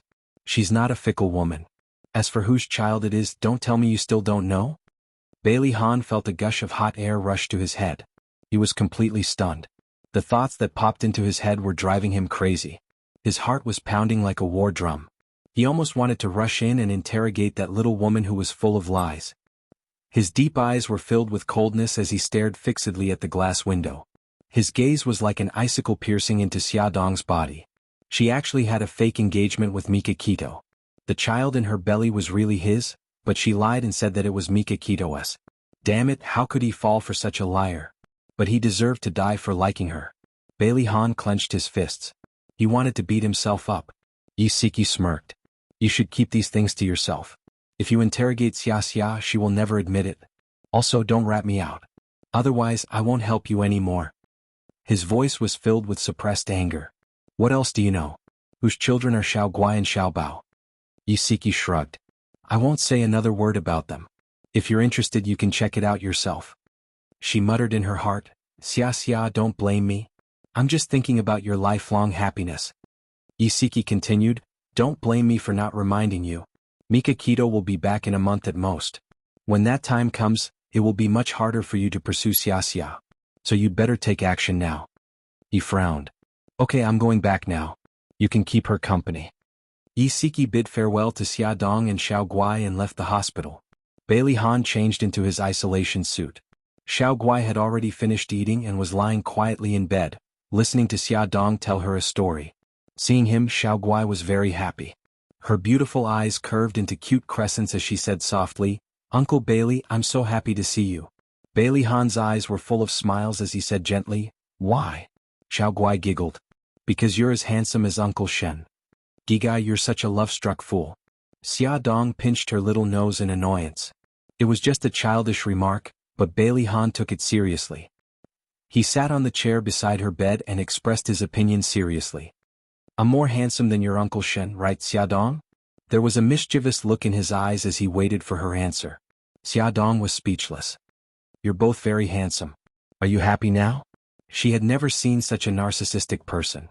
No, Uncle Shen is more handsome. Xiao Guai pouted unhappily. In her heart, Uncle Shen was closer to her, so she had to defend Uncle Shen, even though Uncle Bailey was actually a little more handsome than Uncle Shen. Xia Dong poked Bailey Han's arm and smiled mischievously. See, Xiao Guai doesn't agree with your opinion. It's okay. No matter what Xiao Guai says, it's always right. Bailey Han didn't mind at all. There was a doting look in his eyes as he smiled and stroked Xiao Guai's hair. However, he didn't expect that a gentle touch would cause him to remove several strands of hair. He had a bad feeling in his heart. He calmly hid the strands of hair in his palm and smiled as if nothing had happened. Gigai, Uncle will bring Brother Yi to see you tomorrow, okay? Okay. Xiao Guai's eyes sparkled. She suddenly turned her gaze to Xia Dong. Mommy, let brother come over too. The three of us can play together, okay? Okay, mommy will bring brother over tomorrow. After chatting for a while, Xiaoguai was tired. Xia Dong sang a nursery rhyme to coax her to sleep. After she fell asleep, they quietly left. Bailey Han stretched his arm in front of her and opened his palm. What's going on? Add Song Shu 566.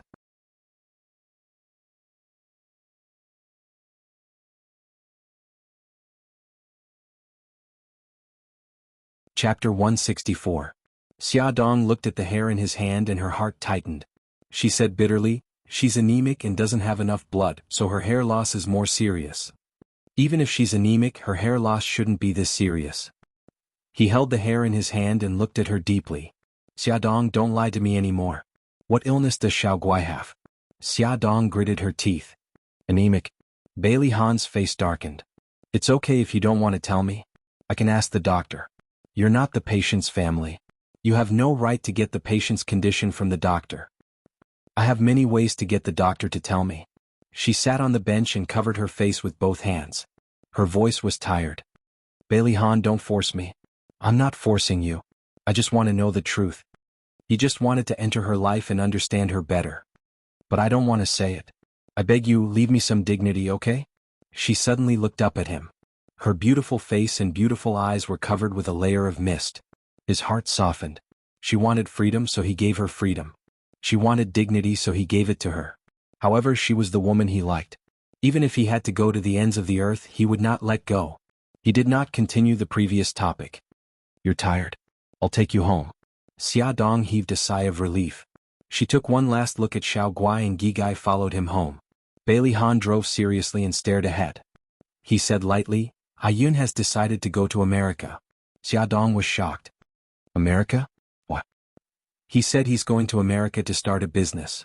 After Bailey Yun's last confession failed, he went to Charm Club and got drunk. He slept at home for a day and then suddenly announced to his family that he was going to America to start a business. Only Bailey Han knew the real reason. He had been rejected by Xia Dong, so he hid abroad to recuperate. As for starting a business, Bailey Han had reservations. Xia Dong fell silent. She guessed that Bailey Yun went abroad because she rejected him. After Bailey Han sent Xia Dong home, he sat for a while before leaving. When Xia Dong walked him to the door, he suddenly said, I want to touch your belly. Let me feel the baby, he said seriously. Xia Dong blushed. She grabbed his outstretched hand and placed it on her abdomen. She said softly, it's only 3 months. I can't feel the fetal movement. Her abdomen was slightly protruding. When he placed his hand on it, there was a strange feeling. His expression was calm, but his heart was in turmoil. He couldn't help but be excited. That was his child. Even though the child hadn't moved yet, he had a feeling that it was his flesh and blood. He suddenly pulled her into his arms and said hoarsely, take good care of the baby. She was at a loss. Yes, I will.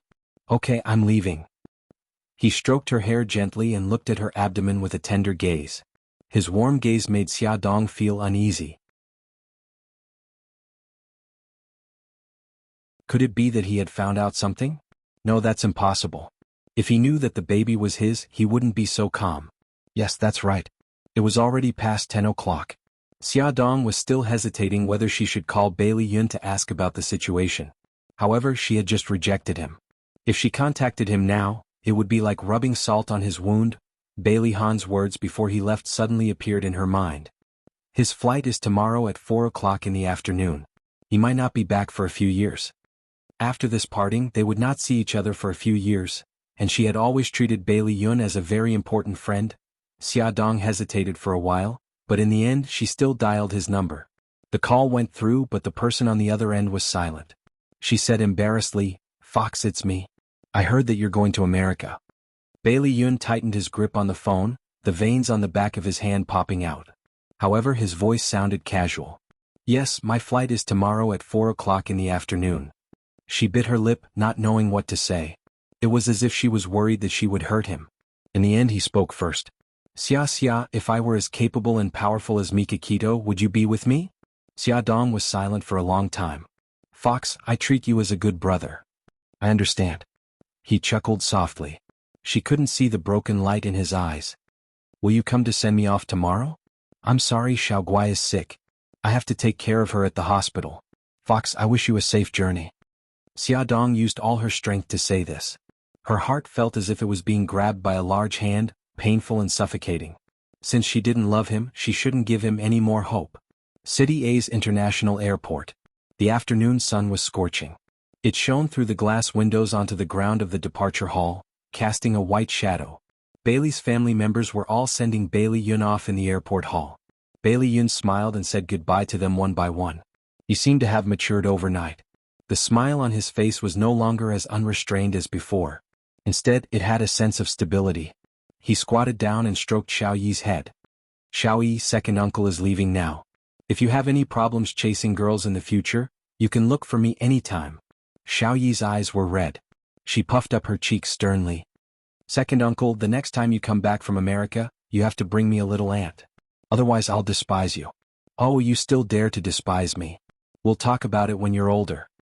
Bailey Yun smiled and gestured at his waist. Ayun, take good care of yourself when you're in America. Don't make me and your mommy worry anymore. Although Bailey Yun was a playboy, Bailey Xiong still liked him the most. His eyes were red as he reminded him. I know, Daddy. You have to take good care of yourself too. Bai Jinxiu didn't come. Bailey Han patted him on the shoulder. If you have any difficulties, remember to look for me. Bailey Yun grinned. Brother, I've caused you a lot of trouble since I was young. I'll try my best not to cause you any more trouble in the future. Before leaving, old Madam, who had always disliked him, also said a few words of comfort. Ayun, it seems that you're really sensible. We don't expect you to create a big career. As long as you're safe and sound outside and don't cause trouble, we'll be satisfied. If you have any difficulties, just tell us. No matter what, we'll always be a family. Bailey Yun hugged her. Thank you, Grandma. It was time to board the plane, but the person he wanted to see the most still didn't come. Bailey Yun's lips curled up mockingly. He shouldn't have had any expectations a long time ago, right? 5 years ago he returned to the country in a carefree manner. 5 years later he left sadly. The only thing that didn't leave him was the small boarding box in his hand. He didn't have any big luggage. Dragging the small boarding box, he took one last look at the city and the entire departure hall. Then he waved to his family, raised a bright smile, and embarked on a new journey in life. His back disappeared in a bright light and disappeared at the boarding gate. Xia Dong hid behind the shelves of the convenience store in the airport, tears streaming down her face. Suzaku stood behind her and handed her a tissue. She said lightly, Bailey's family has left. Okay, thank you. Xia Dong took the tissue and wiped the tears on her face awkwardly. You're already at the airport. Why don't you go see him? Suzaku talked about this matter in a tone that sounded like she was talking about the weather. Let him leave without any expectations. Only then will he start a new life, right? Xia Dong had already sorted herself out, but her eyes were a little red. Suzaku narrowed her eyes. I don't understand. Maybe he already doesn't have any hope. What he wants is for you to send him off as a friend. But now he's obviously very disappointed. Xia Dong was startled. If Suzaku was right, then didn't she break Bailey Yun's heart? On the plane, as soon as Bailey Yun sat in his seat, he tightly covered his face. His shoulders trembled slightly, and a weak choking sound came from his throat. Sir, are you okay? The beautiful stewardess asked with concern. Bailey Yun maintained this posture and didn't answer. Only the arc of his shoulders gradually became smaller. Sir? The stewardess called out again, but there was still no response. She took a tissue, bent down and handed it to Bailey Yun's fingers and said softly, Sir, don't be sad. Parting is for a better meeting. Her soft voice crashed into Bailey Yun's pained heart. He slowly took the tissue from her hand and said with a hoarse voice, Thank you. You're welcome. The stewardess smiled sweetly and walked to the next passenger. When he raised his head, he only saw a pretty figure. When they got off the plane, a stewardess stood at the exit of the cabin and politely bowed to every passenger. Sir, please take care. Thank you for taking this flight. Bailey Yun, who had already stepped out, retracted his foot, took off his sunglasses and carefully sized up the stewardess. She was very cute, with a round apple face, big watery eyes and a kind smile. Sir, is there anything else? Bailey Yun raised his eyebrows. He recognized her voice. It was the stewardess who comforted him on the plane. He took out a red velvet box from his pocket and stuffed it into her hand. This is for you. The stewardess's eyes widened in surprise. Her expression was very similar to someone's. Thank you, but we have a rule that we can't accept gifts from passengers. She wanted to return the box to him, but he waved his hand. I've already given it to you. If you don't like it, then throw it away. He strode away, leaving her in a daze. Another passenger walked over. She quickly regained her senses and bowed politely. Madam, please take care. Thank you for taking this flight. Duobao, what did that person give you just now? Quickly open it and see. A colleague witnessed this scene. After the cabin was empty, he went up to her and gossiped. I don't know either. Li Duobao was very innocent. She didn't understand why that stranger forced something on her. Open it and see. Her colleague Su Qing snatched the box from her hand and opened it. He was stunned. What a beautiful bracelet. This is Cartier's rose gold bracelet. From the looks of it, it should be specially custom made. Are there words behind it? Summer star. What does it mean? Li Duobao's delicate nose wrinkled. She suddenly thought of something. Maybe it's the name of his beloved. Loved one? Li Duobao nodded heavily. I remember now. Before the plane took off, I saw a man with his head lowered. He seemed to be crying. I took a tissue to comfort him. That man's hairstyle and clothes were exactly the same as the man who gave me the bracelet just now. I think he might be sad because he was separated from the person he loves. Bai Li Yun had a head full of golden hair. It was really too easy to recognize him. Oh my God, just because you comforted him, he gave you such a valuable bracelet? Su Qing wanted to cry. Why didn't such a good thing happen to him? Li Duobao's cute apple face collapsed. But I can't accept it. How can I return it to him? Su Qing shrugged with an expression that said, you can find out his identity through the registration list. But Miss Li Duobao, don't forget that this flight is to New York. Even if you're looking for a needle in a haystack, you won't be able to fish him out. That's true. Wow, Li Duobao's little face wrinkled. But even if it's hard to find him, I'll still find him. Su Qing shouted exaggeratedly, anyway he gave it to you willingly. Just accept it. Why do you have to find trouble? Because I don't deserve it. I won't be able to sleep with this thing. Li Duobao sighed. Besides, this is a gift that he intends to give to his beloved. What's the matter with me accepting it? She had already made up her mind to keep the bracelet well. As long as she found that man, she would return it to him. Bai Li Yun walked out of the airport. It was morning in New York. The city was bustling with people and no one would stop to look at him. He swore that he would let everyone in the city know his name within a year. Lin Yi once asked him why he didn't stay in a city if he was determined to develop his career. It was the place where he grew up. He could also get the protection of his family. He replied that he wanted to be like Bailey Han. He wanted to use his own ability to make the people in Bailey's family look at him in a different light. He wanted to make her look at him in a different light. But at that time he didn't know that Xia Dong wouldn't wait for him for a year. The thing that Su Yunqian was worried about finally happened. She went to visit the old madam. The old madam's attitude towards her suddenly became lukewarm. Bai Jinxiu, who had always loved her, also distanced herself from her. Su Yunqian knew that her plan was exposed. Seeing that the situation wasn't right, she immediately changed. Tears poured out of her eyes and she said in a sobbing voice, Grandma Mommy Bai, I'm here today to apologize. The old madam said faintly, Why do you say that? Grandma, I know that I'm wrong about pretending to be pregnant. But that's because I love Han too much. Su Yunqian said as she wiped her tears. Her pitiful look was really beautiful. Grandma, you know how Han treats Xia Dong. I'm afraid that he will be taken away by Xia Dong. I'm also worried that he will remember the past because of Xia Dong. His head, Ad Hongcha 866.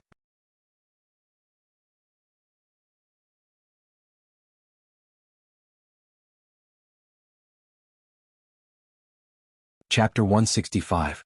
Her crying stopped just in time. Old Madame Dowager frowned. That was exactly what she was worried about. However, what Su Yunqian did challenged her bottom line. She would never forgive her. Bai Jinxiu's heart softened when she saw Su Yunqian crying so hard. She said to old Madame Dowager, Mom, what Yunqian said makes sense. Old Madame Dowager said coldly, Let's just forget about this. Yunqian, why did you hurt Xiaoyi? Grandma, I didn't do it on purpose. You have to believe me. That night, when little Wingzi told me about his godfather, I was very surprised. I wanted to cover his mouth to stop him from yelling, but he struggled and rolled down the stairs. Grandma, I'm sorry for Xiaoyi. After that, I was too scared to tell you. I'm sorry. Su Yunqian covered her mouth and cried bitterly. Old Madame Dowager looked at her coldly. Why were you so panicked when you heard about Godfather? Because. Su Yunqian looked embarrassed. It's fine if you don't want to say it. I'm tired anyway. Old Madame Dowager took her walking stick and gestured for her to leave.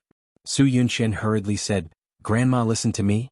Godfather is the middleman of the killer organization in a city.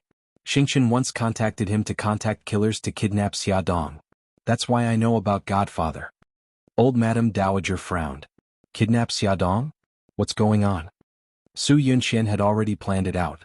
She told Old Madame Dowager how Suzaku and White Tiger kidnapped Xiaodong, and how Su Xingqian became the mastermind behind the scenes. In short, there was only one central idea. All the bad things were done by Su Xingqian, and it had nothing to do with her. Old Madame Dowager's eyes were sharp. Xiao Yi said that she heard Godfather talking to you on the phone. Since you have nothing to do with this, why did Godfather contact you? Grandma, I only found out about this later. Godfather is Xingqian's godfather. I was the one who showed evidence that Xingqian was the mastermind behind all this. Godfather naturally hated me. He threatened me and asked me to take responsibility for Xingqian's crimes. I didn't agree, so he said he would teach me a lesson. It sounded reasonable, and even Bai Jinxiu began to believe what she said. Old Madame Dowager was also a little shaken. But no matter what, she couldn't forgive Su Yunqian for hurting Xiao Yi. Even if she said that she didn't do it on purpose and gave a good reason, Old Madame Dowager was extremely protective. She couldn't accept that Su Yunqian didn't immediately stand up and admit her mistake because she was afraid. Old Madame Dowager paused and said, Yunqian, I've tried to persuade Ahan, but he's stubborn. I can't do anything about it. I don't want to ask about the relationship between the two of you. I'll let you deal with it yourselves. Su Yunqian gritted her teeth and could only agree. Okay. I'm tired. I'm going upstairs to rest. Since you're here, stay for lunch. It's okay, Grandma. I'll go back first. Have a good rest. Mommy, bye, I'll leave first. Su Yunqian knew that it was impossible to change their opinion of her in a short time, so she knew when to advance and when to retreat. Bai Jinxiu's attitude towards her was much gentler. She said, Yunqian, let me walk you out. Su Yunqian quickly said, Mommy, Bai, you don't have to be so polite. Let's go. Bai Jinxiu gave her a look, hinting that she had something to say to her. The two walked out of the living room hand in hand. Bai Jinxiu whispered, Yunqian, little Jing is coming back. Old Madame Dowager listens to little Jing the most. When the time comes, ask little Jing to put in a good word for you. Su Yunqian was delighted. Thank you, Mommy Bai. I know what to do. The little Jing that Bai Jinxiu was talking about was Bailey Han's younger sister, Bailey Jing. She was also the only little princess in the family. She had been doted on by the whole family since she was young. Like Bailey Yi, she was Old Madame Dowager's favorite person. Su Yunqian drove out of the Bailey mansion. She slowly came up with a plan in her heart. She didn't go to the company, but directly drove to the hospital where Su Xingqian was. China's extensive and profound cultural heritage had a saying, enemies are bound to meet on a narrow road. Su Yunqian felt that this saying was made for her and Xiaodong. Su Yunqian stood at the innermost part of the elevator. The moment the elevator closed, Xiaodong pressed the elevator button and walked in. However, Xiaodong didn't see her. Xiaodong walked out of the elevator on the 7th floor. Su Yunqian's brows furrowed and a trace of calculation flashed across her eyes. Uncle, I'm here to see Xingqian. Su Yunqian pushed the door open and entered. Xia Jinxing was peeling fruit for Su Xingqian. Xia Jinxing hurriedly gave up his seat. Yunqian, you're here. You guys chat first. I'll go out for a while. When Su Xingqian saw Su Yunqian, his temper rushed up. He said sarcastically, My dear cousin, don't you feel sick of seeing me make a fool of myself every few days? Only the two of them were left in the ward. Su Yunqian didn't have to pretend anymore. She smiled faintly. Sick of it? Why would I be sick of it? On the other hand, Xingqian, I heard that your temper is getting worse and worse. You even drove away a few nurses in anger. Your current state will only make the person who harmed you more excited. Su Xingqian sneered. Aren't you the one who harmed me? Su Yunqian ran her fingers through her hair and smiled brightly. Every injustice has its perpetrator and every debt has its debtor. Even if you want to take revenge, you should know who your opponent is. To tell you the truth, I've already broken up with Han. Right now, Xiaodong is the biggest winner. Do you still want to fight with me and let her reap the benefits? Su Xingqian questioned. Do you think I'll believe your words? Su Yunqian retorted. You've already become like this.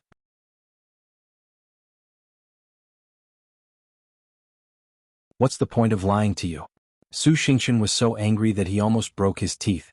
His head was wrapped in gauze, revealing only a pair of eyes filled with hatred. She said coldly, "Don't think that I can't do anything to you just because I've become like this."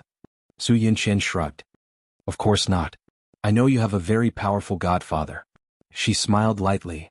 "Xingchen, I'm here to tell you a piece of good news." "What good news can you have?" She smiled mysteriously.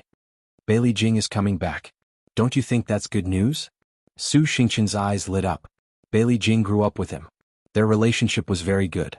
At least in Bailey Jing's eyes that was the case.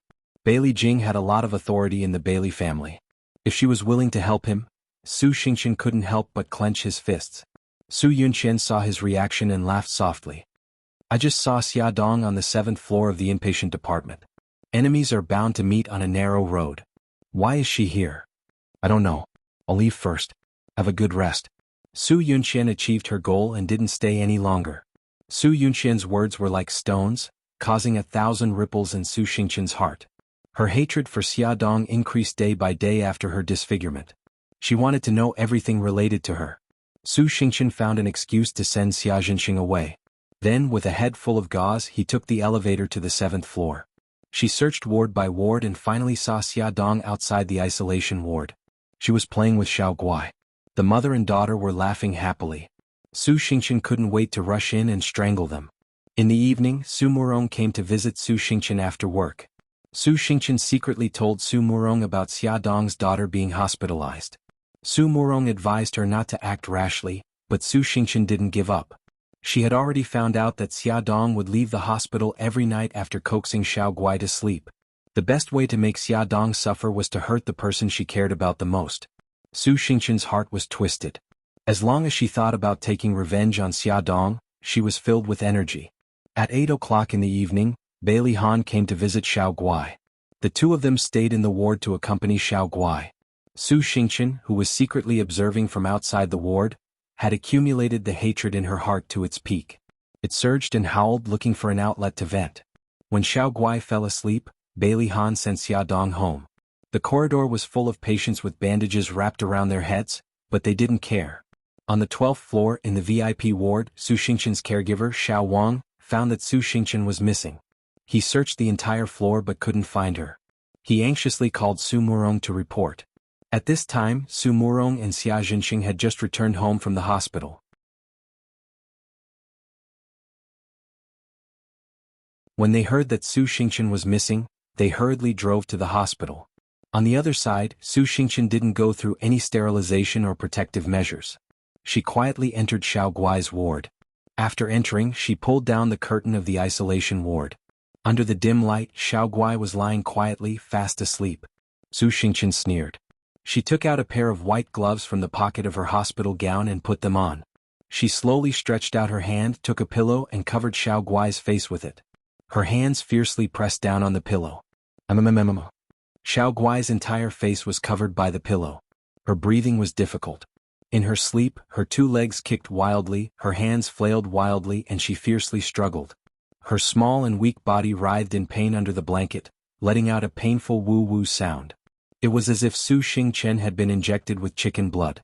Her entire body was boiling with passion, and the feeling of revenge attacked her brain. She grinned and squeezed the pillow even harder. Xiao Guai's painful groans became softer and softer, and her struggling movements became weaker and weaker. At this time, the ward's door was suddenly opened. A figure flew over, grabbed Su Xingchen and pulled her back a few steps. Su Murong rushed over. Her face was full of anger. She lowered her voice and said, "You're crazy. Come with me." "No, I'm not going, I'm going to kill her." Success was in the blink of an eye. How could she give up? Su Murong fiercely slapped her on the head. She suppressed her anger and roared, "Su Xingchen, stop messing around, come with me." Su Xingchen was stunned. Mommy actually hit her. Su Murong removed the pillow from Xiao Guai's face and casually threw it on a chair. She bent down to check Xiao Guai's breathing. She quickly grabbed Xiao Guai's wrist and dragged her out of the ward. The two of them looked like they were being chased by a monster. They hurriedly returned to the 12th floor. "Xingchen, where did you go? Your mommy and I were worried to death." Xia Jinxing and Su Murong split up to look for Su Xingqian's whereabouts. When they heard that Su Murong had found her, they hurriedly rushed back from the upper floor. Hubby Xingqian couldn't sleep, so she went downstairs for a walk. Look at you sweating so much. Hurry and go wash up. Su Murong considerately handed a towel to Xia Jinxing and pushed him into the bathroom. Only the mother and daughter were left in the room. Su Murong coldly said, "Xingqian, come with me." Su Xingqian knew that she was angry, so she didn't dare to say anything. She silently followed her out the door and to the rooftop. Bah! Su Murong slapped Su Xingqian's head. It looked fierce, but it avoided the wound on her face. "Mommy?" Su Xingqian touched her head with tears in her eyes. "Don't call me mommy. I don't have a daughter as stupid as you." Su Murong was so angry that her whole body trembled. She pointed at her daughter's nose and said angrily, "Su Xingqian, you used to be quite smart. How did you become an idiot now? Do you think that you can get revenge on Xiaodong just because you killed Xiaoguai? Have you ever thought that you're a criminal now? If you add the crime of intentional homicide, even if I'm the king of heaven, I won't be able to save your life." "Mommy, I am wearing gloves. They won't leave any fingerprints. Also, no one knows that I entered Xiaoguai's room. They'll definitely treat it as a medical accident. Did your head get caught in the door?" Su Murong wanted to pry open her daughter's head to see what was inside. "If you think that no one knows that you entered Xiaoguai's room, then how do you explain that you went missing for more than an hour? Let me tell you, when everyone finds out about the grudge between you and Xiaodong, you'll be the #1 suspect."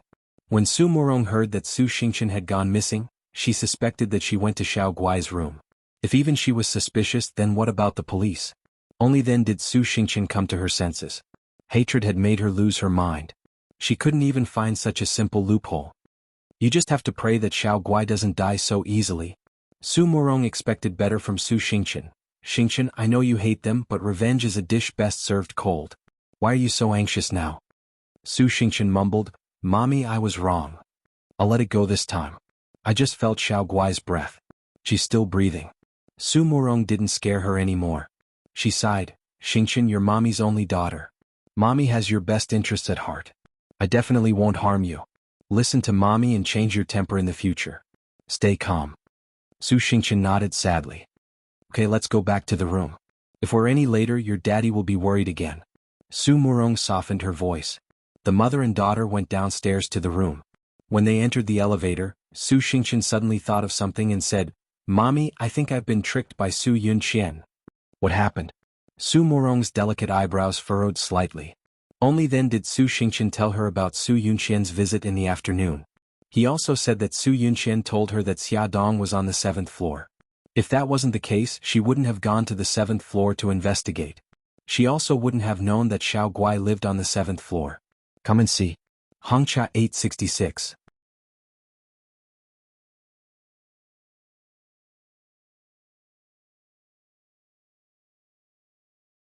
Chapter 166. Su Murong coldly snorted, "Your uncle's precious daughter is much better than you. Look at how skillful she is at using someone else to do her dirty work. Xingqian, you should learn from her." "Mommy, I was tricked by her. Why are you still speaking up for her?" Su Xingqian said, feeling wronged. "How did I give birth to such a good-for-nothing daughter like you?" Su Murong poked her head with her finger and said resentfully, "Think about it. Why can she use someone else to do her dirty work but you can't?" Su Xingqian was startled. Suddenly, her eyes lit up and she said, "Mommy, are you referring to Bailey Jing?" Su Murong nodded in satisfaction. "Think about it. Why did Su Yunqian tell you that Bailey Jing is coming back to China? Doesn't she want you to use Bailey Jing to deal with Xiaodong?" "Yes, that must be it." "Then let her have her way." Su Murong's lips curved into a cruel smile. "However, you want Bailey Jing to deal with not only Xiaodong but also Su Yunqian herself." Su Xingqian's eyes flashed with excitement. "Mommy, I know what to do. I won't let you down again." On the 7th floor, the emergency beeper in the ward was ringing non-stop. "Doctor, the patient in the isolation ward is suddenly suffocating. Prepare for cardiac resuscitation. Hurry and inform the patient's family." Hurried footsteps sounded in the corridor in the middle of the night. In the ward, the doctor and nurse were performing emergency resuscitation on Xiaoguai. The nurse was in the corridor calling Xiaodong. Xiaodong rushed over with a head of wet hair. She had just finished showering and was about to go to bed when she received the call from the nurse. She was so anxious that her heart was about to stop beating. "Doctor, how is my daughter?" The emergency treatment was over. The doctor wiped the sweat off his forehead and said, "The patient is saved." Xiaodong's body went soft and she almost collapsed. She leaned against the wall and said, "Doctor, thank you. But I don't understand why Xiao Guai suddenly stopped breathing." "We are also very curious about this matter." The nurse suddenly pointed to the pillow on the chair and said, "I remember very clearly that when I went out, I put this pillow next to Xiao Guai. How did it get on the chair?" Xiaodong also remembered. Something flashed through her mind and she blurted out, "Doctor, when Sister Li and I left the ward, did any medical staff come in?" The Sister Li that Xiaodong mentioned was the nurse she hired to take care of Xiao Guai. The doctor frowned. "I don't think so. The routine examination is over. Miss Xia, are you suspecting that someone deliberately hurt your daughter? It seems too far-fetched to just rely on a pillow." If this matter was true, then the hospital also had to take some responsibility. Xiaodong only thought for a moment and understood the doctor's concerns. She said with a serious expression, "I just think that Xiao Guai suddenly stopped breathing. It's a little strange. Doctor, I believe in this hospital. That's why I sent my daughter here. I also have reasons to think that the hospital should strengthen its management. This time my daughter was saved, so nothing major happened. If something really happened, which one of you can bear the responsibility? Miss Xia, please rest assured. This kind of accident will not happen again." The door of the isolation ward was not locked. It was very likely that an outsider would break in. It was indeed their negligence in management. After this incident, Xiaodong was worried about leaving Xiao Guai alone in the hospital. She suggested staying with her daughter. The nurse, Sister Li, persuaded her for a long time, but she did not listen. The next morning, Xiaodong woke up in the ICU and found that she had a slight tendency to catch a cold. Her head was a little dizzy, her nose was blocked, and her throat was stinging. She went to the outpatient department to see the doctor. The doctor said that she had indeed caught a cold. It was probably because she went to bed before her hair was dry last night. After taking some cold medicine, her body felt weak and she wanted to sleep. Sister Li advised her to go home and rest. "Miss Xia, you have a cold now. It's better to go home and rest. It's broad daylight. I've been watching over Xiao Guai. Nothing will happen." Xiaodong thought about it. Sister Li was right. Moreover, she had a cold and it was easy to bring germs into the ward. So she gave a few words of advice and drove home. While driving, her head was dizzy. Once, she almost hit the railing on the side of the road. She was so frightened that she suddenly woke up. When she finally drove home, she was covered in cold sweat. "Mommy, why do you look so pale? Did something happen to Xiao Guai?" Xiao Bao saw her pale face and was shocked. "Xiao Guai is fine. I have a cold. Baby, Mommy took the medicine and is sleepy. I'm going to sleep for a while. Call me if you need anything." Xiaodong collapsed on the bed and fell asleep quickly. She did not even hear her phone ring many times. Bailey Han called Xiaodong's phone many times but no one answered. He had a bad feeling in his heart. In the end, he called her home phone. Xiao Bao picked up. When the little guy heard his voice, he was like a kitten. All the fur on his body stood up vigilantly. "Why are you looking for my mommy?" "I just want to ask your mommy how Xiao Guai is doing." Bailey Han pinched his eyebrows. He did not understand why the little guy was so hostile to him. Xiao Bao snorted. "Di guy is fine. I don't need your fake kindness." Bailey Han paused and asked again, "Where's your mommy? Why hasn't she answered the phone?" Xiao Bao said impatiently, "My mommy is sick. She's sleeping now. Don't disturb her." "Sick?" Bailey Han frowned. "Is it serious?" "It's just a cold. I'm not going to talk to you anymore. I'm going to order takeout for my mommy. She definitely hasn't eaten yet." Xiao Bao rubbed his chin thinking about what his mommy liked to eat. Bailey Han looked at the pile of documents on the table and then looked at his schedule for the day. He suddenly stood up from the chair and took his coat from the hanger. "Linda, I'm going out for a while. I'll be back in the afternoon. Call me if you need anything." "Okay, CO." When Bailey Han drove his luxury car to the mall wearing a high-end handmade suit, he bought a lot of things in the vegetable and fruit section. He pushed the cart to the exit to pay the bill, which attracted the attention of many young wives and aunties. Some people even came up to him and asked, "Young man, do you have a girlfriend? Auntie can introduce you." Bailey Han's expression was cold. He said indifferently, "Thank you, Auntie, but I already have a girlfriend." TSK, what a pity. The more the auntie looked at Bailey Han, the more she felt that he was her future son-in-law. It was a pity that he already had someone he liked. When Bailey Han said this, the hearts of the people around him broke. He paid the bill, rushed out of the crowd, and got into his luxury car with bags of various sizes. Xiao Bao heard the doorbell ring. He looked at the person outside warily before opening the door. Bailey Han, what are you doing here? Xiao Bao was speechless. Was the man in front of him carrying bags of various sizes really the cold and heartless king of hell in the business world, Bailey Han? I'm here to see your mommy. Bailey Han did not wait for him to invite him in. He directly grabbed the bags and forced his way in. Hey, what are you doing? Don't touch my kitchen. Don't touch my fridge. That's my favorite bowl. Don't touch it. Xiao Bao followed behind Bailey Han with his short legs. Seeing him busy like a spinning top, he could not help but shout in exasperation. Shoo! Bailey Han suddenly squatted down and put his index finger to his lips, making a shushing gesture. Don't be so loud. Be careful not to wake your mommy. At this moment, Bailey Han was wearing an apron with cartoon images printed on it. His cold and handsome face looked much gentler.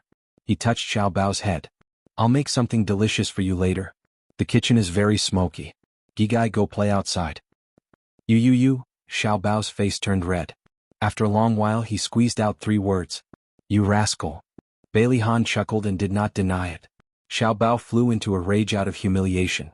He kicked his leg and ran out of the kitchen angrily. Xia Dong woke up. She hugged the quilt and sat up in bed. Her head was still a little dizzy, but her cold symptoms had improved a lot. She grabbed a shawl and draped it over her shoulders.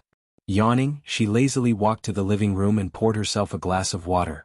Holding it with both hands, she curled up on the sofa. A fragrant smell wafted from the kitchen, followed by the sound of cooking. Her mind was still not fully awake. She squinted her eyes and leaned against the soft sofa. She called out lazily, Brother Shin? After calling out, she suddenly realized that something was wrong. Brother Shin had gone to Japan. Then who was cooking in the kitchen? Could it be Miss Tianluo? She amused herself. Her mouth was open foolishly when a figure suddenly walked out of the kitchen with a plate of food in his hands. Xia Dong was instantly petrified. Bailey Han looked at her shocked expression in amusement. The corners of his lips turned up. You're awake? Just in time. The food is ready. Get ready to eat. That man in the cartoon apron must have been a figment of her imagination. She must have opened her eyes the wrong way. Let's do it again. Xia Dong muttered to herself for a while. She trembled as she opened her eyes again. She jumped in shock. A handsome face was enlarged in front of her. He looked slightly worried. What's wrong? Are you still not feeling well? Why are you in my house? Xia Dong stammered. I heard from Xiao Bao that you had a cold, so I came to take a look. Bailey Han reached out and touched her forehead. Have you taken your temperature? Do you have a fever? I've taken it. My temperature is normal. Xia Dong pulled his hand away from her forehead and looked at him steadily. Bailey Han, don't be so nice to me anymore. I'm not used to it at all. He was so nice that she felt guilty. Bailey Han chuckled. Then you'll have to learn to get used to it because I'm going to treat you even better. His straightforward words made Xia Dong blush slightly. He patted her head. Wash your hands and get ready to eat. I'll call Xiao Bao. Add. Songshu 566. That you're tuning in to the Han Li's Wuxia Adventures YouTube channel. We're so grateful for your support, and don't forget to subscribe to join us on this incredible journey through captivating stories. Your generosity through donations truly makes a world of difference, as it's the primary source of revenue that allows me to expand and enhance this channel for you. Thank you from the bottom of my heart for being a part of this adventure.